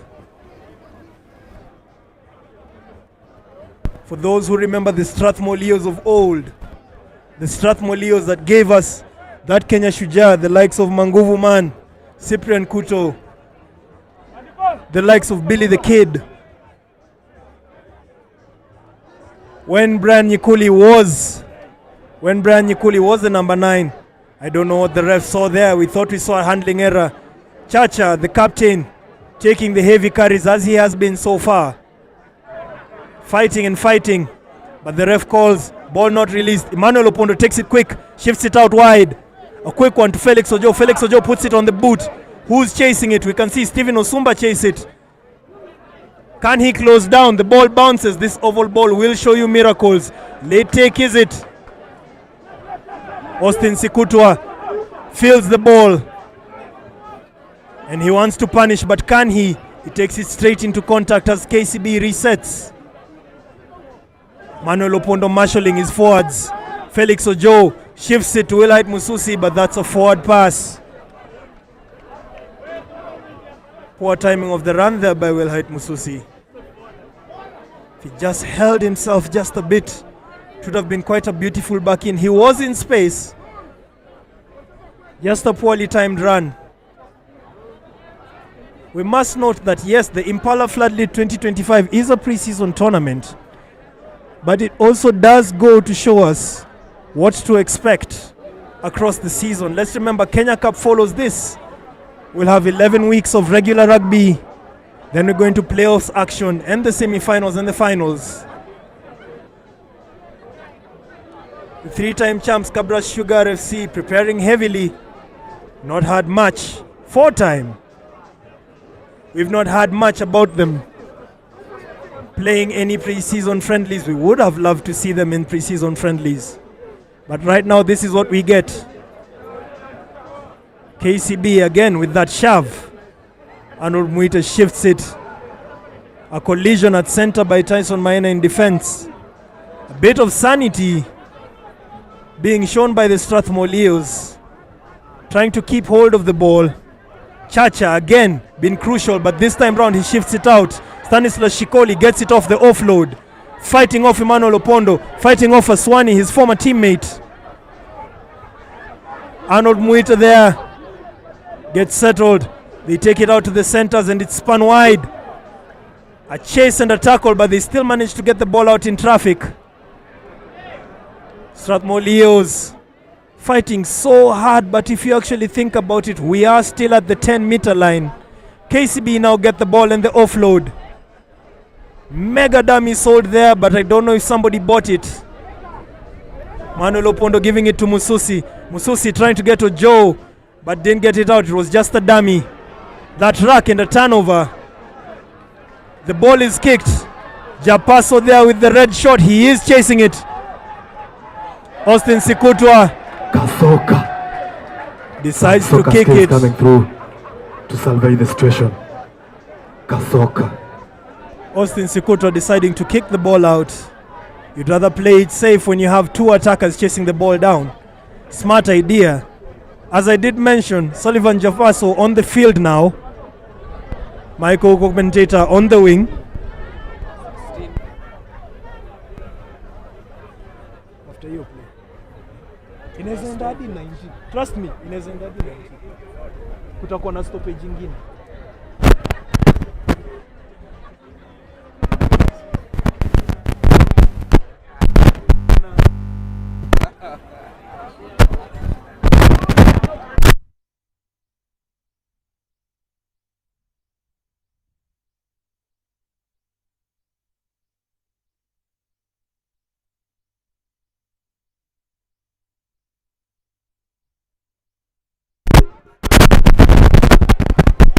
A line out there by Strathmore Leos and they retrieve the ball.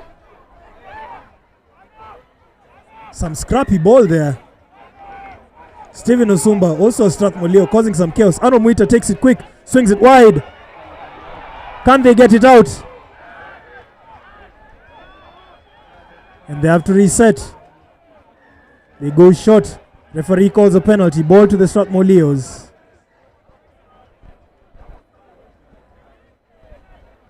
The score may be 40-12, but KCB is showing.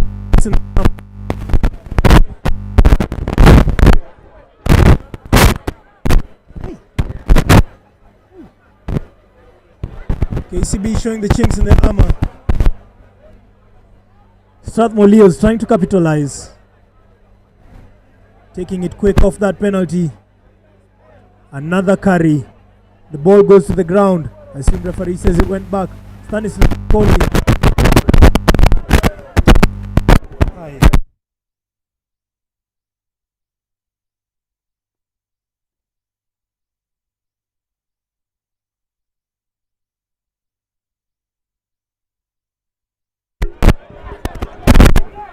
Defensive work by KCB. Loose hands. Andy Kolomolo pounces on it.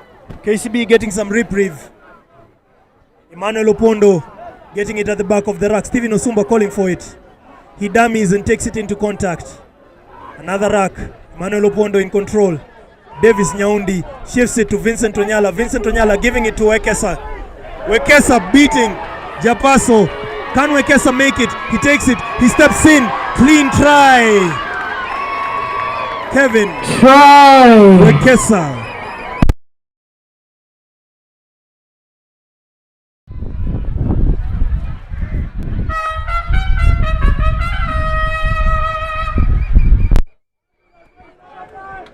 Kevin Wekesa with the try there. Try. The ball of Vincent Onyala. KCB. Hitting the first man. Second half of the match. KCB Rugby with another try. Conversion to come. Stephen Osumba should be an easy one right in front of the post. And Conversion also good. KCB Rugby 47. Strathmore Leos 12. A replay on that if possible. Onyala taking up Stephen the Osumba with conversion. Puts it underway for Strathmore to stretch. This is no absence no more.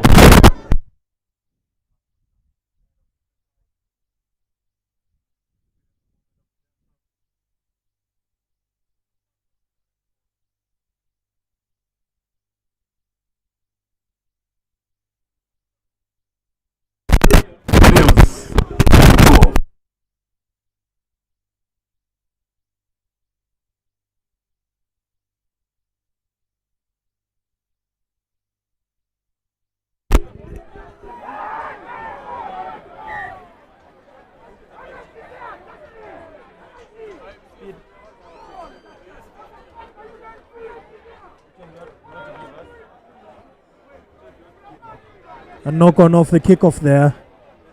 Previous try by Kevin Wekesa. Sorry for the microphone difficulties for those of you tuning in.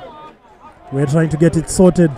We are looking for alternatives. We are trying to give you the best. Meanwhile, hit that like button, hit that subscribe button. That Mpesa number, cheza kama wewe. Allow us hata tununue microphone mzuri. Allow us. Current score is KCB 47, Strathmore Leos 12. A try by Kevin Wekesa. Straight off the wing, taking the ball up 60 meters into the Strathmore Leos try box. Strathmore Leos with 2 solitary tries. With 2 tries. One on the wing by Collins Maina and another charge down by Elton Amalemba. KCB with too many tries to call the specific try scorers. Tyson Maina gets it off of Otsumba. Takes up the meters. Manuel Opondo trying to marshal his forces. The forwards of KCB shifting it again. The call, the boot of Otsumba again.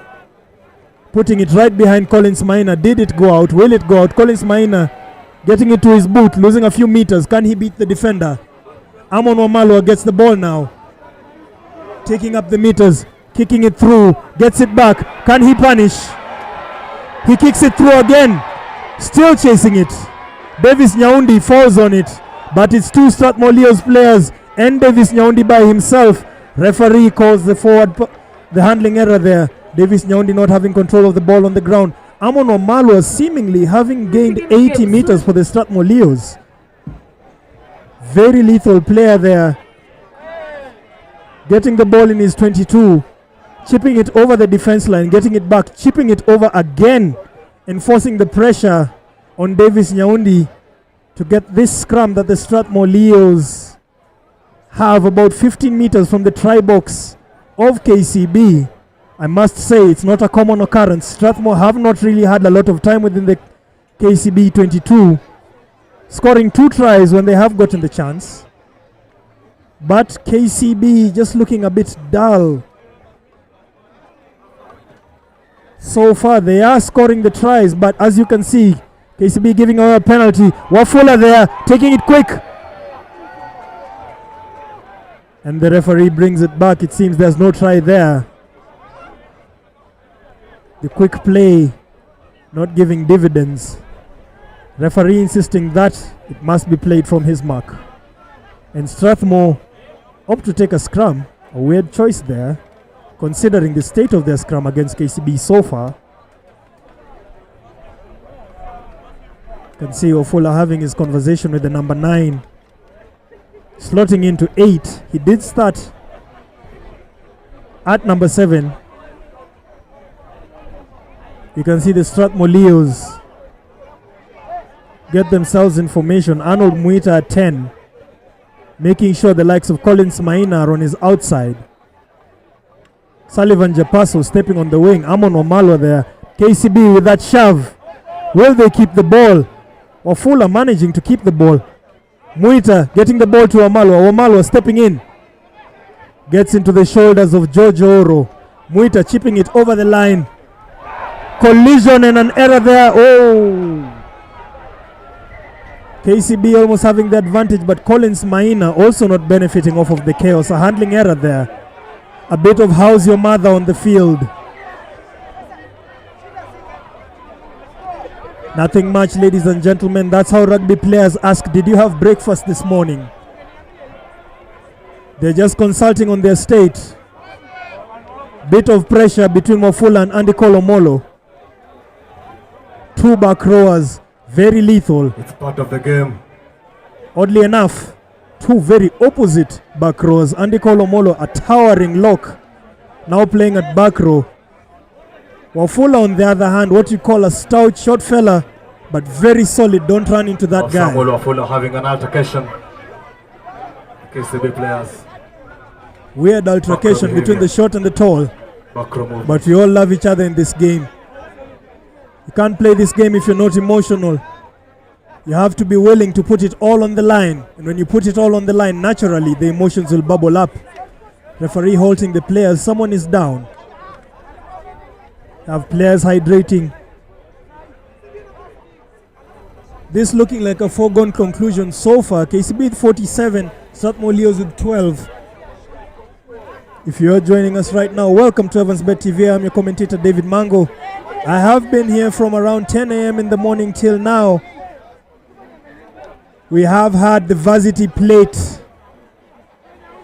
which was won by the KCA Sparks over the Kabete Stallions. We did have the Varsity Final, which was won by the JKUAT Cougars over USIU. We did have the Women's Final, where Mwamba ladies went 5-peat over Impala. And now we're having the Club Plate Final, with KCB having 47 and the Strathmore Leos having 12. Grab a seat, grab a drink, like, subscribe and share the link. Karibu sana. Usiogope kucheza na hiyo Mpesa Number hapo chini. As we can see, the Strathmore Leos knocking the ball within the scrum. That KCB pressure has been telling from kickoff. KCB has seemingly dominated most of the scrums. I don't think I have seen the Strathmore Leos shove KCB off the ball so far. But the referee calls a penalty. Muita takes it. Stanislas Shikoli going up against Vincent Onyala. Does he ground it? That is the question. Referee having to consult his AR. That's a tight call. Referee calls it. Handling error there by Stanislas Shikoli while grounding the ball.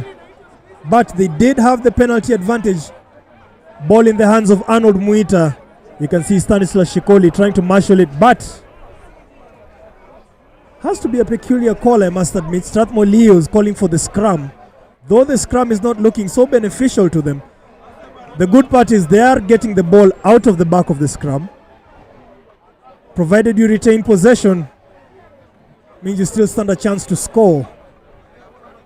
But when you have 35 points splitting you between you and your opponents, it's high time you started thinking of alternatives. Scrum 10 meters from the line. Strathmore ball, and it's out. Second line being played. Muita trying to transfer it quickly. Collins Maina on the wing against Wekesa. He loses it. Austin Sikuto trying to fight out of traffic. What will the referee call?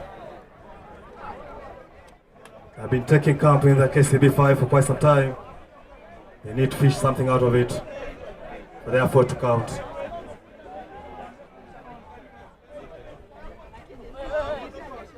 Referee now.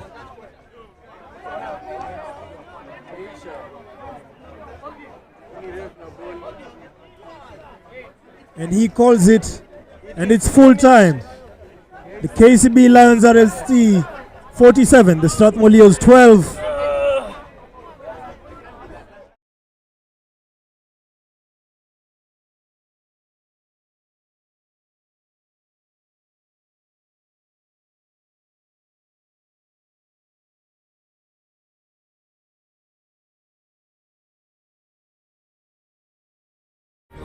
It's going to be the Now challenge. wait for the break.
week number 2, today being week number 3 and the final. And remember, again, tunakutana pale Kenya Rugby Union for the Rugby African Women 7th. We've had the varsity final. We've had the varsity plate. I want to hear We've had the club plate. We've had the women's final. For the host of the tournament, Impala RFC taking on we have the club from Black Blood.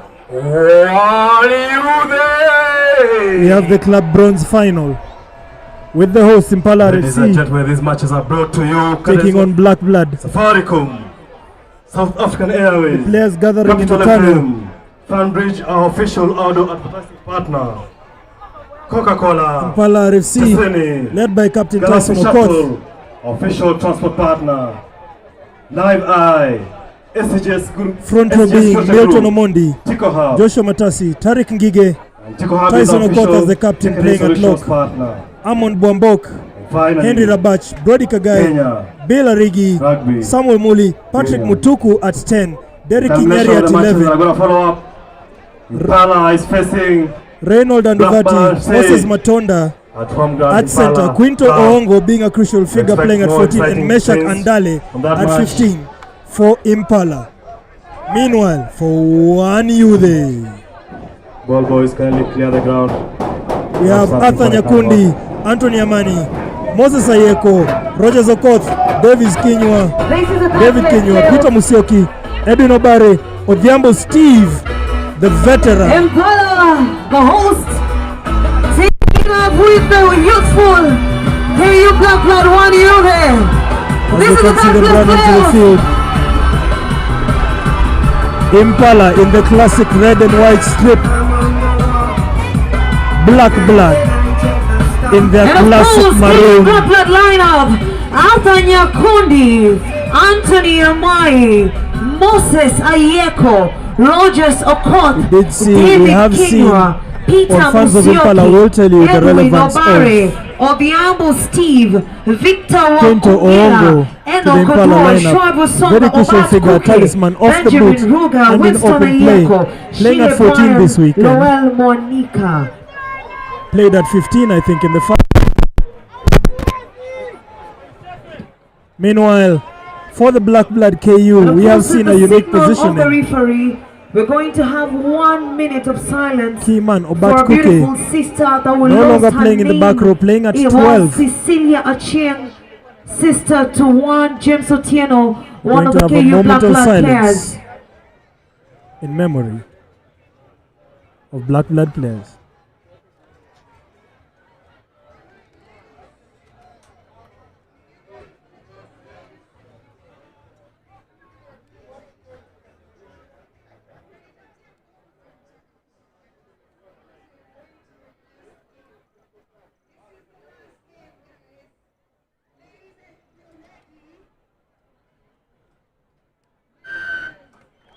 After a moment of silence, we do get back to it. May the Key soul of changes. Cecilia Achieng rest in eternal peace. Cyprian Dawa Key changes. completing that lineup for 1U there. With Cyprian Obat Dawa, Kuke Frank Wekesa, playing at Major center. Mulongo, Samuel Washaki, Key change Shile Bryan, for and Black Blood. Elvis Otete.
Will be KU Black Blood, aka 1U there. And on the receiving end in the red kit is Impala RFC, the host, 7 times winner of this Impala FloodLit tournament. And the last had a taste of its championship in 2016. But this year, they're right here for the third playoffs. And it's gonna be 80 minutes of good play. 80 minutes of amazing and thrilling tackles right here. With a signal from referee, we will be kicking off first half. KU Blackblood taking it up with Impala RFC. Blackblood getting the ball off the line. Blackblood kicking us off. Remember, Impala in the red and white strip, the classic Impala combo. One youth on the other hand in their classic maroon. Blackblood coming from the right hand of your screen, right hand side of your screen rather, and Impala RFC coming from the left hand side. And there we go. Lethal Kenya under 20 play there. Toretto taking up the meters, challenging, asking questions of the Impala defense as they try a line up. I must admit, one thing about Blackblood playing this weekend, I really want to see how Bat Kuke plays at center. Bat Kuke being key player to them, but now shifting out of the back row where he played in week 1 and week 2, and now playing at center, fast center at 12 for Blackblood. Blackblood taking in the meters. Referee ensuring that the Impala players are on side. Another phase by Blackblood. We really have to note the Blackblood form in pre-season. Last year beating KCB 9-3 in the quarterfinals. This year stumbling to the nondescripts. Seems the Nondis kind of have their formula so far. But you can't deny the varsity side does have impact when you play against them. Located at the Kenyatta University Long Thika Road, the main campus. The grounds being called the Blood Bin, benefiting off of a penalty right now by Impala RFC. Impala, the hosts. The penalty kick by KU Blackblood, no good. Current score Impala RFC 0, Blackblood 0.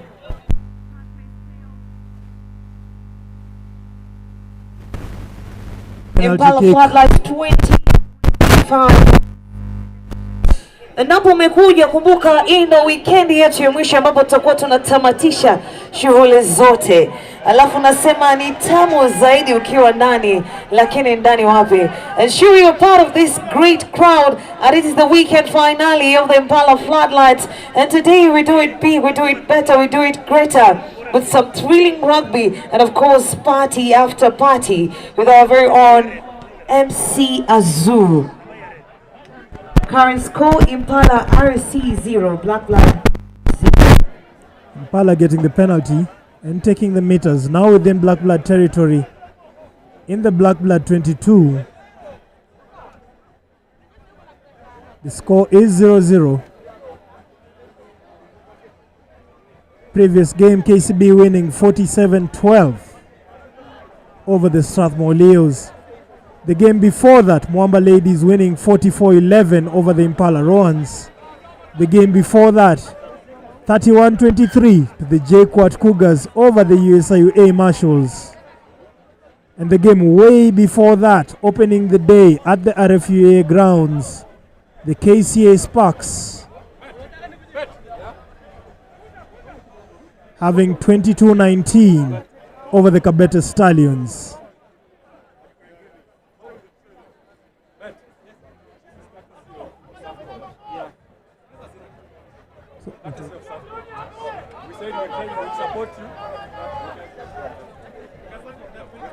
As you have a scrum within the 22.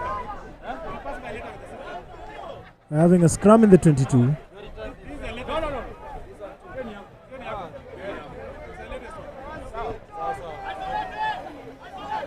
Blackblood trying to play out of the red zone. Some hungry Impala defense. Puts it on the boot. Quinto Ongo trying to trace it, but it does go straight out. Being in the 22, straight out or not. A line out to Impala, but at the 50-meter line.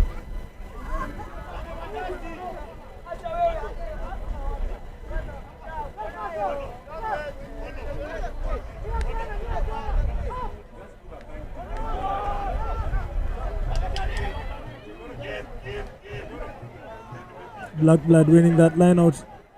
Sorry, Impala getting possession of the ball, winning that line out for themselves, taking up the meters. The phase play trying to work on the boot of Matoka, who tries to gain the yards. But Black Blood call for mark to secure it, and they take it quick. Is that Obat Kuke trying to fight out of it, trying to play out of the 22. That is Black Blood.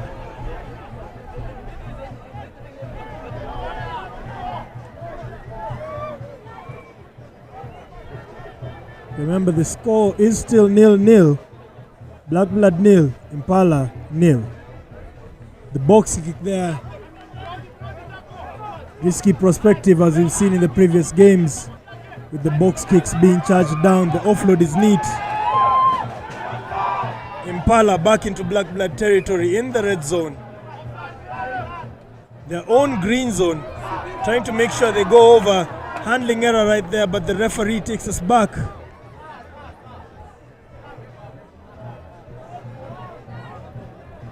Calling for Black Blood offside. A bit of indiscipline in the Black Blood defense. Rushing up. But will you act shocked if Quinto Ongo asks to go for the 3 points? He's been key to Impala so far. Been key to them in week 1, in week 2. Let's remember the championship season where he was the top point scorer. Has been key to them in the previous Kenya Cup season. Quinto Ongo, servant of the game, done so much for Impala. Quinto Ongo wires it home to give Impala the first lead, first half of the match. Impala 3, Black Blood 0. First points of the game, Quinto Ongo with the 3. And in other news, ladies and gentlemen, water. It's wet. If you're just streaming in, this is the third place playoff of the 42nd edition of the Impala FloodLit, happening live at the Impala Cab. The host, Impala RC at 3, Black Blood 1, Youth 0. Right after this, we'll be proceeding to the final, and that will bring down the business of the weekend finale, where Nondis will be battling it out with the Menengai Oilers. Na tunasema usiende popote, mchezo bado. Current score, Impala RC 3, Black Blood 0.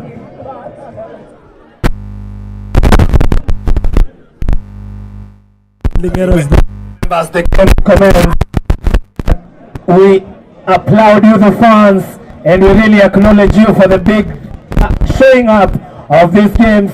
Thank you for being here for week 1, week 2, today being week 3, and we are asking to hear from you, the fans.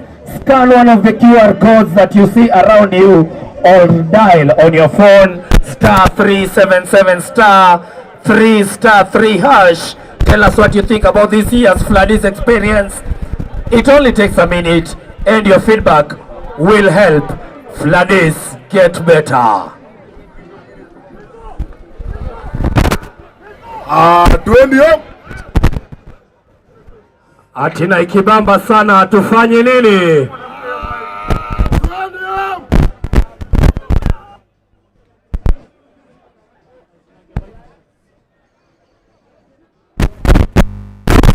Scrum to scrum play there. Ball coming off a scrum, leading to another scrum. A carry by Obat Kuke, but a bad pass, leading to the handling error that caused this scrum. Impala ball being fed in. And they retain possession. At least they can exit from their side. Peter with the clearance. Handling error there.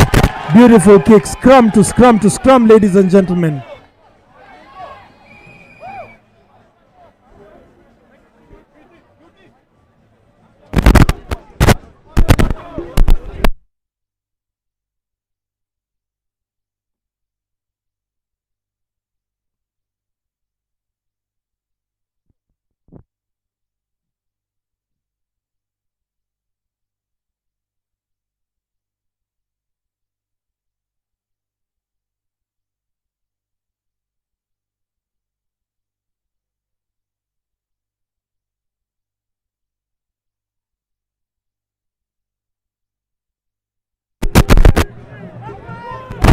Handling error there of the kick.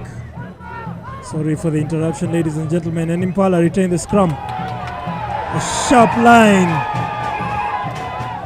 there by Impala. Loose pass. One you there trying to rush the defense. Referee brings it back. The arm is out. Handling error by Black Blood. A scrum, Impala ball. Ladies and gentlemen, karibu sana. Welcome to the Impala FloodLit 2025. Brought to you by Evans BTB. I am your commentator, David Mango. We have been here since morning at around 10 a.m.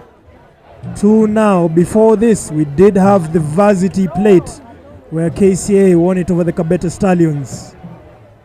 We did have the Varsity Final, where the JKUAT Cougars won it 31-23 over the USIU Marshals. We did have the Women's Final, where Mwamba made it 5 times in a row, taking it 44-11 over the Impala Rons. Before this, we did have the Club Plate Final, where KCB stamped the authority 47-12 over the Strathmore Leos. And now, we have Impala RFC, the hosts, taking on Black Blood. Impala leading 3-0, the penalty kicked by Quinto Ongo. We're 11 minutes in. And a scrum to Black Blood RFC. About 45 meters away from the Impala try box. Impala in the lead, albeit a narrow one. We must at least acknowledge that Impala has managed to sustain this tournament. This is the 42nd edition. 42 years of rugby under the floodlights. Thank you, Impala RFC, for granting us some good pre-season rugby. Meanwhile, in the bronze final, a penalty off that. Quick take by Black Blood. The ball is shifted out wide. The player retains it. The ref's arm is out. He calls that high tackle. Remember, player safety is a factor. The ball is shifted left, then shift right. And they seek the meters. High pressure on Derek Kinyari. He keeps his feet, but the chase was live. Referee calls it back. For that high tackle, what will Black Blood do?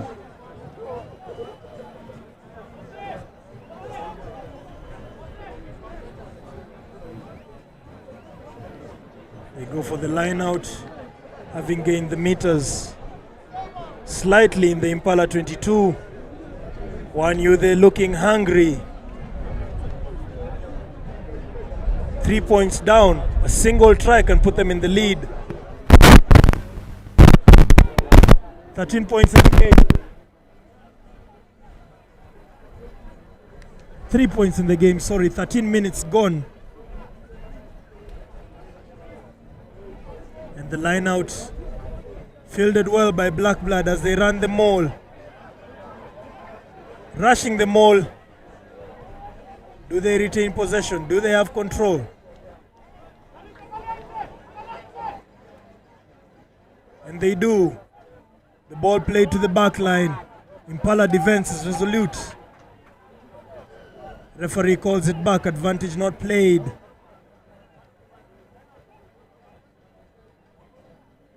Black Blood with another chance to take the lead. If they can get a try, that is. A common thing occurring across the day, common theme I must say. Penalty to penalty play, handling error to handling error. We have one scrum and then we have the next. line out to line out, we have one penalty and then we get another penalty, or a line out and then we get a scrum. Something that's happened from morning. Killed a lot of momentum for all players so far, for most teams so far. Ball fed in by Black Blood. Can they capitalize in the Impala red zone? Trying to shove the scrum, trying to keep the ball control at the back of the scrum. The scrum is twisting, it has been picked, but arrested right where he stood. Ref calls release and they do release him. Another carry by Black Blood, as you can see them bind, getting ready to attack the boiler room, ladies and gentlemen. We call it the boiler room. That's where the hard work happens, where the composure is needed. Try time by Black Blood. Try time. KU Black Blood won you the first try. And that must be your boy Obat Kuke with the first try for KU Black Blood. Obat Kuke set up as a center for this game, but still willing to do the dirty work as a forward. Good try for Black Blood, and that puts Black Blood at 5. Impala 3 with the kick to come. And the kick is good. Black Blood 7. Conversion good. Impala Can RC score Impala RC 3. KU Black Blood 7.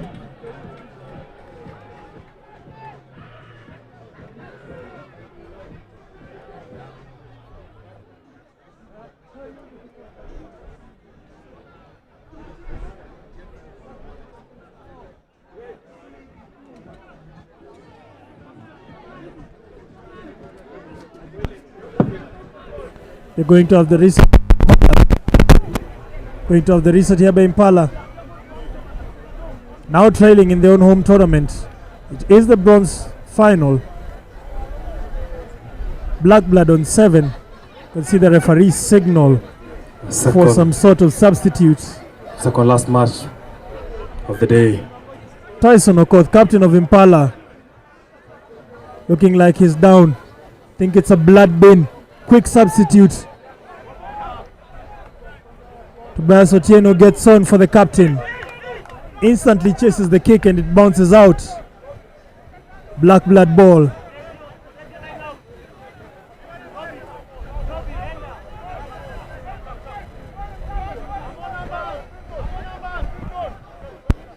Trying to stabilize the chaos in the forward pack without their captain Tyson. But Impala get it. Billa Rigi trying to do some clean work. Impala now trying to build the phases. And they break the line. A solid tackle in the 22. Impala making inroads. And one pass to kill them all. But the referee brings it back. An advantage to Impala.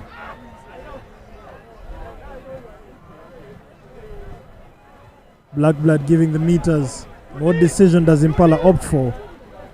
Slightly off the edge. See Quinto Ongo call for the 3. Gets the cone in. If he does get it in, he might cut the gap to 1 point. Quinto Ongo, veteran of the game, servant of the sport.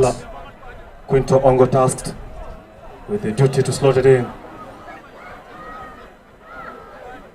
The servant of the game. Doing so much for Impala, now on the boot with the kicking duties. Can he reduce the deficit?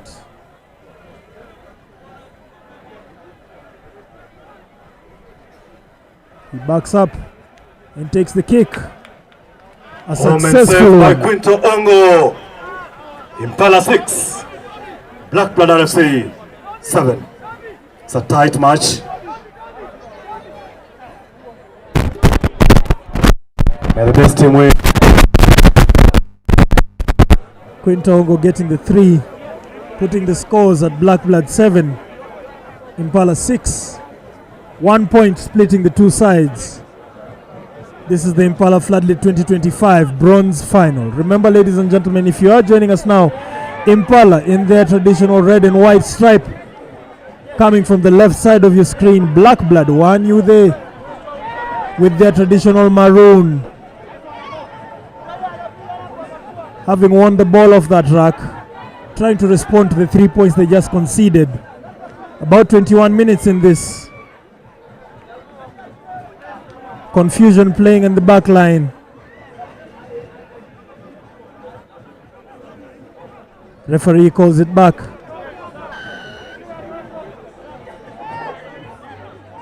Calls offside by Impala's defense. One you, they're also opting to take the 3, possibly wanting to respond to the 3 that they just conceded. Black Blood opts for the 3 points. See how successful it's gonna be. You can see the Impala players getting up to go warm up.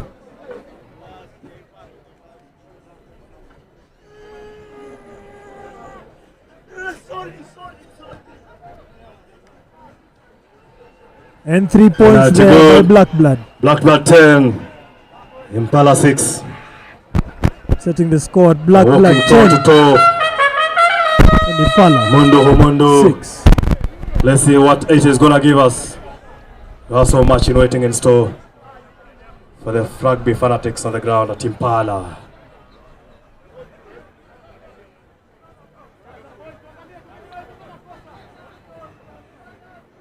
Impala get to reset from the kickoff. They take it high and they take it close, possibly hoping to chase it. A handling error there, that's what Impala expected. Now they have the advantage with the ball on the front foot, trying to change the phases. And another handling error, returning the referee to the initial advantage. It's been start and stop so far. Penalty after penalty, line out after line out, scrum after scrum. Just not getting into the groove for both sides. 4 points splitting them. And again, if you are joining us, remember, this is the Impala FloodLit Bronze Final. Before this, all the way at 10 a.m. in the morning, we did have the Varsity Plate Final where the KCA Sparks won 22-19 over the Kabete Stallions. That was followed by the Varsity Final where the JKUAT Cougars. And a break to the line there. Still going. Impala with the front foot. Shifted onto Tyson, who was down a few minutes ago. Impala trying to make those inroads. Quick pick, but the defense was alert. Can they shift it out wide? Play the ball in space.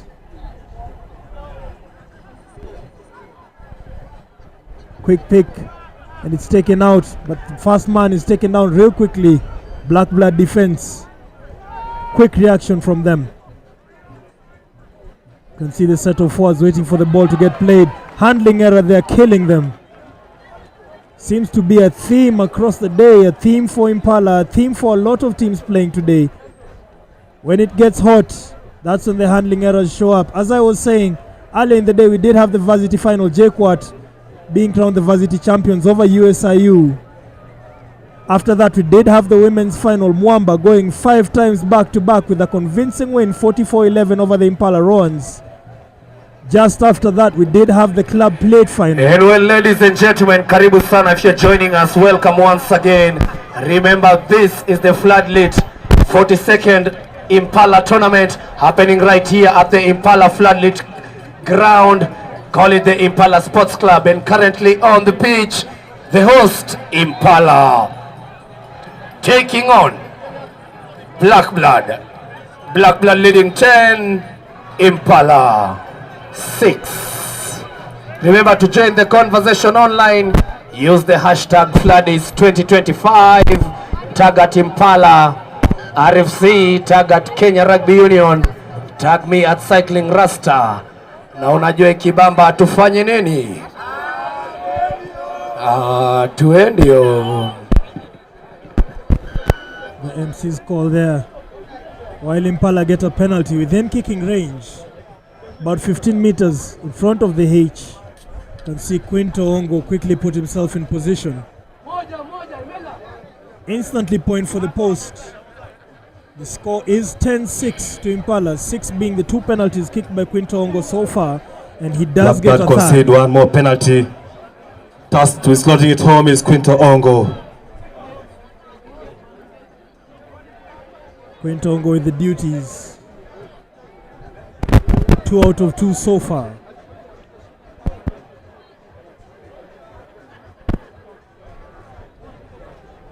And he backs it up. Takes it. And it's a slotted home and saved by Quinto Ongo, ladies and gentlemen. Impala 9. Black Blood 10. Sure kick by Quinto Ongo there. Live Reducing action the in the gap first again half to 1 of this point. match. Quinto Black Blood Ongo on the lead giving Impala with 9 10. points. Black Blood with 10. Impala RC following that closely at 9 with 3 penalty kicks. Looks like it's going to be one of a match third place playoff right here at the 42nd edition of the Impala FloodLit 2025. On the lead, Black Blood 10. Impala, 7 times winner of this Impala FloodLit tournament, 9. Handling error and confusion by Black Blood there on the kick. Some poor communication leading them to losing the ball forward. 1 point splitting the sides, 26 minutes in.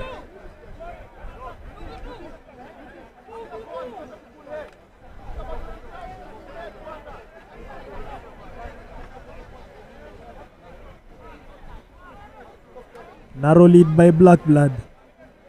Just 1 point in it. Ladies and gentlemen, quick reminder, don't forget to hit that subscribe, that like. Comment on the results you expect. So far we've had 4 games being played across today, the final day of the Impala FloodLit tournament 2025.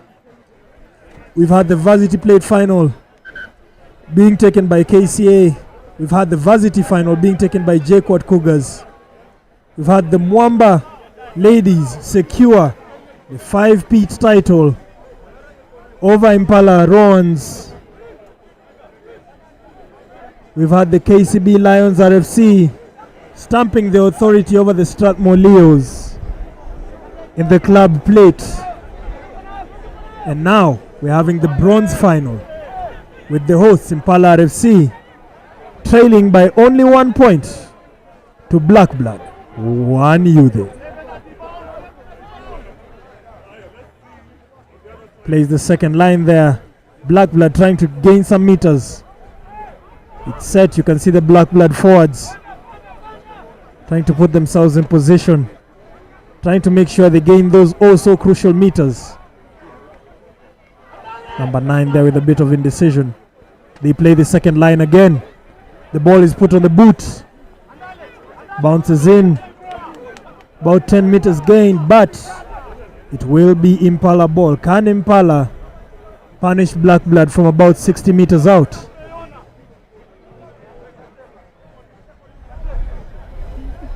You can see all these players just hungry to get something out of it. Falling in the semi-final last week. Impala falling to nondescripts. Black Blood falling to the Menengai Oilers. A final chance to represent themselves. At least say we participated and we actually won something, even if it's just third place. Black Blood shifting the ball again. The hands going all the way to the wing. Step in from the winger. Clean rack there. Ball fed out. Playing the second line again. Black Blood looking to play a similar formula with that backline play. Always playing the second line. But now they've lost it. Impala getting the ball back. Referee brings it back. Not going through the gate, he says. The gate, ladies and gentlemen, for those of you describing the game to somebody who's new, when a player gets tackled, the moment they're on the ground, the player who was tackled, the moment they are on the ground, that space in which that player's body occupies, that is called the gate. That is the area which A defender who is fighting for the ball in the ruck is supposed to go through. If you do not go through that area or over that player's body, we call it going through the side, and that was the call that the referee gave there. Meanwhile, referee giving advantage again, saying the tackler not releasing. That is, the person who tackled did not release the attacker and did not roll away from the tackle. The referee brings us back to that call of the tackler not releasing. Impala ball. The question becomes, will they use Ongo's boot again? And they point straight for the post. I'd rather change the question to, why not use Ongo again? If you have a kicker who can score from 40 meters, you'd rather use him, especially when you're talking about a game with only 1 point in the margin. Fourth penalty for Impala. Quinto Ongo one more time.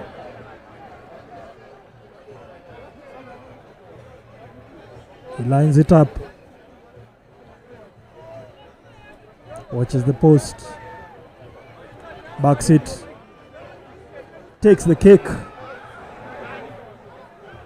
And it's short to the right side of the post. No flood in traffic. Was that a good idea? Black Blood opting to play the ball within their 22. Costly mistake. A handling error, and now Impala have a scrum within Black Blood's 22. Within what we've been calling the red zone from the beginning of the day. Hints to all the rugby players out there. Hints to all the fly halves, all the backline players. Don't play in your red zone. Black Blood suffering the cost of that right now. Impala having the scrum. A solid scrum so far for Impala. Ball is fed and spills out to the back. Impala with the play. Play to the second man. In space. Men out wide. Try time. Again it goes down for the first time. Take charge of the lead. Impala. Black Blood 10 as we wait for the conversion by Quinto Ongo. Derek Kinyari with a clean try off the back of that scrum. Very little winger there for Impala RFC. Straight off the training ground. For Impala RFC. Right off the back of the scrum. Play the second line. Get your winger in space where he can manage to punch through. Quinto Ongo with the boot again. Conversion is wide. Keeping the score at Impala 14. Black Blood 10. Wide.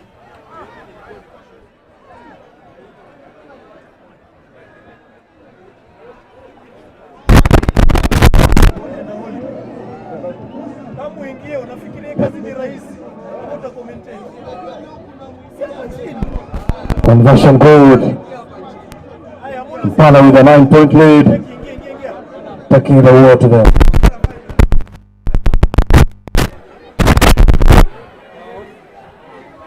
Impala getting the kick.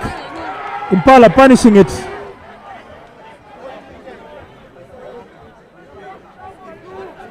Send it back. And they put it in the air. The chasers for Impala. Tyson, the captain. Referee calls the play on. Nothing wrong with that. Of Impala. The hand is out. Penalty advantage to Black Blood. And they put it in the air. Can Impala field it? Quick field.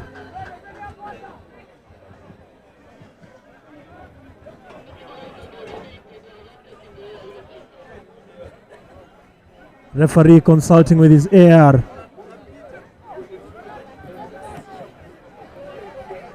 Confirming. Let me just say a big thank you to our partners and sponsors, including Safaricom, South African Airways, Capital FM, Farmbridge, our outdoor advertising partner, Coca-Cola, Ticini, Galaxy Shuttle, our transport partner, Live Eye, SK Security Group, Tico Hub, our ticketing solutions partner, and Kenya Rugby Union.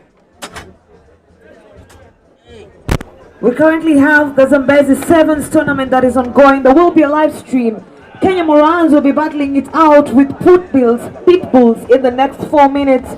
The live stream is at the Mpesa screens. So for those who want to watch this, can you just look to your right if you're on the side I am at, or look to your left. So Kenya Morans will be battling it out with Pitbulls at exactly 5:40 p.m. East African time. This is Zambezi Sevens tournament.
Hello. Yes, ladies and gentlemen, quick stop there. Black Blood having a penalty in Impala's 22 after a bit of commotion. Obat Kuke gets the first carry off the scrum. As you can see, the referee's arm is out. Black Blood maintaining possession.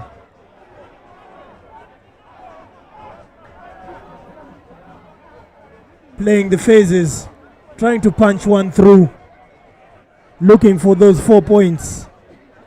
Play to the second line, put on the boot. Messy hands there.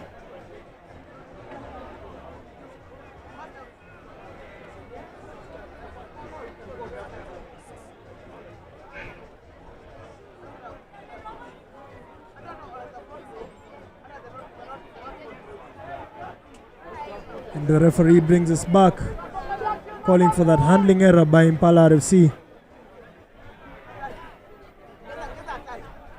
Quite a sensitive area to give the ball away, just in front of the post, about 10 meters out.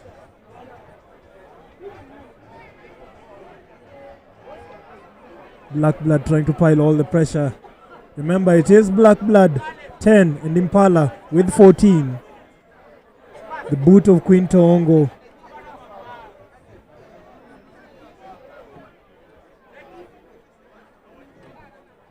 Securing 9 points.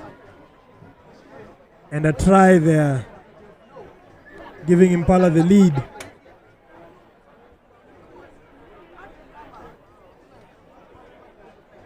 The ball's fed. Black Blood maintaining control of the ball in the scrum. Scrum going left and right. And it's out. A switch to Obat Kuke. Obat Kuke testing the center of the field. He's put down. Black Blood with options out wide. They play with their forwards.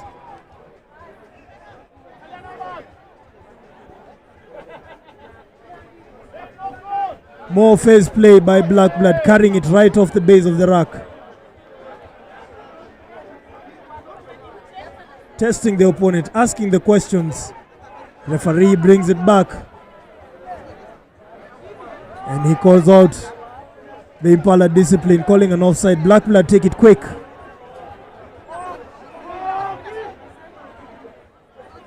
The Impala defense strong, quick reacting to it. Some meters taken up there by Black Blood. They play the second line. The dummy is sold, but nobody bought it. Defenders swam him. And now Impala winning the ball from a turnover. To be honest, that dummy just before that carry might have been more of a problem than a benefit.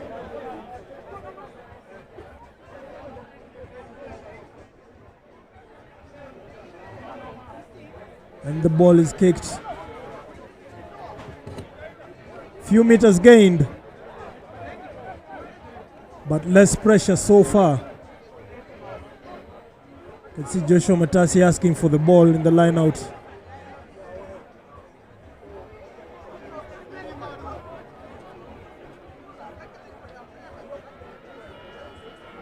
Need a clean throw from Joshua Matasi on this one. Impala need to exit the danger area. Nobody wants to play in their own half.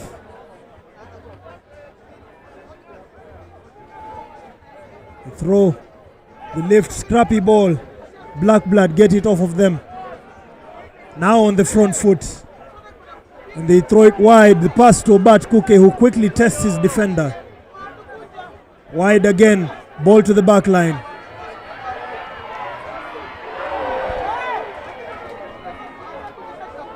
Elvis Otete testing the defense. Another phase. Carry there, Moses Ayeko. But the defense is strong. Enoko Tour being the remote controller. Bat Kuke committing. Pass wasn't so clean. And the ref calls it lost forward. First half there. Black Blood trailing 4 points to Impala. Impala 14. Black Ladies and gentlemen, come the end of the first half.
Referee equipment check there, ensuring that the communication is seamless.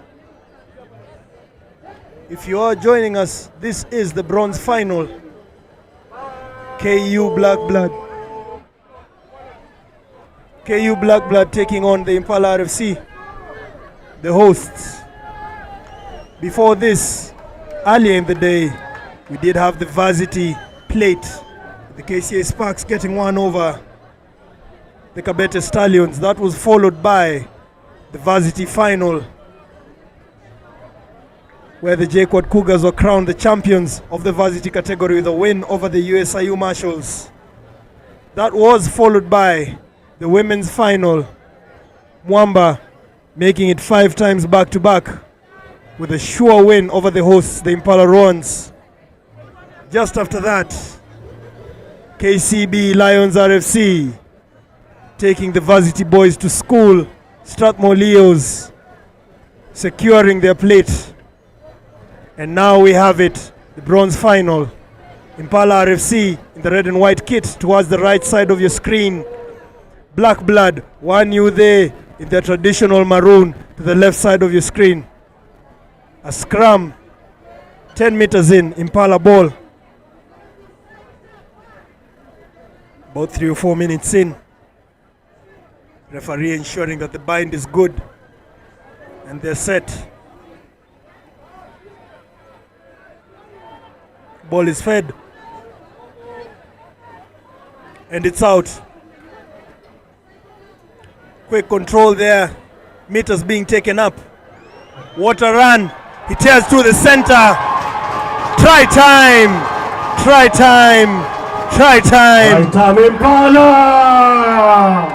Across over the line for the second time to take the lead. Some quick rugby. Beautiful play. Straight off the training ground. Hakuna kitu mzuri kama bwana yako kuficha uchi ya mke wako. Straight off the training ground there. Yes. To 19. Black Blood. 10.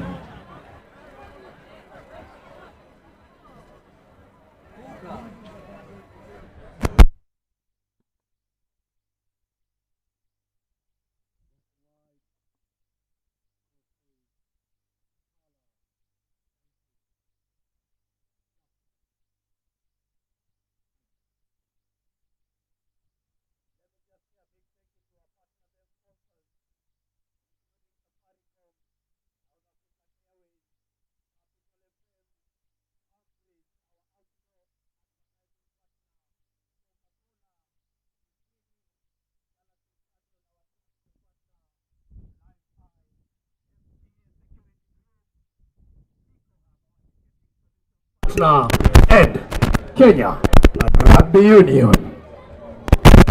Clean.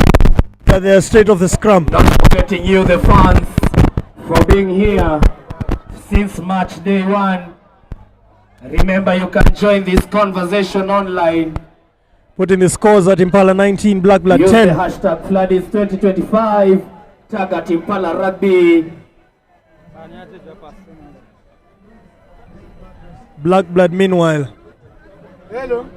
piling the pressure but failing to do so. Impala getting a chance to clear the ball off their line. They field it again, tearing to the line. Fast phase, you can see the Black Blood forwards. Is that a turnover? Referee calls it back.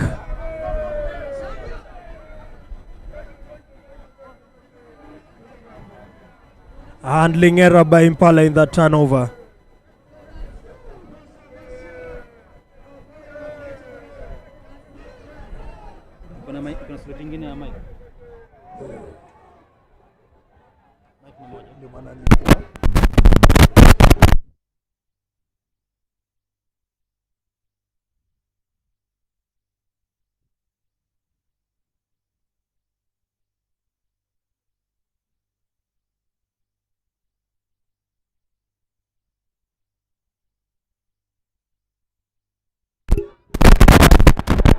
Yeah, kick through. Can he retain possession? What's the referee decision? He calls it knocked on the first play. Lost it.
Ladies and gentlemen, sorry for interruptions.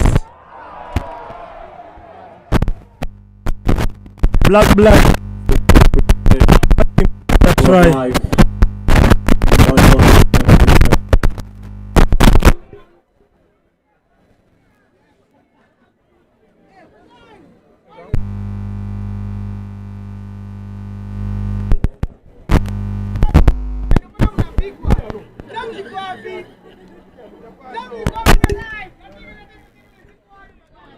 This is a tight one.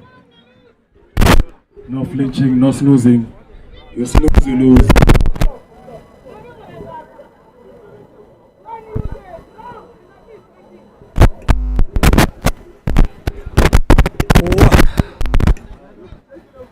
Bit of interruptions as we sort that out.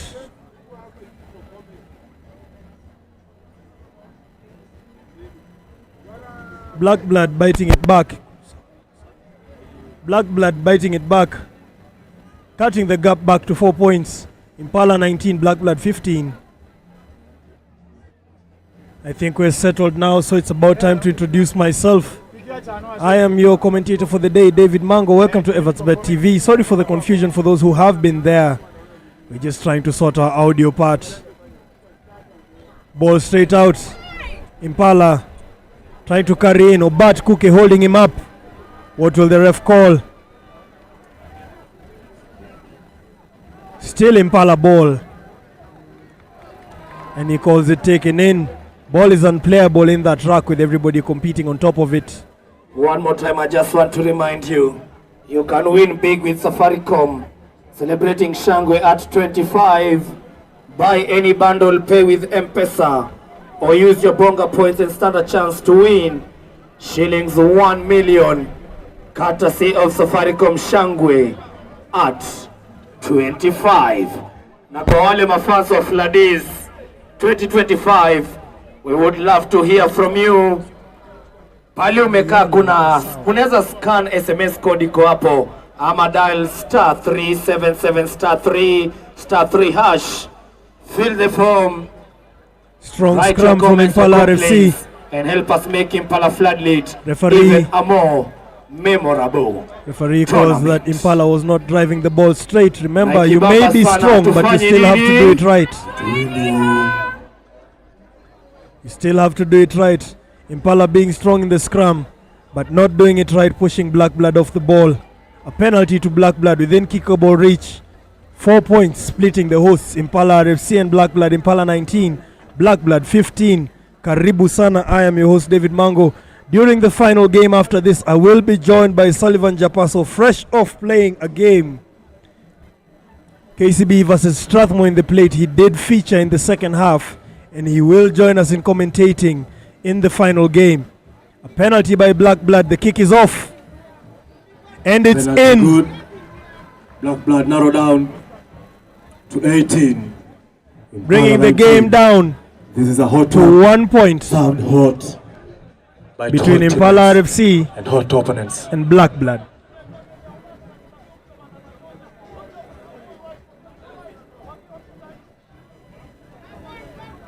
Impala resetting play again with Matoka from the kickoff.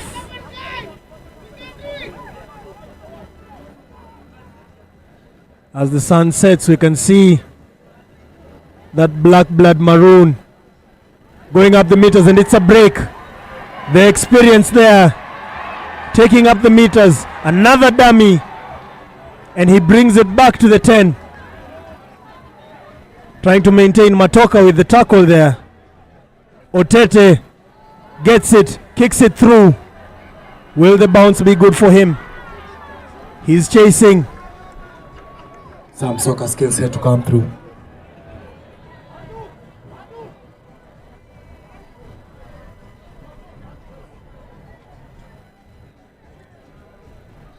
Ball in Black blood territory, or rather in Impala territory. Referee calling Black blood ball. About 10 meters out from the try box. Can Black blood capitalize? Remember, they do trail by 1 point. Second half of the bronze final. After this, we will have the grand final, nondescript RFC taking on the 2024 champions, the Menengai Oilers. A line-out move there. The throw is not neat. What will the ref say about it? Scrappy ball. Handling error there. Referee deems it a reprieve for Impala RFC. A chance to get a ball out of their danger zone. A scrum. Just about 10 meters from their own try line. Black Blood wasting an opportunity there. Having a chance to get the ball within the danger zone of Impala. Just 1 point down.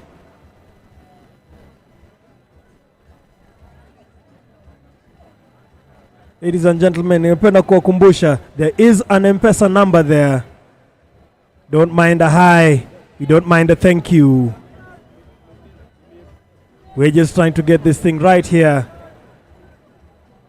Streaming pre-season rugby to you, for you to enjoy as we hype up the actual 15th season.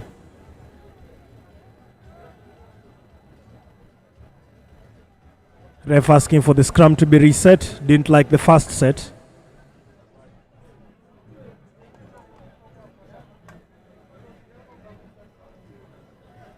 The ball is at the back. Matoka with it, puts it on the boot, raises it high, but does he get the distance?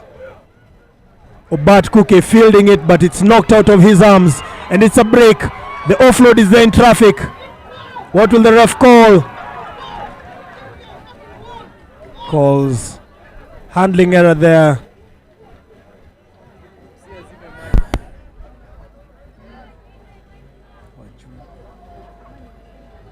Black Blood get the ball back.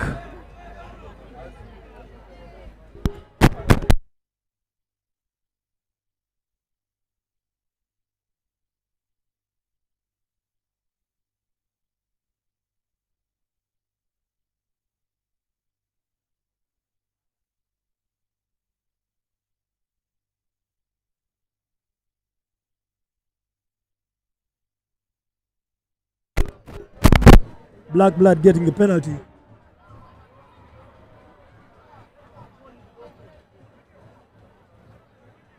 Consulting with the referee there. Black Blood opt for 3 points. Finger pause.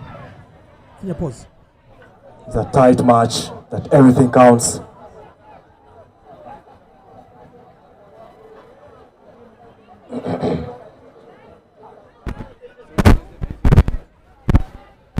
Penalty to Black Blood as they attempt to take the points from about 35 meters out.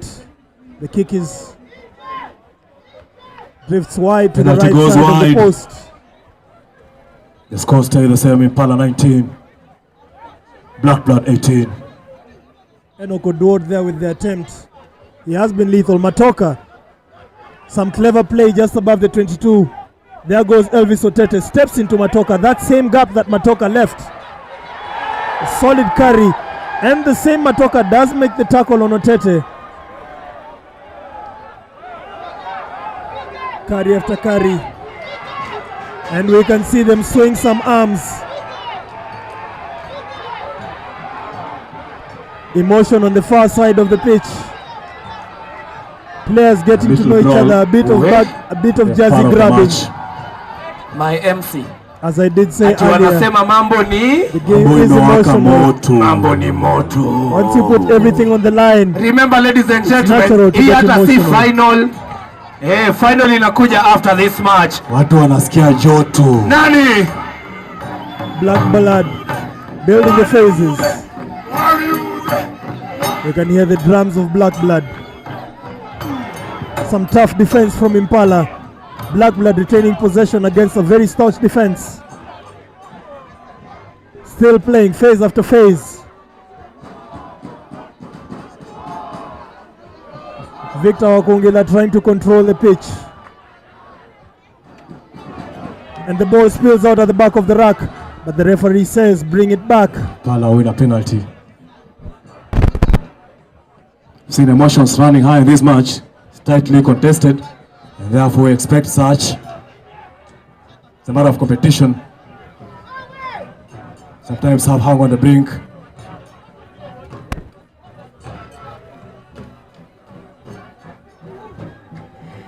And if you're just tuning in, this is the third place playoff with a very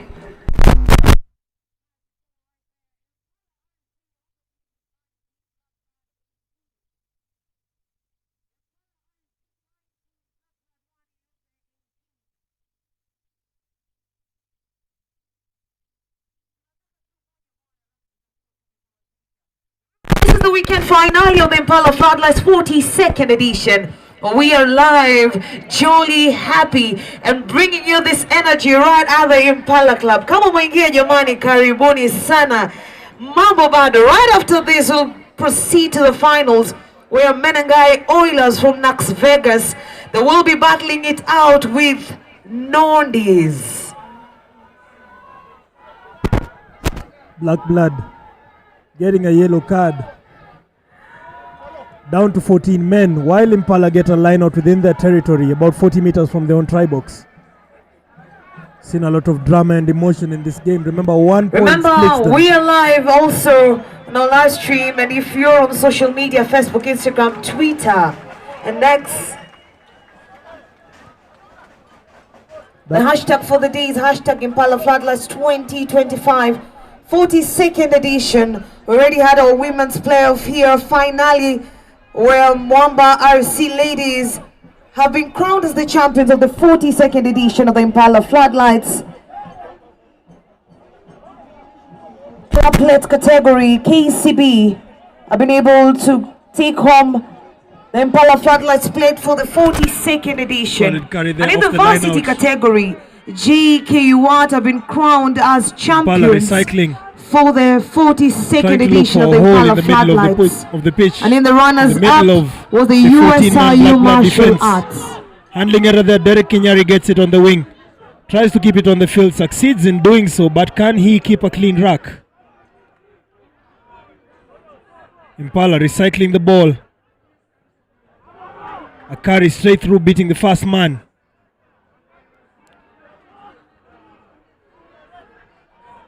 More phases. At the same time, more bodies on the ground as the game is getting more emotional. The hits are getting harder. Impala asking the questions. Black Blood answering well so far. Handling errors in Impala while attacking. What will the referee call of that play?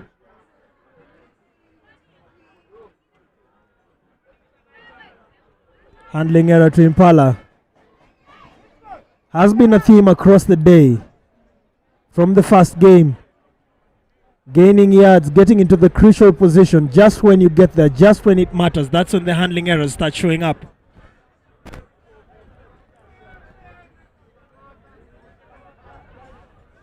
Scrum to Black Blood, possibly a breather, a chance to get themselves out of their own red zone, get themselves out of their 22. We can see on the backfield of Impala RFC, Matoka lining himself up 5 meters from the line, anticipating the kick, having his winger a bit closer, having Derek Kinyari join the line, and the ball is off the scrum. Beating the back rower, securing the rack.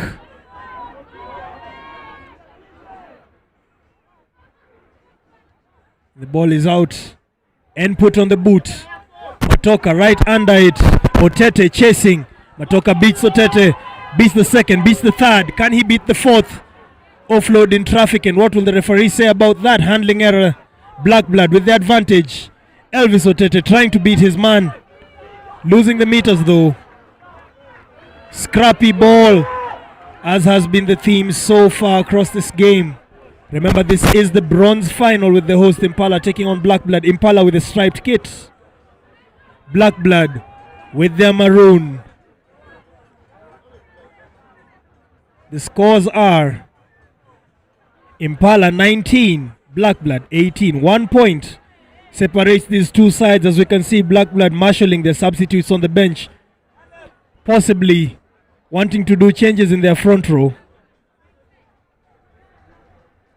A few jazzy changes here and there. And once again, ladies and gentlemen, if you're joining us, karibu sana. Remember, this is the last day, the final match week of the Impala FloodLit tournament happening right here at the Impala Club.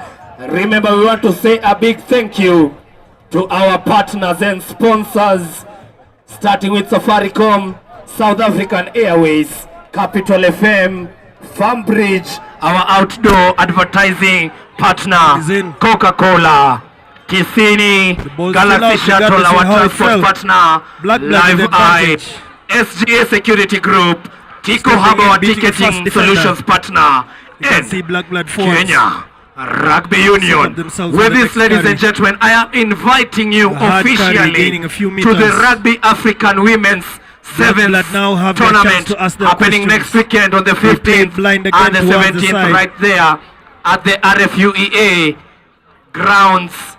Tafadhali show up, buy your tickets pale Tico Hub. Nike Bamba sana, atufanye nini? Atufanye nini? Through the center, but he does lose the ball. Atufanye nini? What's the referee's decision? Tuendio.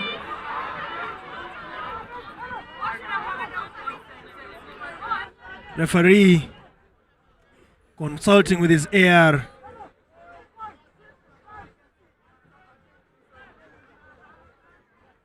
As Black Blood make their substitutes. Will they make their substitutes is the question.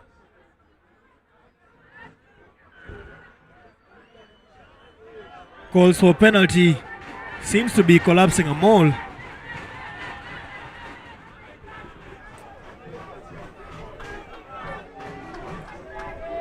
Enoch Oduor securing the meters from that penalty. Black Blood now get a penalty. Now get a line out, sorry. Just on the 22 line of Impala. Remember, 1 point determines who's gonna win this game so far. A tight affair. The line out move is executed. They play a 2-ball. Nice and easy up close. The forwards realign themselves. We can see Obat Kuke doing that super roll. Is he a back? Is he a forward? We don't know. But so far he seems to be doing both of them at the same time. What a player you might have in your squad if you can find such a player. Black Blood taking up the meters. Referee eagle-eyed on that rack. Another phase. Can it gain some meters? As it's getting cold here at Impala Club Rugby Grounds. Another phase for Black Blood. The referee's arm is out. Calls advantage for offside by the Impala defense. And they play the second line. Will they take the drop goal? And it hits the post. Dismay for Black Blood, thinking that drop goal would have been the solution for them. But the referee brings it back to the penalty. Remember, as I said early in the day, ladies and gentlemen, quick tidbit. For those who might not know, an advantage gained within the 22-meter line does not run out until the referee deems that the advantage has actually been gained. 3 points. So the referee might continue the play until he sees that the advantage was gained. In that case, Black Blood taking the drop goal did not work out for them, and now they take the 3. Oduor securing it. Black Blood 21. Black Blood leaping forward. Impala 19. With 2 points now.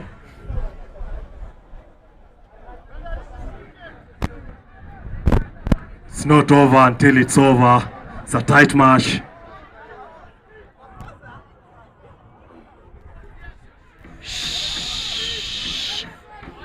Tight match here as we go over the 70th minute mark.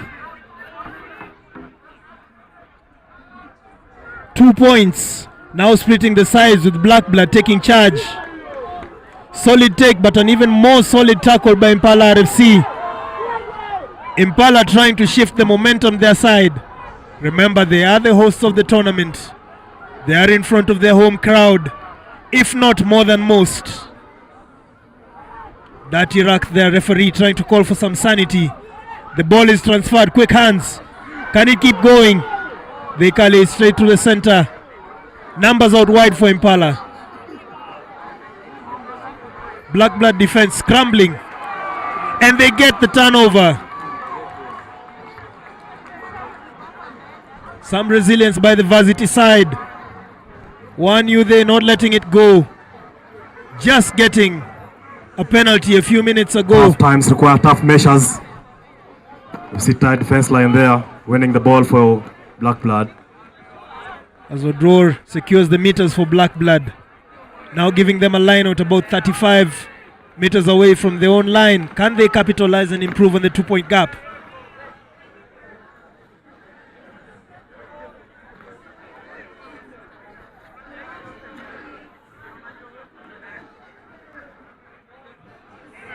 Line out, Black Blood's ball.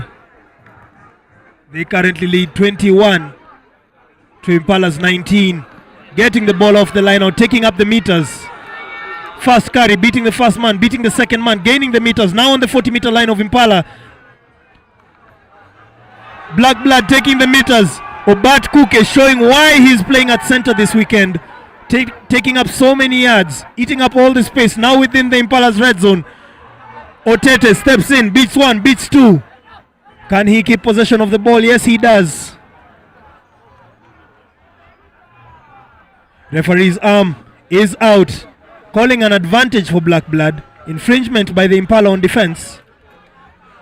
Phase play, sharp line there taken by Black Blood.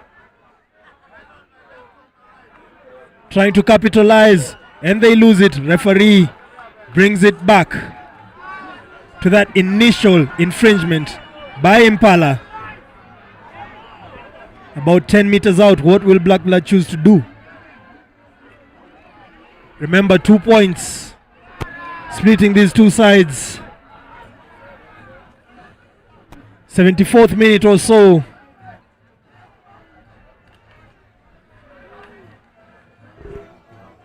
The call is made. Another penalty in favor of Black Blood. Enoch Odor to go for the post. A chance to take the 3. A chance to increase the 2-point gap to 5 points. Under the floodlights. Elvis lines it up. Watches the post. Takes the kick. And it drifts to the right. Score stay the same. Impala 19. Black Blood 21. Tension still live. 2 points splitting them. Can Impala create some magic from this 22? Matoka puts it on the boot, sends it deep. Impala not looking like it's chasing that much, but there they show up. 5 Impala players up, trying to stop it. Black Blood shuffling the ball across their players. There we go, the dummy, but still taking up the meters as forwards always do. Another carry. Odor puts it up, but is it more up than under? No meters gained. Bad bounce. Elvis Otete secures it on the 40-meter line for Black Blood. Impala piling the weight behind that ruck. What will the referee call?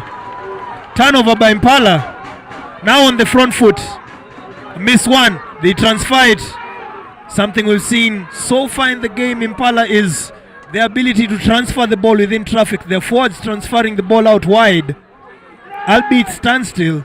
I'm not a fan of that, but if it works, it does indeed work. Impala having the ball, looking at the numbers. Bad pass there, but saved, stepped in. A solid carry, but the defender holds on. 45 meters to the try box. Captain Tyson gets the ball, loses it as the defense rushes up towards him. Another carry. What a hit. One knew the defense taking up all the meters from the attack. Impala trying to get some structure, trying to get the ball moving, but losing ground while doing it. They hope to put it on the boot. Matoka with the dummy. Takes up, but still tackled on the same lane. That just seems to be a theme for Impala. Playing the ball but not gaining any yards. Meanwhile, Black Blood on defense, pressing the attack. A turnover now. Now them taking up the meters.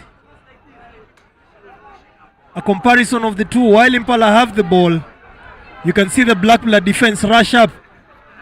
Has the referee called that maul? Is it still moving? Is the ball still playable? That is the question.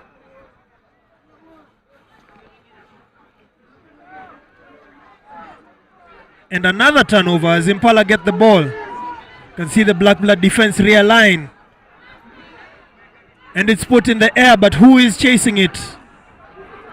Otete feels it, walks it as he assesses the field, looks for the gap and starts running it. He has his wing on his outside, commits and releases.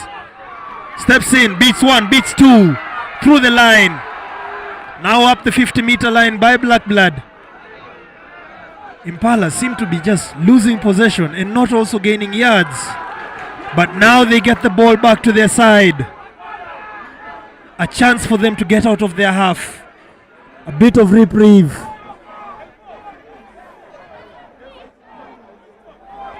That carry by Winston Ayeko. This is a grueling one. And the boots. But it's fielded. And it's raised again. Otete putting it in the air, chasing it. Impala trying to shift the pressure from one side of the field to the other. They spot a gap, but are they chasing to pile pressure on that gap? And now it's a kicking game. Handling error there, just on the 10. Momentum going Black Blood's way. Penalties, handling errors, everything just not going Impala's way. Black Blood on the other hand, capitalizing on when they field the ball, capitalizing on their kicks. As we can see, Impala make some substitutes. Tobias Otieno going in. As Matoka has been subbed out. Black Blood also making some substitutes. Time to support the tired legs. Crunch time, as we call it. See a lot of changes coming in the last bit of the game. I'll show you how hot these are in there.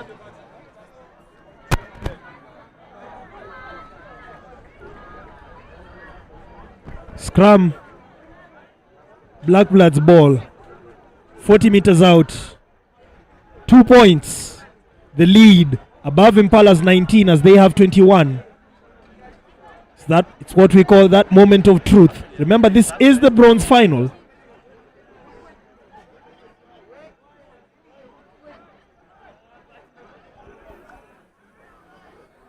After this, we will have the main cup final.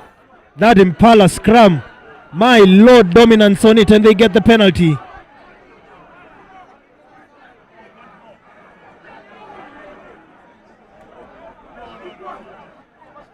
Seems they'll opt to take the meters.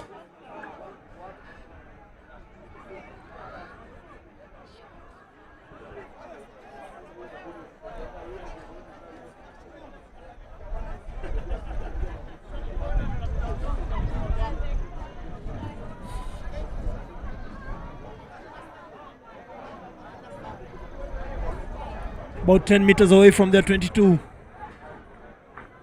Impala needing that forward ball. Hata mbingu zimeshikilia leo so that we have a good time with ourselves. Some hot rugby coming in here. Impala still streaming in changes.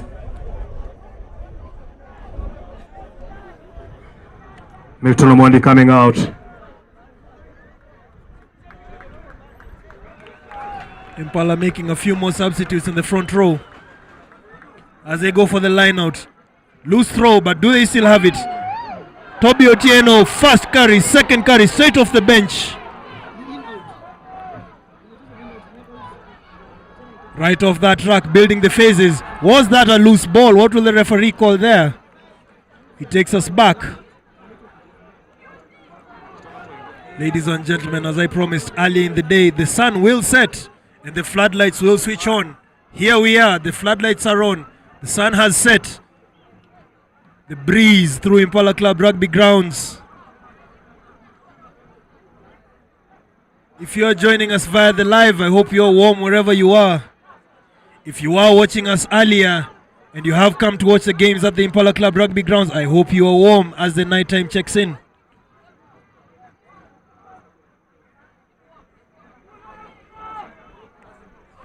Another scrum. Impala showing some ascendancy so far, momentum on their side, but the scoreboard and the clock not on their side. It's their own home tournament in the 42nd edition, the 2025 Impala FloodLit tournament. Earlier today, we did have the varsity plate going to KCA Sparks, the varsity side winning over the Kabete Stallions. The varsity final, crowning the JKUAT Cougars the champions of the varsities, winning over USIU. The women's final, Mwamba ladies making it 5 times back-to-back over Impala RFC, or rather the Impala Rons. Meanwhile, Impala dominant scrum, the ball is out, playing the second line, loose ball there. Major Mulongo thinking he would pounce on it and punish them, but the referee brings them back to that dominant scrum.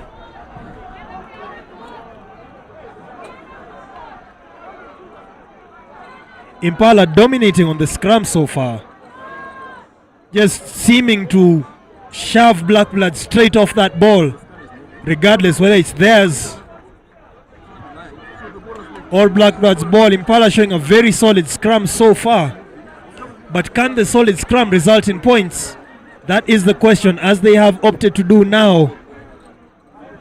Going for the post from about 35 meters Black out. Blood consider penalty. No, sorry, from about 30 meters out. Impala to slot it in.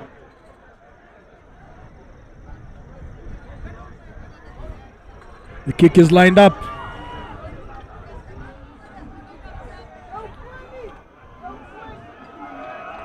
Charges it. Is it through? The referees deem the flags stay down. Still 2 points between Black Blood and Impala. Narrow margin here. Might just be the narrowest game of the day so far. And this is from 10 in the morning.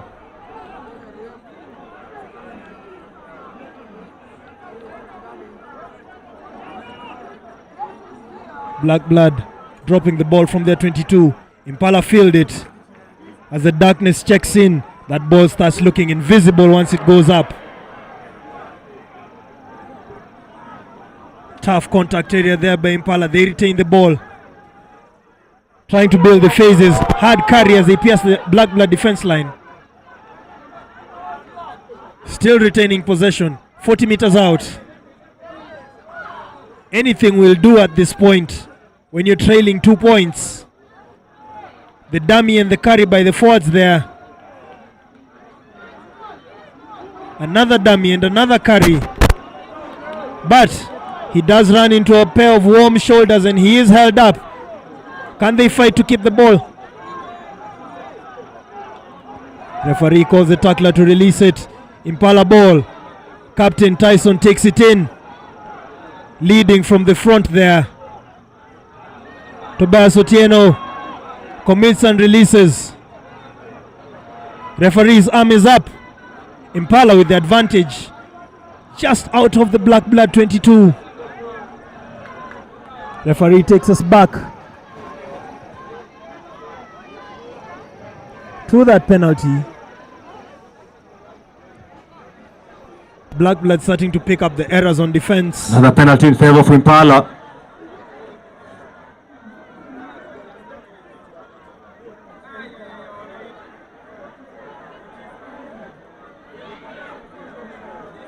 The cone is taken. Another attempt to just secure the 3 points. Remember, the gap is 2 points. A proper kick might just flip this game on its head. Time is running out for the hosts, Impala RFC.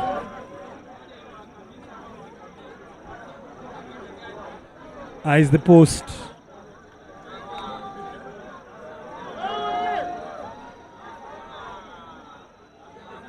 Charges it up.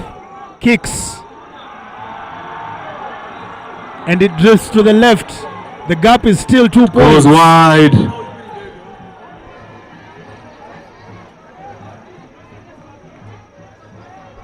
Missed opportunity by Impala there.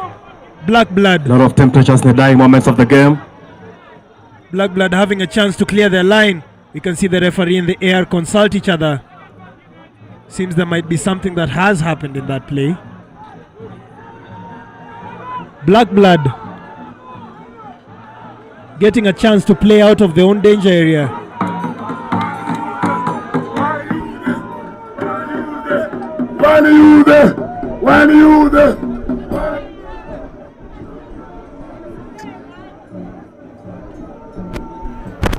Black Blood taking the 22 drop, pushing it towards the edge of the field, and it goes out. Full time. Final score. Black Blood 21. Black Blood take the day. Impala winning 21 against 19. 19 for the place final.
up to you, great men of Impala RC, without one.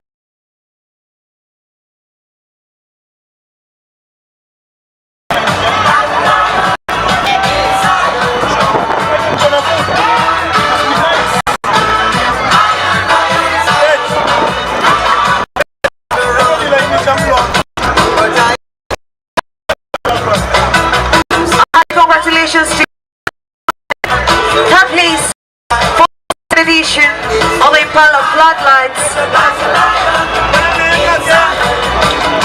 The great team is receiving their medals from Mr. Kit, African Airways, one of the official sponsors of the Impala FloodLights. Remember, this year's has been brought to you courtesy of Safaricom, South African Airways, Farmbridge, kickoff, the official ticketing partner, Galaxy Shuttle, the Kenya Rugby Union, Live Eye, Asanteni Sana, KU Black Blood. We KU hivyo imetosha. Tuendeni tu celebrate ye shule bana. Ikibaba tufanye nini? Ikibaba tufanye nini? Haya, twendeni hiyo basi. Twende. Let's go. Ladies and gentlemen, a round of applause for KU.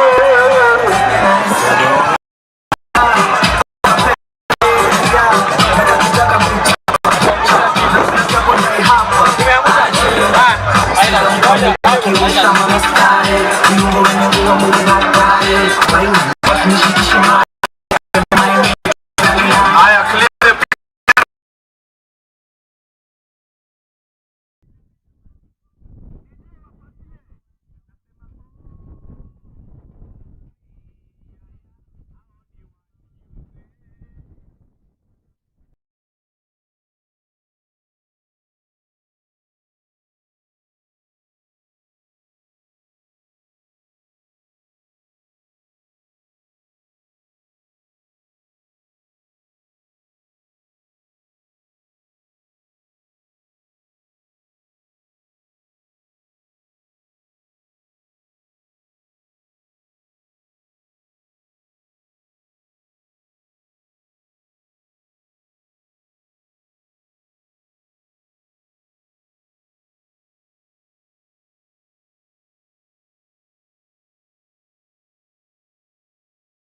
Yeah, sasa ungeanza.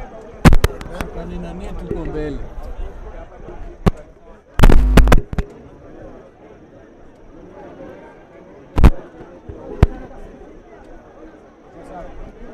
Sawa. Anza maanza.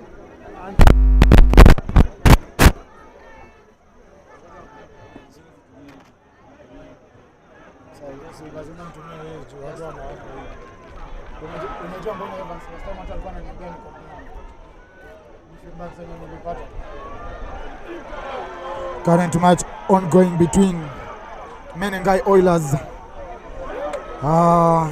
with nondescript RFC.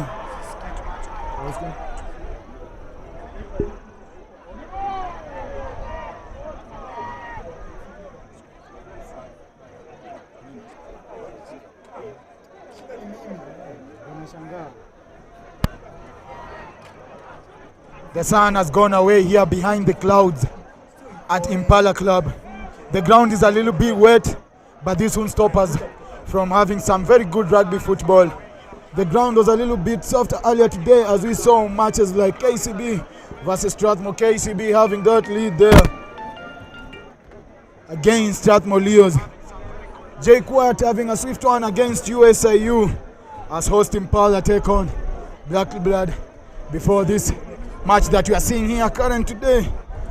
The finals of the 2025 FloodLit tournament between Menengai Oilers, between nondescript. Current scores: Menengai Oilers 5, nondescript 0.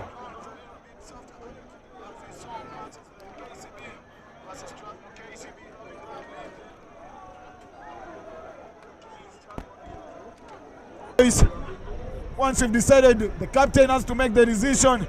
It has to come from him. And whoever he sees best, that's how the team is going to play as they go for this line out here.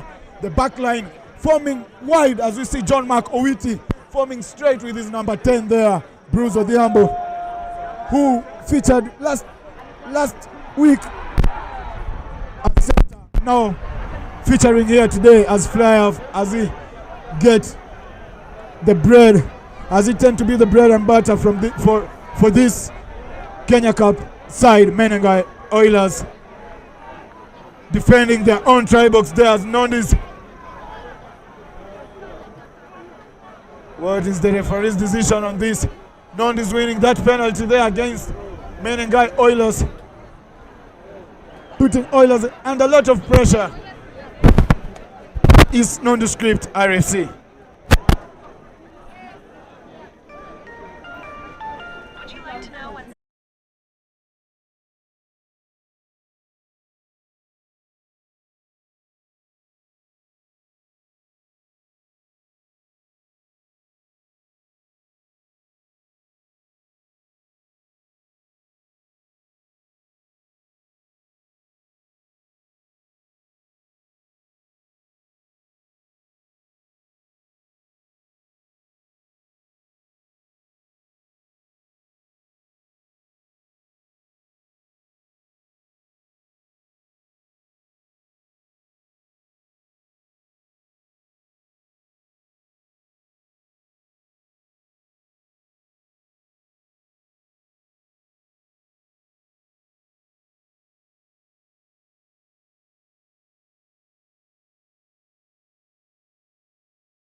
Going on here today against Menengai Oilers with Ngong Road Boys Red Lion, nondescript RSC.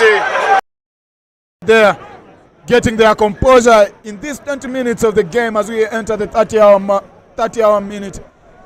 minute. Sorry there. It's a knock on from the Red Lion. They make another mistake in their own territory. Ball advantage towards the Menengai Oilers. As we see veteran Sam Son Onsomo having a word there with his fellow veteran Elkins Musonye, another maniac who has traveled all the way, climbing the ranks from Western Bulls in his prime days. Went to the Cage Boys in West Madaraka, had a run there, gained his experience under degree at Strathmore Leos, where later joining the Menengai Oilers side, helping this side to secure 2 Floodlights finals, winning both of them. Will he have another third cup added to his many trophies that he has in his closet? Losing that ball there is Menengai Oilers as they gain another penalty. Bodies dropping back towards their own 22 is the nondescript RFC. Intense rugby action expected here tonight. The weather is good. The fans are looking amazing also here today at the Impala grounds. As you see, Menengai Oilers opting to go for that line out and maybe get a 5-pointer to extend here their lead tonight. Nond is getting a little bit of composure here, ladies and gentlemen. Trying to get it right. It's Menengai Oilers as you see bodies grinding towards the nondescript 22. Only a few meters towards the try box. The back line setting up nicely as you see Samuel trying to open up that nondescript defense, but the pack leader there, Elkins Musonye, saying they still have it as they carry that ball towards the edge. It's Menengai Oilers having that first carry. Another one as they tend to go out wide. The dummy is good. Is it a try there from Menengai Oilers? It's a little bit dark on that corner. Timothy Omela running inside there to have a word with the boys there. The try is not yet confirmed. As we see center referee having a word there with his the final, the finale, and this weekend finale here. Menengai Oilers battling it up with Nondis. On the lead is Menengai Oilers with 17, defending champions of the 2024 Impala Floodlights. Nondis 12. Nondis have also clinched the title as Impala Floodlights winners 4 times. Ladies and gents, first half of the match final score, Menengai Oilers 17, Nondis 12. Menengai Oilers are 2 times Floodlights champions here. They debuted 2 years ago, won that one. Came back again last year, they won it again. They are yet here in another final. Are they gonna win this tonight? Let us have your predictions there in the comment section. As we see Daisy Tots there right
the kick from your own half, that's in your own 50, and the kick finds the 22 of the other opponent, then that is definitely your ball. You've earned it, you have earned your boot, and you brought your best boot to the ground.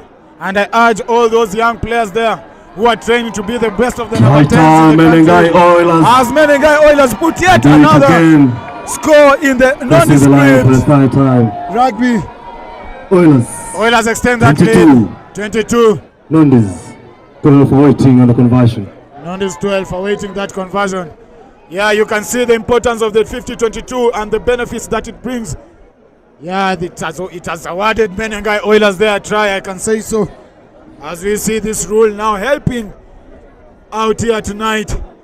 Oh, I was advising all the young lads there training for the number 10 or fullback position. You need to get your boot right. You can use this to bring your team to glory days.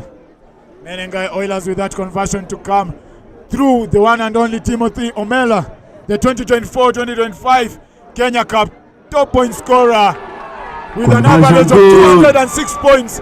A record breaker there. The first Kenya Cup top point scorer to reach that point. And I swear, this guy is walking slowly through the footsteps of Darwin Mukidza.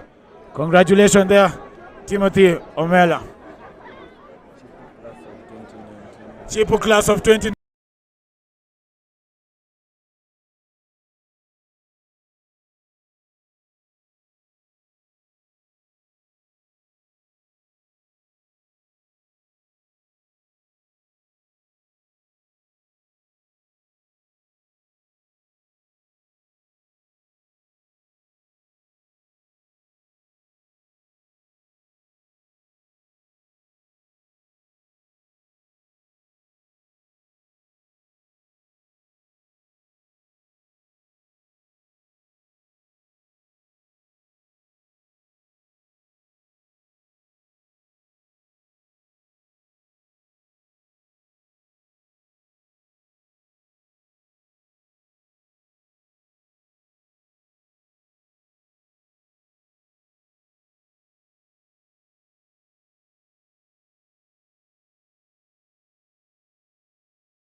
Tunakwenda kujirusha kwenye rima na tokota na muda na yoyama straight up pulling breaking the band.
For the second half of this, the Red Lion boys now getting the intensity on this side. The Refinery boys are slowly getting the defensive.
Referee Kevin Wambugu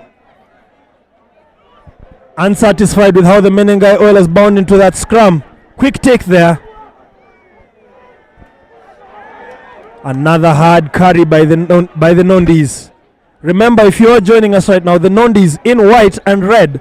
Well, white and red socks, while the Menengai Oilers are in their blue and, would I say, purple or pink kit. The Nondis punching on the wing. Solid carry. Try time. Try time. Try time. Try time. Charles Omondi touching down with a big run. Charles Omondi, 2 big carries, 2 big runs, 2 important tries. The veteran coming all the way from the Strathmore Leos, going through with the homeboys ranks, now in Nondis as a senior figure, leading from the front. 2 tries keeping the Nondis in this, and the current score is Menengai Oilers 24, Nondis 20 with the kick to come. Japaso, what do you think about that try? Whoa, Red Lion boys, Red Lion boys, Red Lion boys. Talk about the Red Lion. Playing the Floodlights tournament. None other team has done it in this country. Bringing their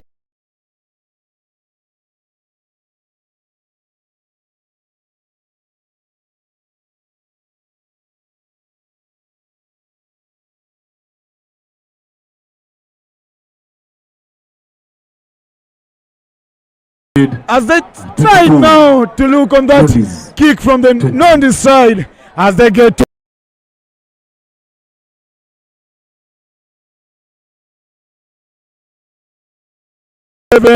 you board the Tema Sacco, you find yourself here at the Impala Club and you get your tickets there from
not really turn that over. Nondis now running that ball wide towards the Menengai Oilers. Only a few meters left. If they grind slowly with patience and resilience here to get to the body here, they'll have this Menengai Oilers now falling back in their own try box. Oh my. The 5 minutes when we started this game, who thought that now coming into the last, let's say 20 minutes or maybe 30 minutes or so in this second half, only a few minutes to be played here. Nondis taking charge of this game, having control of the ball. The forwards are really dominant in their plays here. The backline have set up quite well in their kicks and their game of play, as we see Ronnie Omondi taking charge there with Bruce Odhiambo. What they should do next. Kamiwere is satisfied there with his counterpart there. Moses Nyanga, as they get to have a word. Big smiles there on the Mondondi's technical bench. They have waited so long for this big signing there. Big name Lame Kambetsa as he goes wide, calling the ball there from the fisherman experience. Talk about the combination of Omondi and Odhiambo at the midfield that has brought so much impact in this nondescript side. The ball is out wide. The ball is available there for play. Ronnie Omondi now. The offload is good. Referee Kevin Wambua now calling for it. Menengai Oilers tapping each other's shoulders there. The Nakuru best side here showing strong, patient, being their resilience on their defense. Their defensive pattern really has helped them here tonight in this game.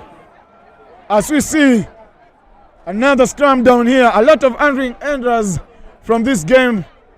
I don't know, it's because of the wet ball that we're seeing or because of the change of the weather.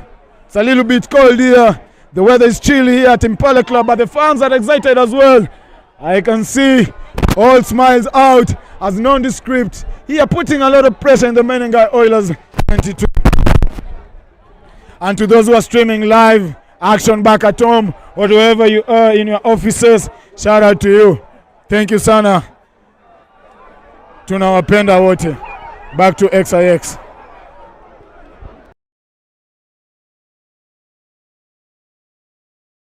Getting the ball again from a clearance there. We have seen it has been a theme across the day.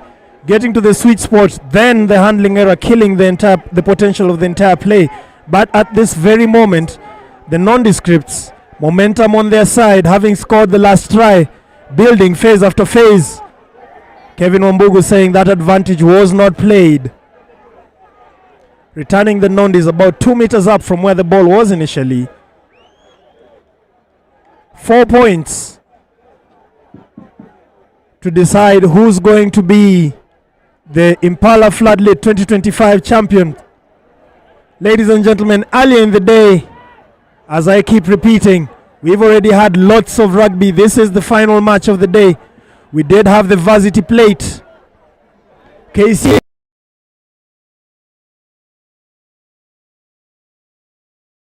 final. JKUAT Cougars.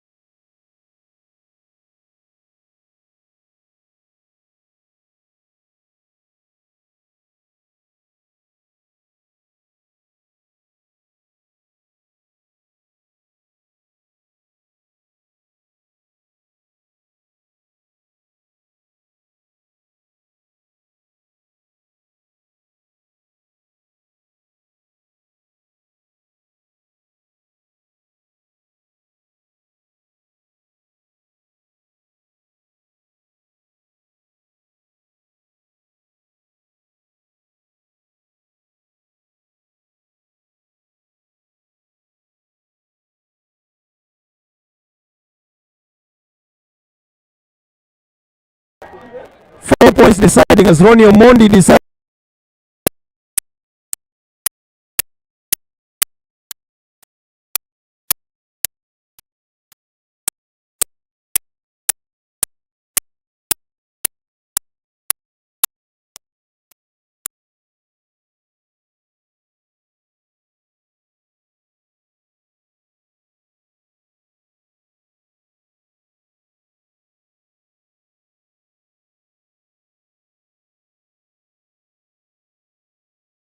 factor, 60 meters out, the crucial try, the X factor.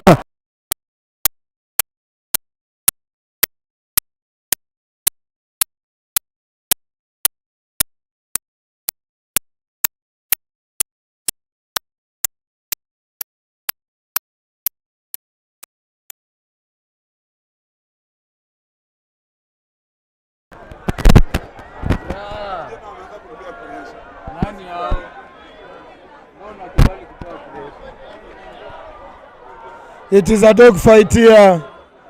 It is a dogfight. It is a dogfight here tonight.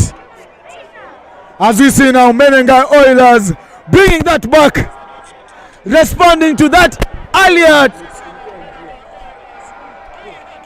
as they respond to that try by Nondis. 29, Nondis 20. And now Constant Cup running back. Second half Menengai Oilers, bodies falling back, ready to receive that kick. Taking charge from the bench is another big name that was signed from Homeboys, Wallace. 2024 Impala now ready FloodLit. to receive that kickoff. Menengai Oilers ready to take charge of their own game, to defend their own title. But nondescript are not done here. I'm sure they are not done. You asked earlier on what I think about this game. It is still a close contest here. Nondescript just need to get back, need to do what they were doing right in the first 20 minutes of the second half.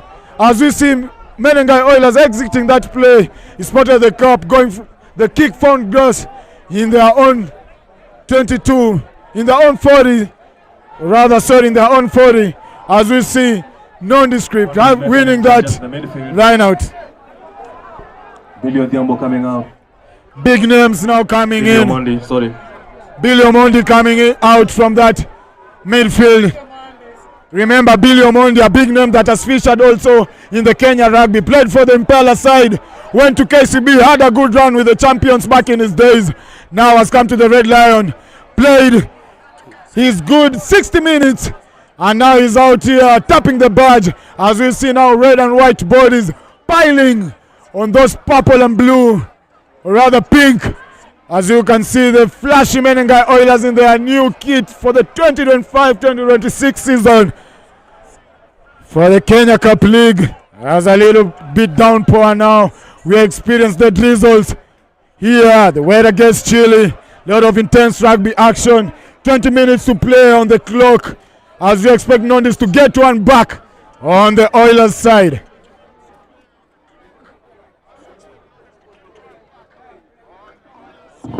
Oilers extending that lead now a few minutes ago with a win, 29-20 against the Nondescript. Then Akuru side are not here not only to play rugby but to defend their title. Remember, they have won this Impala FloodLit tournament 2 times, now bringing in a young squad and maybe 4 or 5 guys who are now left since their back days in 2016, playing from that nationwide, climbing through the ranks to the championship side.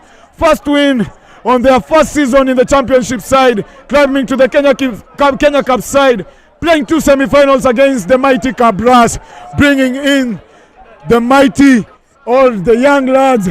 A recently young boy who was signed from Sigala Gala RSC. Talk about Bruce Ndovo, who is now featuring for the Menengai Oilers side, as we see them extending that lead to 29, Nondescript 0. Menengai Oilers are not done here, ladies and gentlemen, tonight, putting yet another 50-22 on the boot.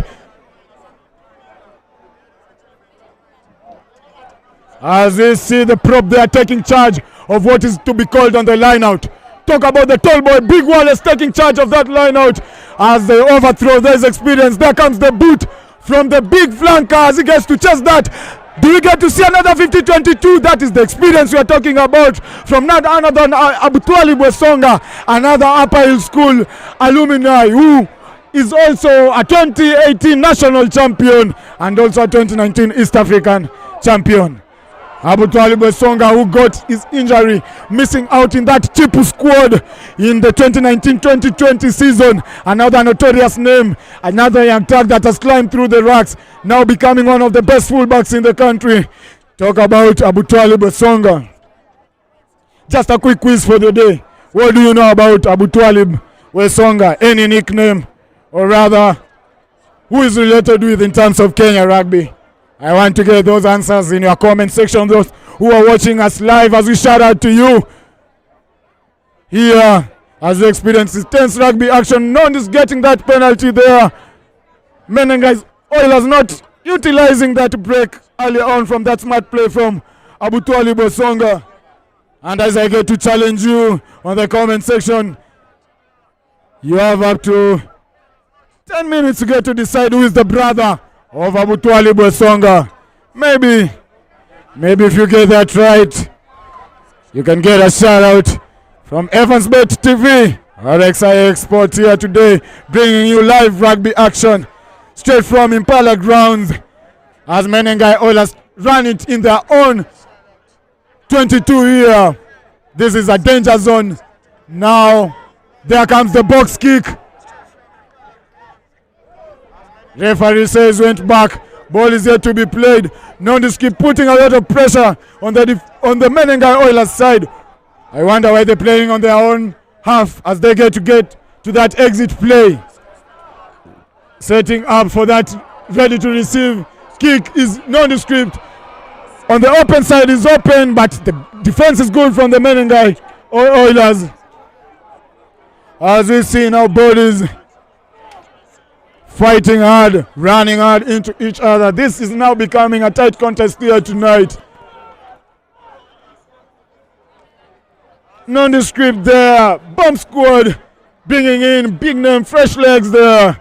Is Coach Moses, also known as Hose, as the Kenya Rugby may put it. XIS Sports naona nini kuhusu Hose bana? Naona amechukua after Calvo. Alikuwa anaitwa Jole Mzee. Good call hapo. Callum.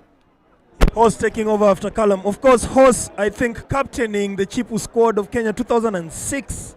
If not 2006, maybe 2005 or 07. Bit of clarification there in the comments if you don't mind. If you do know which year that the Nondis coach did play in the Kenya under-20 squad and which position that he did play in. Currently making the decisions here at Nondescript RFC. 40 meters on the 40-meter line, 60 meters from the try box. Menengai Oilers with a scrum, keeping the ball and gaining the meters. Timothy Omela gets it, shifts it out wide, but some solid defense from the Nondis. There goes Builder Dogeta. Kang Nini Mbaya, as they always say. Not so easy to stop that man once he gains some momentum. Menengai Oilers trying to build the phases. Nondescript throwing in all their shoulders. It's not over till it's over. 9 points splitting them. Menengai Oilers 29, Nondescript RFC 20.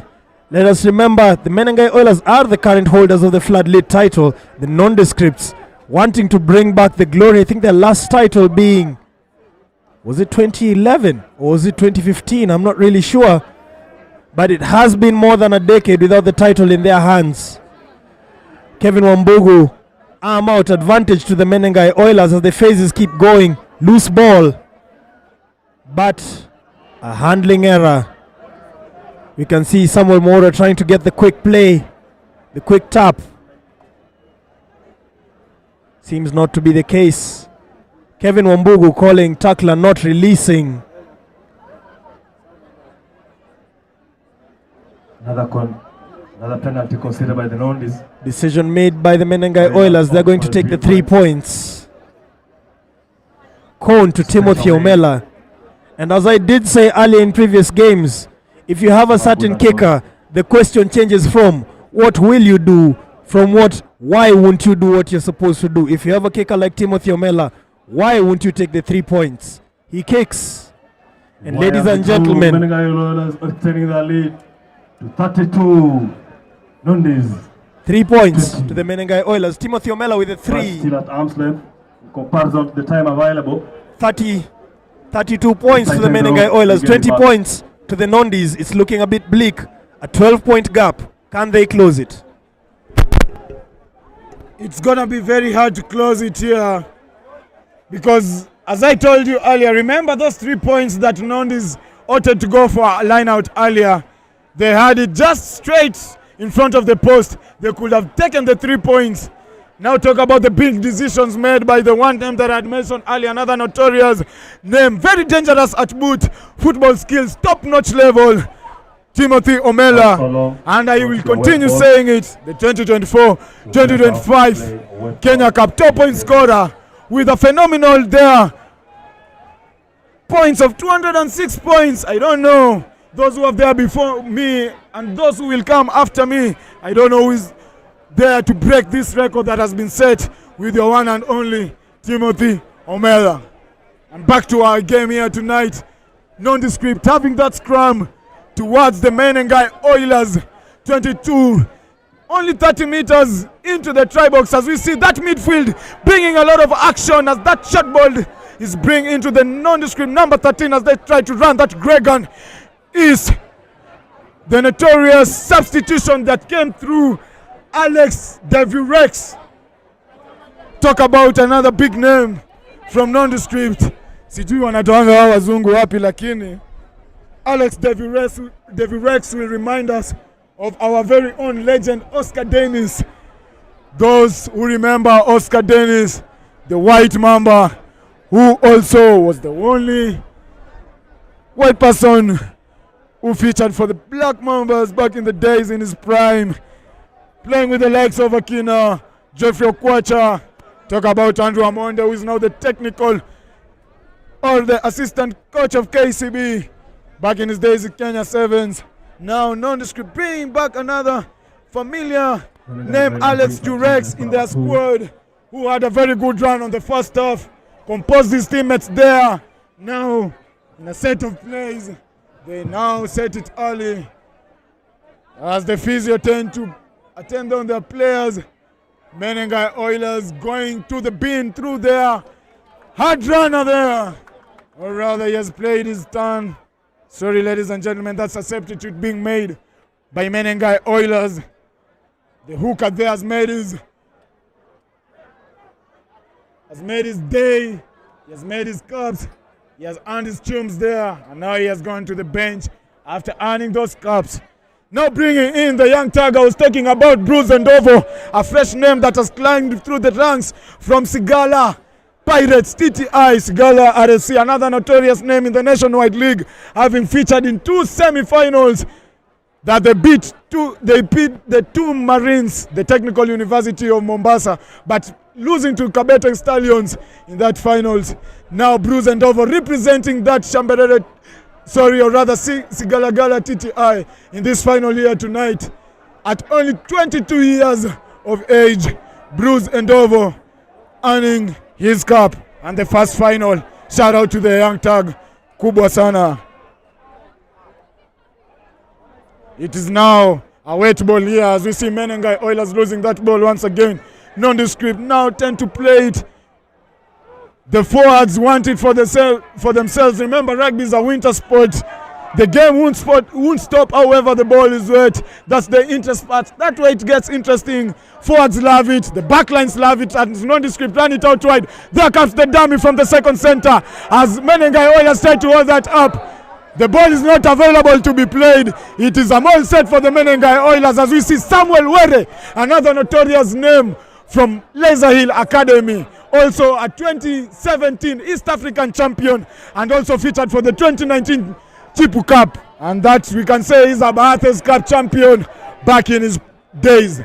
Now playing for this Menengai Oilers side, earning the seniority cups, is Samuel Ere taking charge of that turnovers. We see bodies of pink and blue piling round as now nondescript get work hard on that defense as the up and under comes from one and only Abu Twali Bwesonga.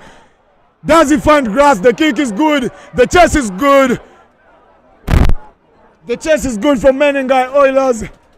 God is down. Nondescript want a breather there, but Menengai Oilers putting a lot of pressure. They won this third title for themselves, and if you thought that it was gone, the Nakuru Bay side are into this game.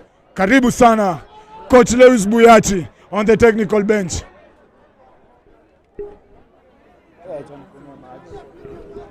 Menengai Oilers trying to maintain pressure, but the wet ball causing that same narrative again. Here we are back again with me saying it. We did mention it early. You gain the meters, and when you get to a critical point, the handling errors come out. But in this case, you must admit, the shift in weather, the wet ball, is indeed a factor. Nondescripts getting a penalty.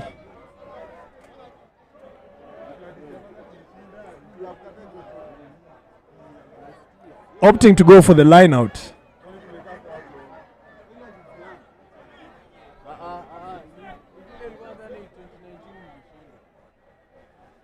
A correction there in the Remember, this is background. The weekend Menengai final, Oilers the final did win one title, which of is the last Impala year. FloodLights. Now pushing to win their Oilers, second FloodLit defending title. champions of the Impala FloodLights 2024 on the lead Poor mistake there by the nondescripts. with 29 Kevin Wambugu nondies, conferring 4 times champions with the nondies as to what's of the going to Impala happen. We're about to have a tournament. scrum 20.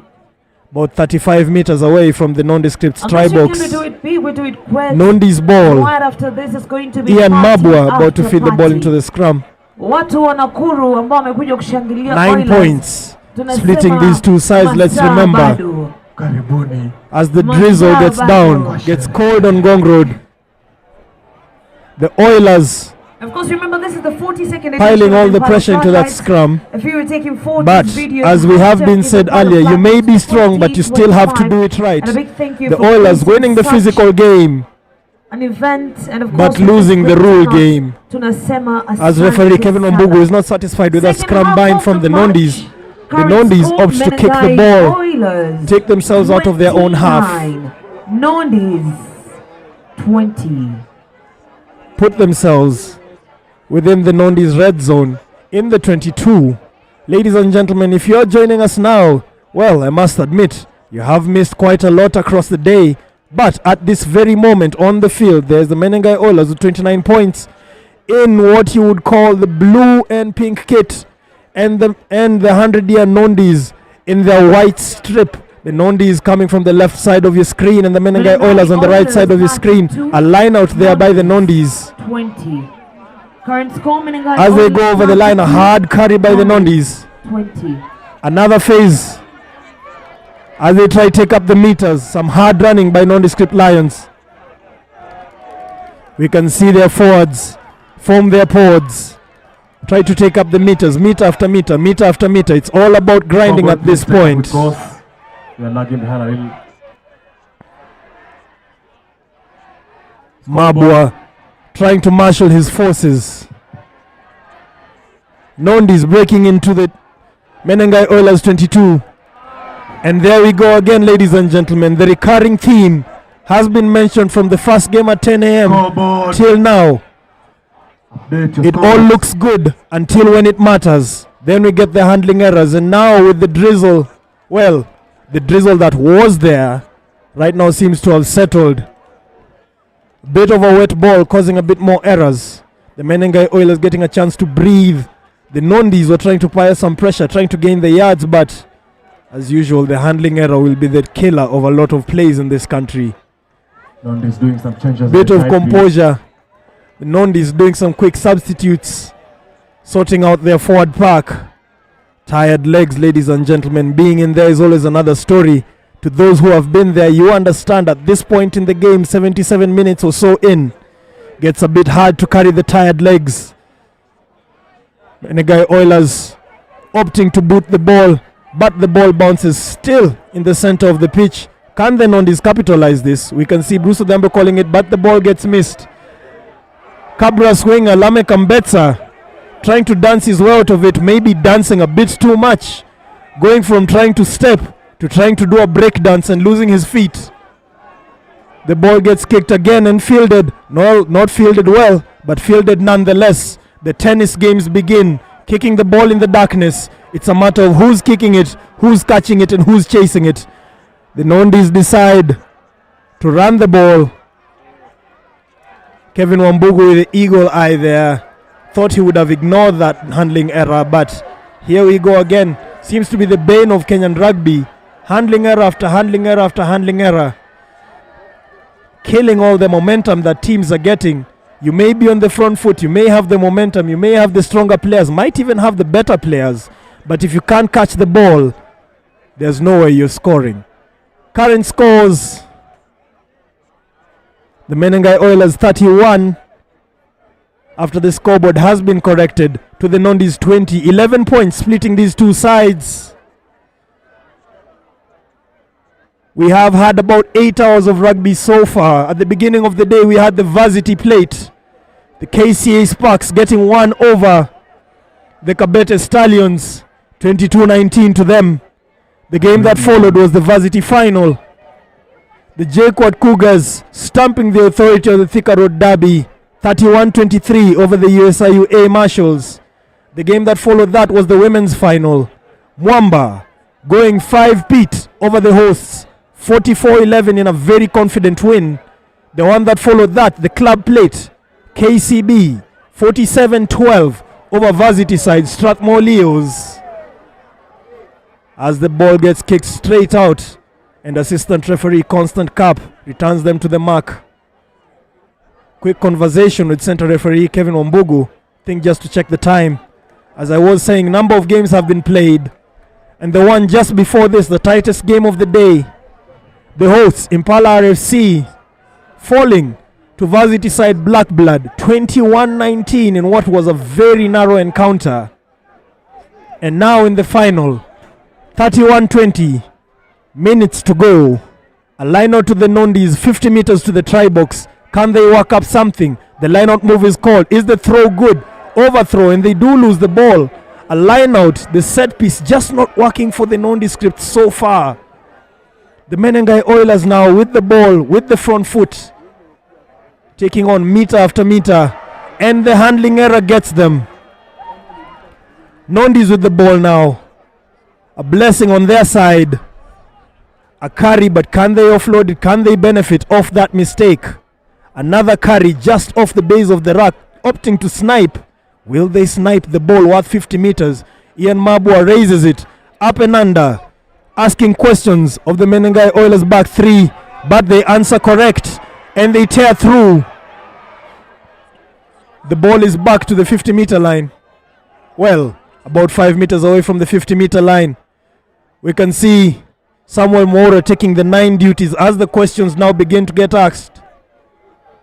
Playing it wide. The kicking game again. Asking questions of the back three, kicking in the darkness. Japasa, what say you of the game so far? So far from my side, I can say the chest line has been good. Chest line has been connected.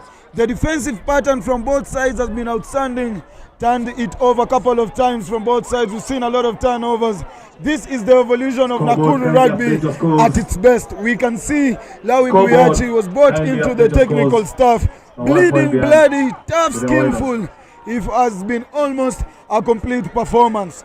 We've seen prolific tackles from the guys, or rather from a guy like the likes of Akina Elskins Munyone. As we see another break from Abutwali Bwesonga as he gets that grab towards the nondescript try box, winning that collision point. That is nondescript. Talk about the notorious man there, Abutwali Bwesonga. And into a comment session, Cedric, you missing out in that question that we asked earlier. Abutwali Bwesonga is a brother to Saidi Sumba, who is a nondescript number 9. Bringing us to the end of the game and to the last play of the day. Full-time scores, ladies and gentlemen. Menengai Oilers 32, nondescript 9.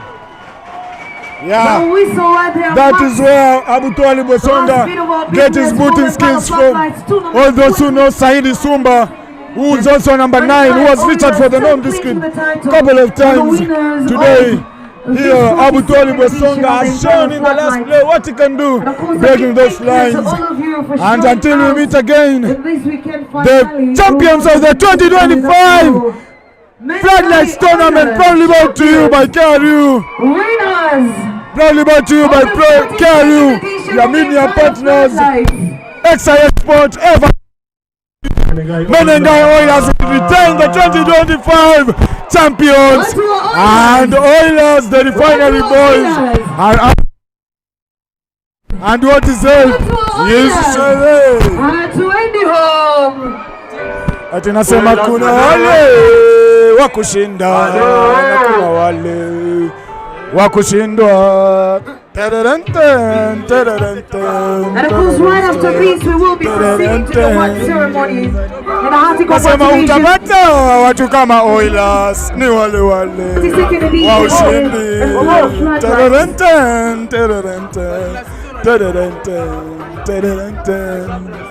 Na hata kama ni wa ushindi, usilalie kitanda chake.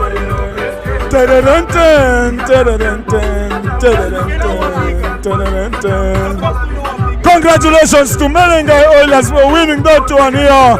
The 2025 Floodlights Rugby Tournament champions, retaining their third Floodlights Tournament finals. It's Menengai Oilers Rugby Club.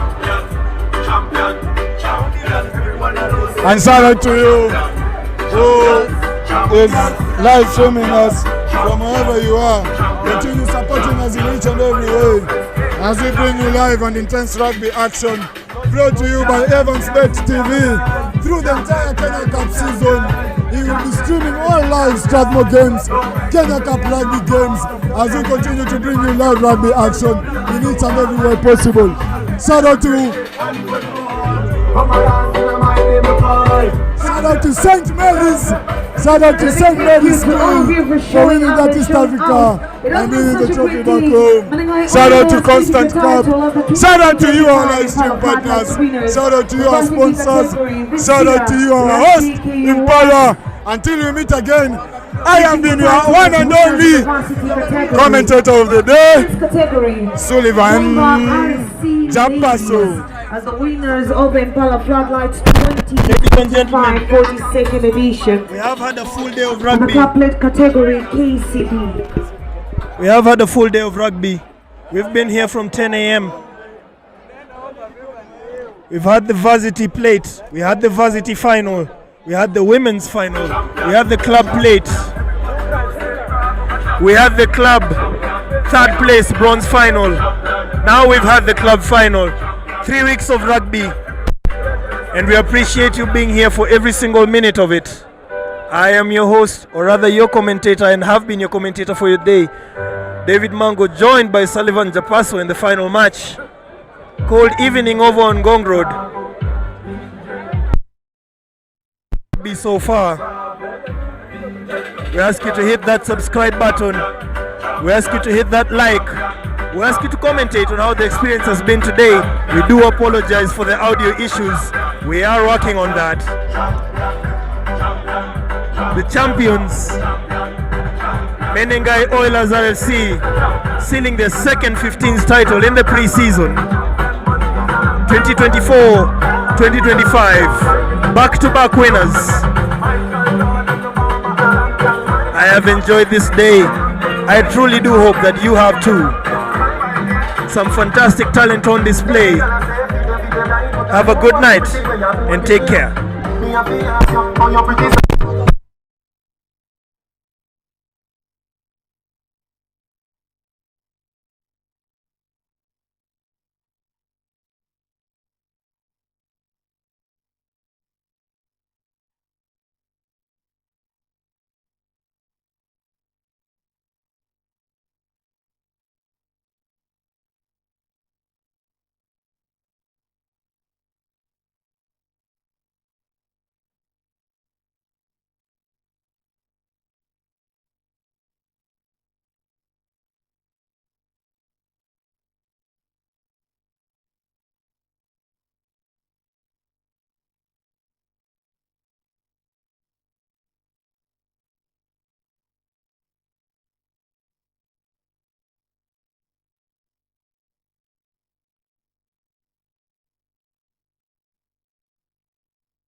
Runners up, Nondies.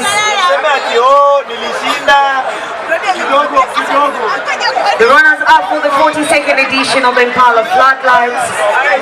Nondies RC, can you proceed to where the banner is at to receive your medals.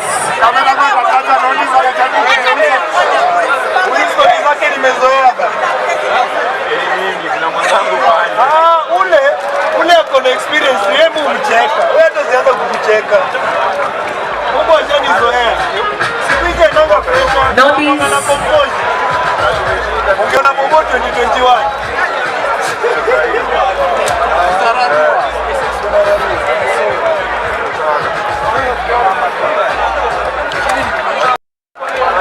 Nondies, can you proceed to where the banner is at for the award ceremony? First runners up, 42nd edition of Impala FloodLights. Congratulations to you, Nondies RC. It has been a great time for them. The Will Hailers 4 times winners of Impala FloodLights since its inaugural. And this year, they walk away as runners-up of the Impala FloodLights. The award will be given by Simon Bagure from Capital FM. This award will be given by Simon Bagure from Capital FM. And a hearty congratulations, ladies and gents, lovers of rugby. The 42nd edition runners-up of the Impala FloodLights, Nondies.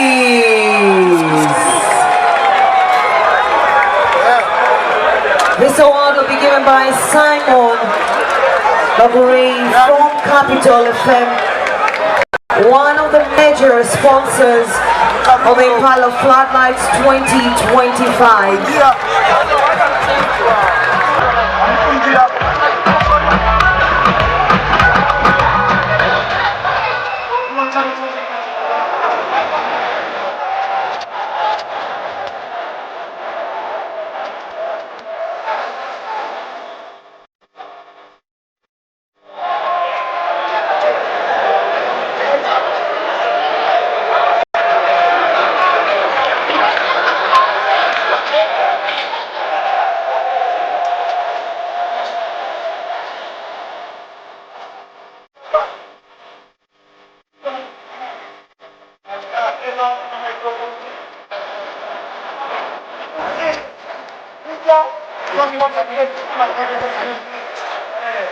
Mr. Simon Bagure for Capital FM will be awarding the runners-up for the 42nd edition of Impala FloodLights, Nondies.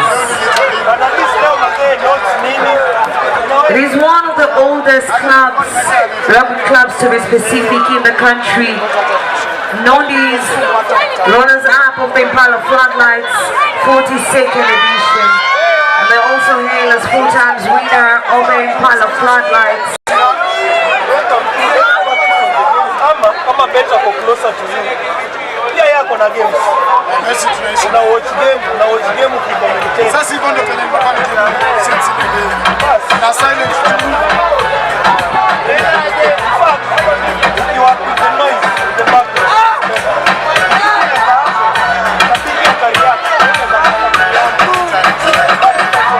Majuka ni kama unarusha mikono, tingisha kichwa chungu sivunje kisogo, teremka takonokono, basi ni kionjo twende mamio ndogo, mamio mio ndogo, mamio ndogo, sasi inadonjo wasi ni kumoto.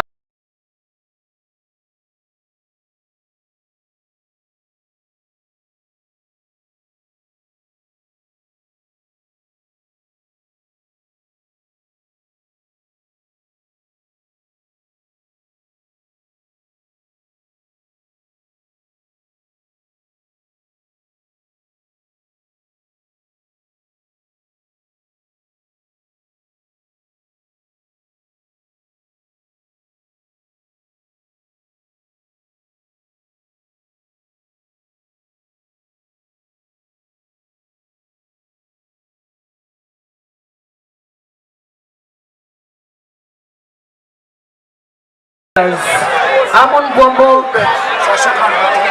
Charles Omondi from Nondis, Ryan Odua from Nondis, Enoch Odua from Blackbird, and Abutuali Bwesonga from Oilers. And a hearty congratulations to the runners-up of the 42nd edition of the Impala FloodLit. We now move to the individual awards. Most promising player, Amon Bwambo from Impala. Most promising.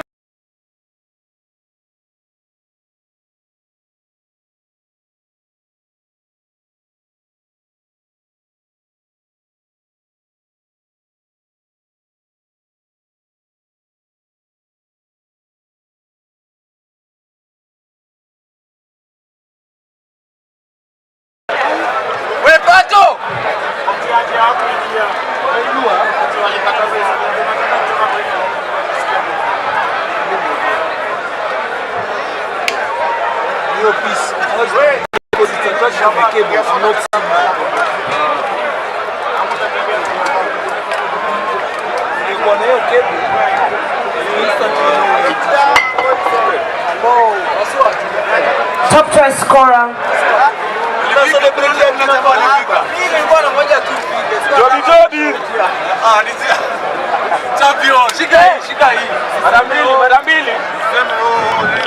The next award will be given by Bill Gibinji. He's one of the veteran Impala rugby players and also a former chairperson of Impala rugby. Coach Bill Gibinji will be awarding top try scorer Charles. Top try scorer Charles Omondi from Nondis.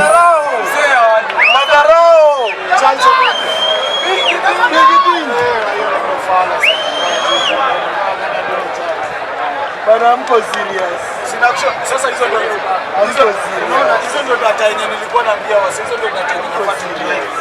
Hawa say, unasema Big and all you can say is he was a former coach.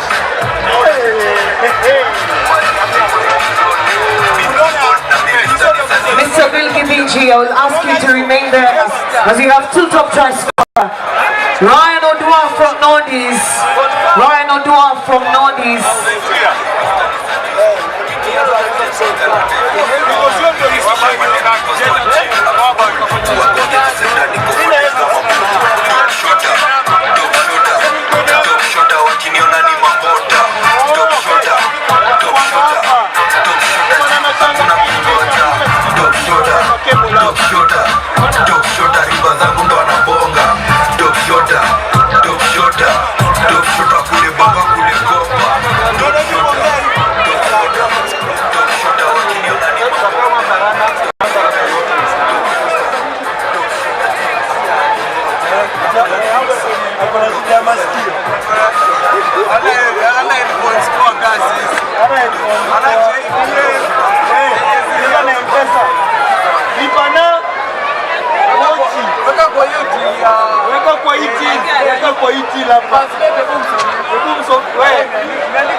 The top point scorer, Enoch Odua from Blackbird, Ataribo Sire. Top point scorer, Impala FloodLit's 42nd edition. Enoch Odua from Blackbird.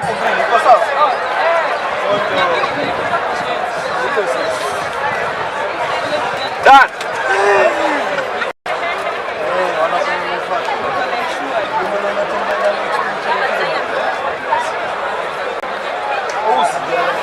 Tembea extension cable. Alafu ukituona unasema wewe niko na extension kutoka hapo uko sawa.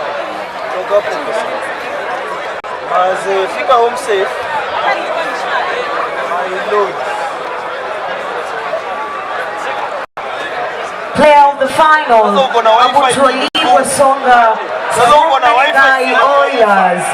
Abutwalib Wasonga as a player of the final 42nd edition of the Impala FloodLit. You will be receiving the award from the chairperson,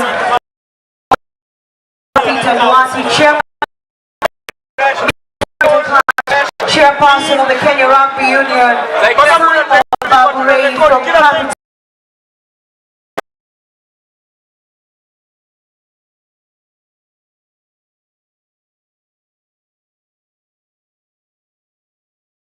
Menengai Oilers!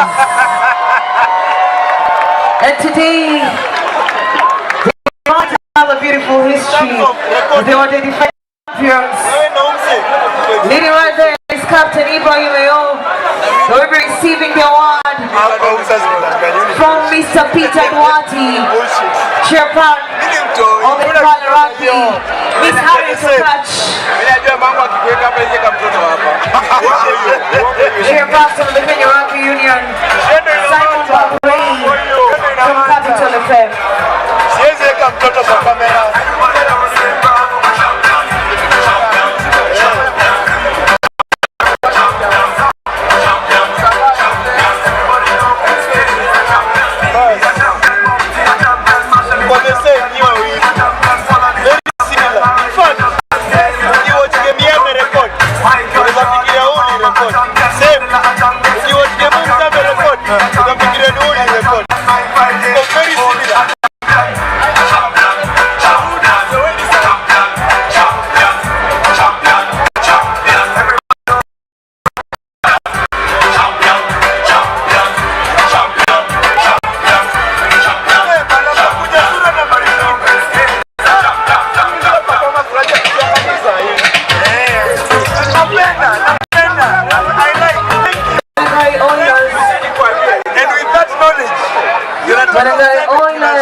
Receiving the award from the chairperson of Impala Rugby, Mr. Peter Nwati, Miss Harriet Okach, the chairperson of the Kenya Rugby Union, and Mr. Simon Babuei. And once again, Nwati, congratulations to the winners of the Impala FloodLit 2025. A big thank you to all the supporting team from the security details, to those who made sure we were fed. We had so much to drink. We are saying we have 3 DJs in the house today. 3 DJs. We'll be having a live stream of matches tonight. So ensure when you're home, we also have MC Azul in the house. On my end, I want to say thank you for having your MC of the day. My name is Sullivan Dege. See you next time. Mike anakuwa discipline. Mike mwenye tulikuwa tunadunda naye Mwamba hivi. Mpaka tunaanza kuuliza na kuuliza. Sisi ni sana na shughuli. Muda wanashika. Alafu wanacheza 30 minutes basi. Timu wanacheza 4 games. 30 minutes. Ikibamba sana basi kule tu. Leta cheza doba once from the top.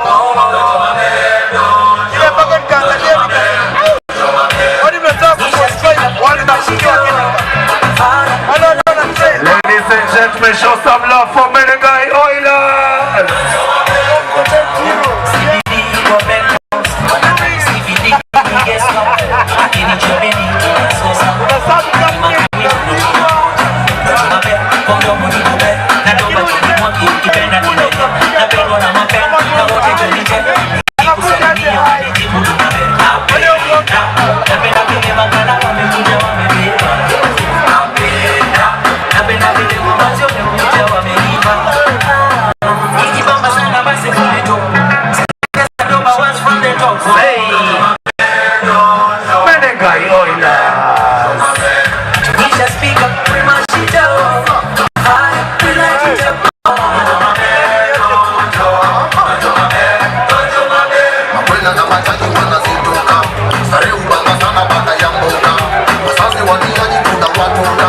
Salamu wanga moja na ndio shota.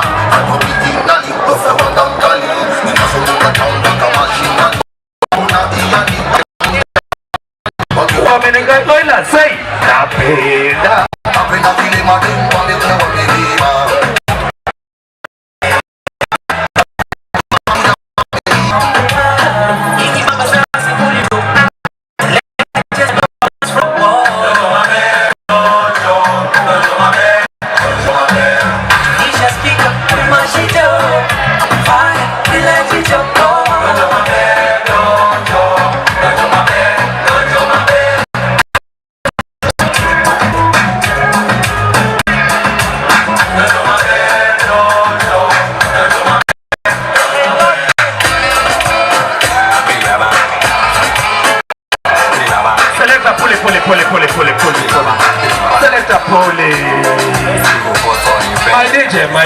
My DJ.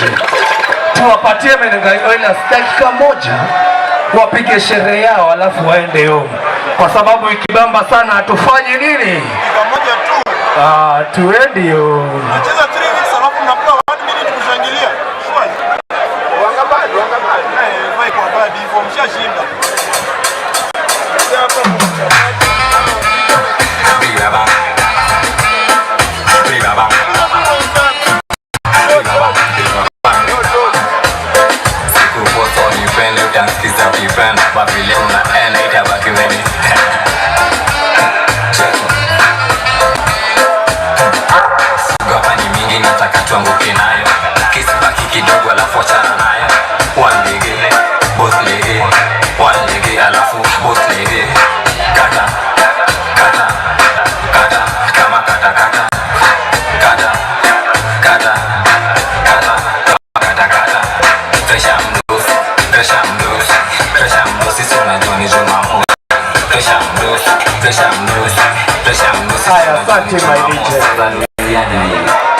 Ladies and gentlemen, wapi makofi ya Menengai Oilers. Asante.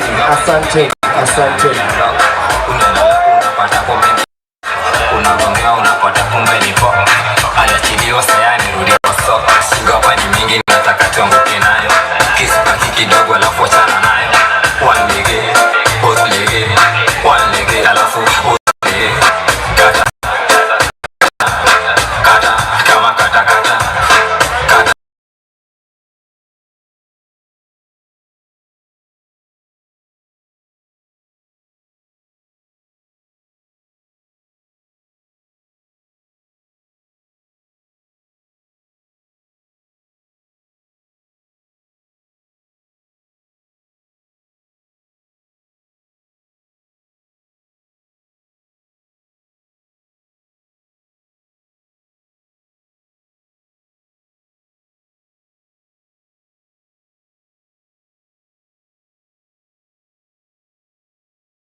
Kofia naomba utoe. Kama umevaa kofia naomba utoe. Tunasema thanks because of Menengai Oilers. And now may the grace of our Lord Jesus Christ and the love of God and the fellowship of the Holy Spirit be with us now and forevermore. Wapi makofi Menengai Oilers. I've been your host for the week. Call me MC Azultop Shatter, Michael MC Sullivan Ndege. Na ikibamba sana tufanye nini? Tuendi home. Tuendi home. See you next weekend for the Rugby African Women's Sevens Championship. Coming right there at RFUA grounds. Kama ujabai ticket yako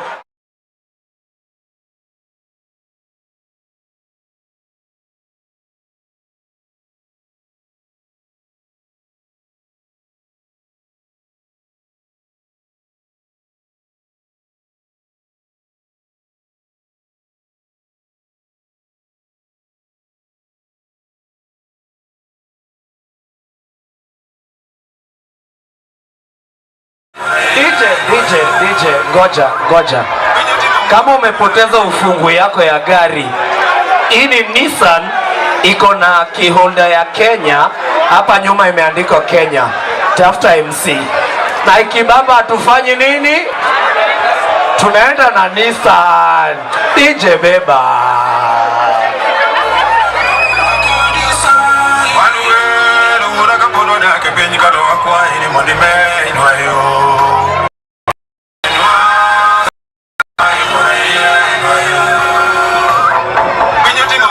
da ke pe ka baba ko e mo de re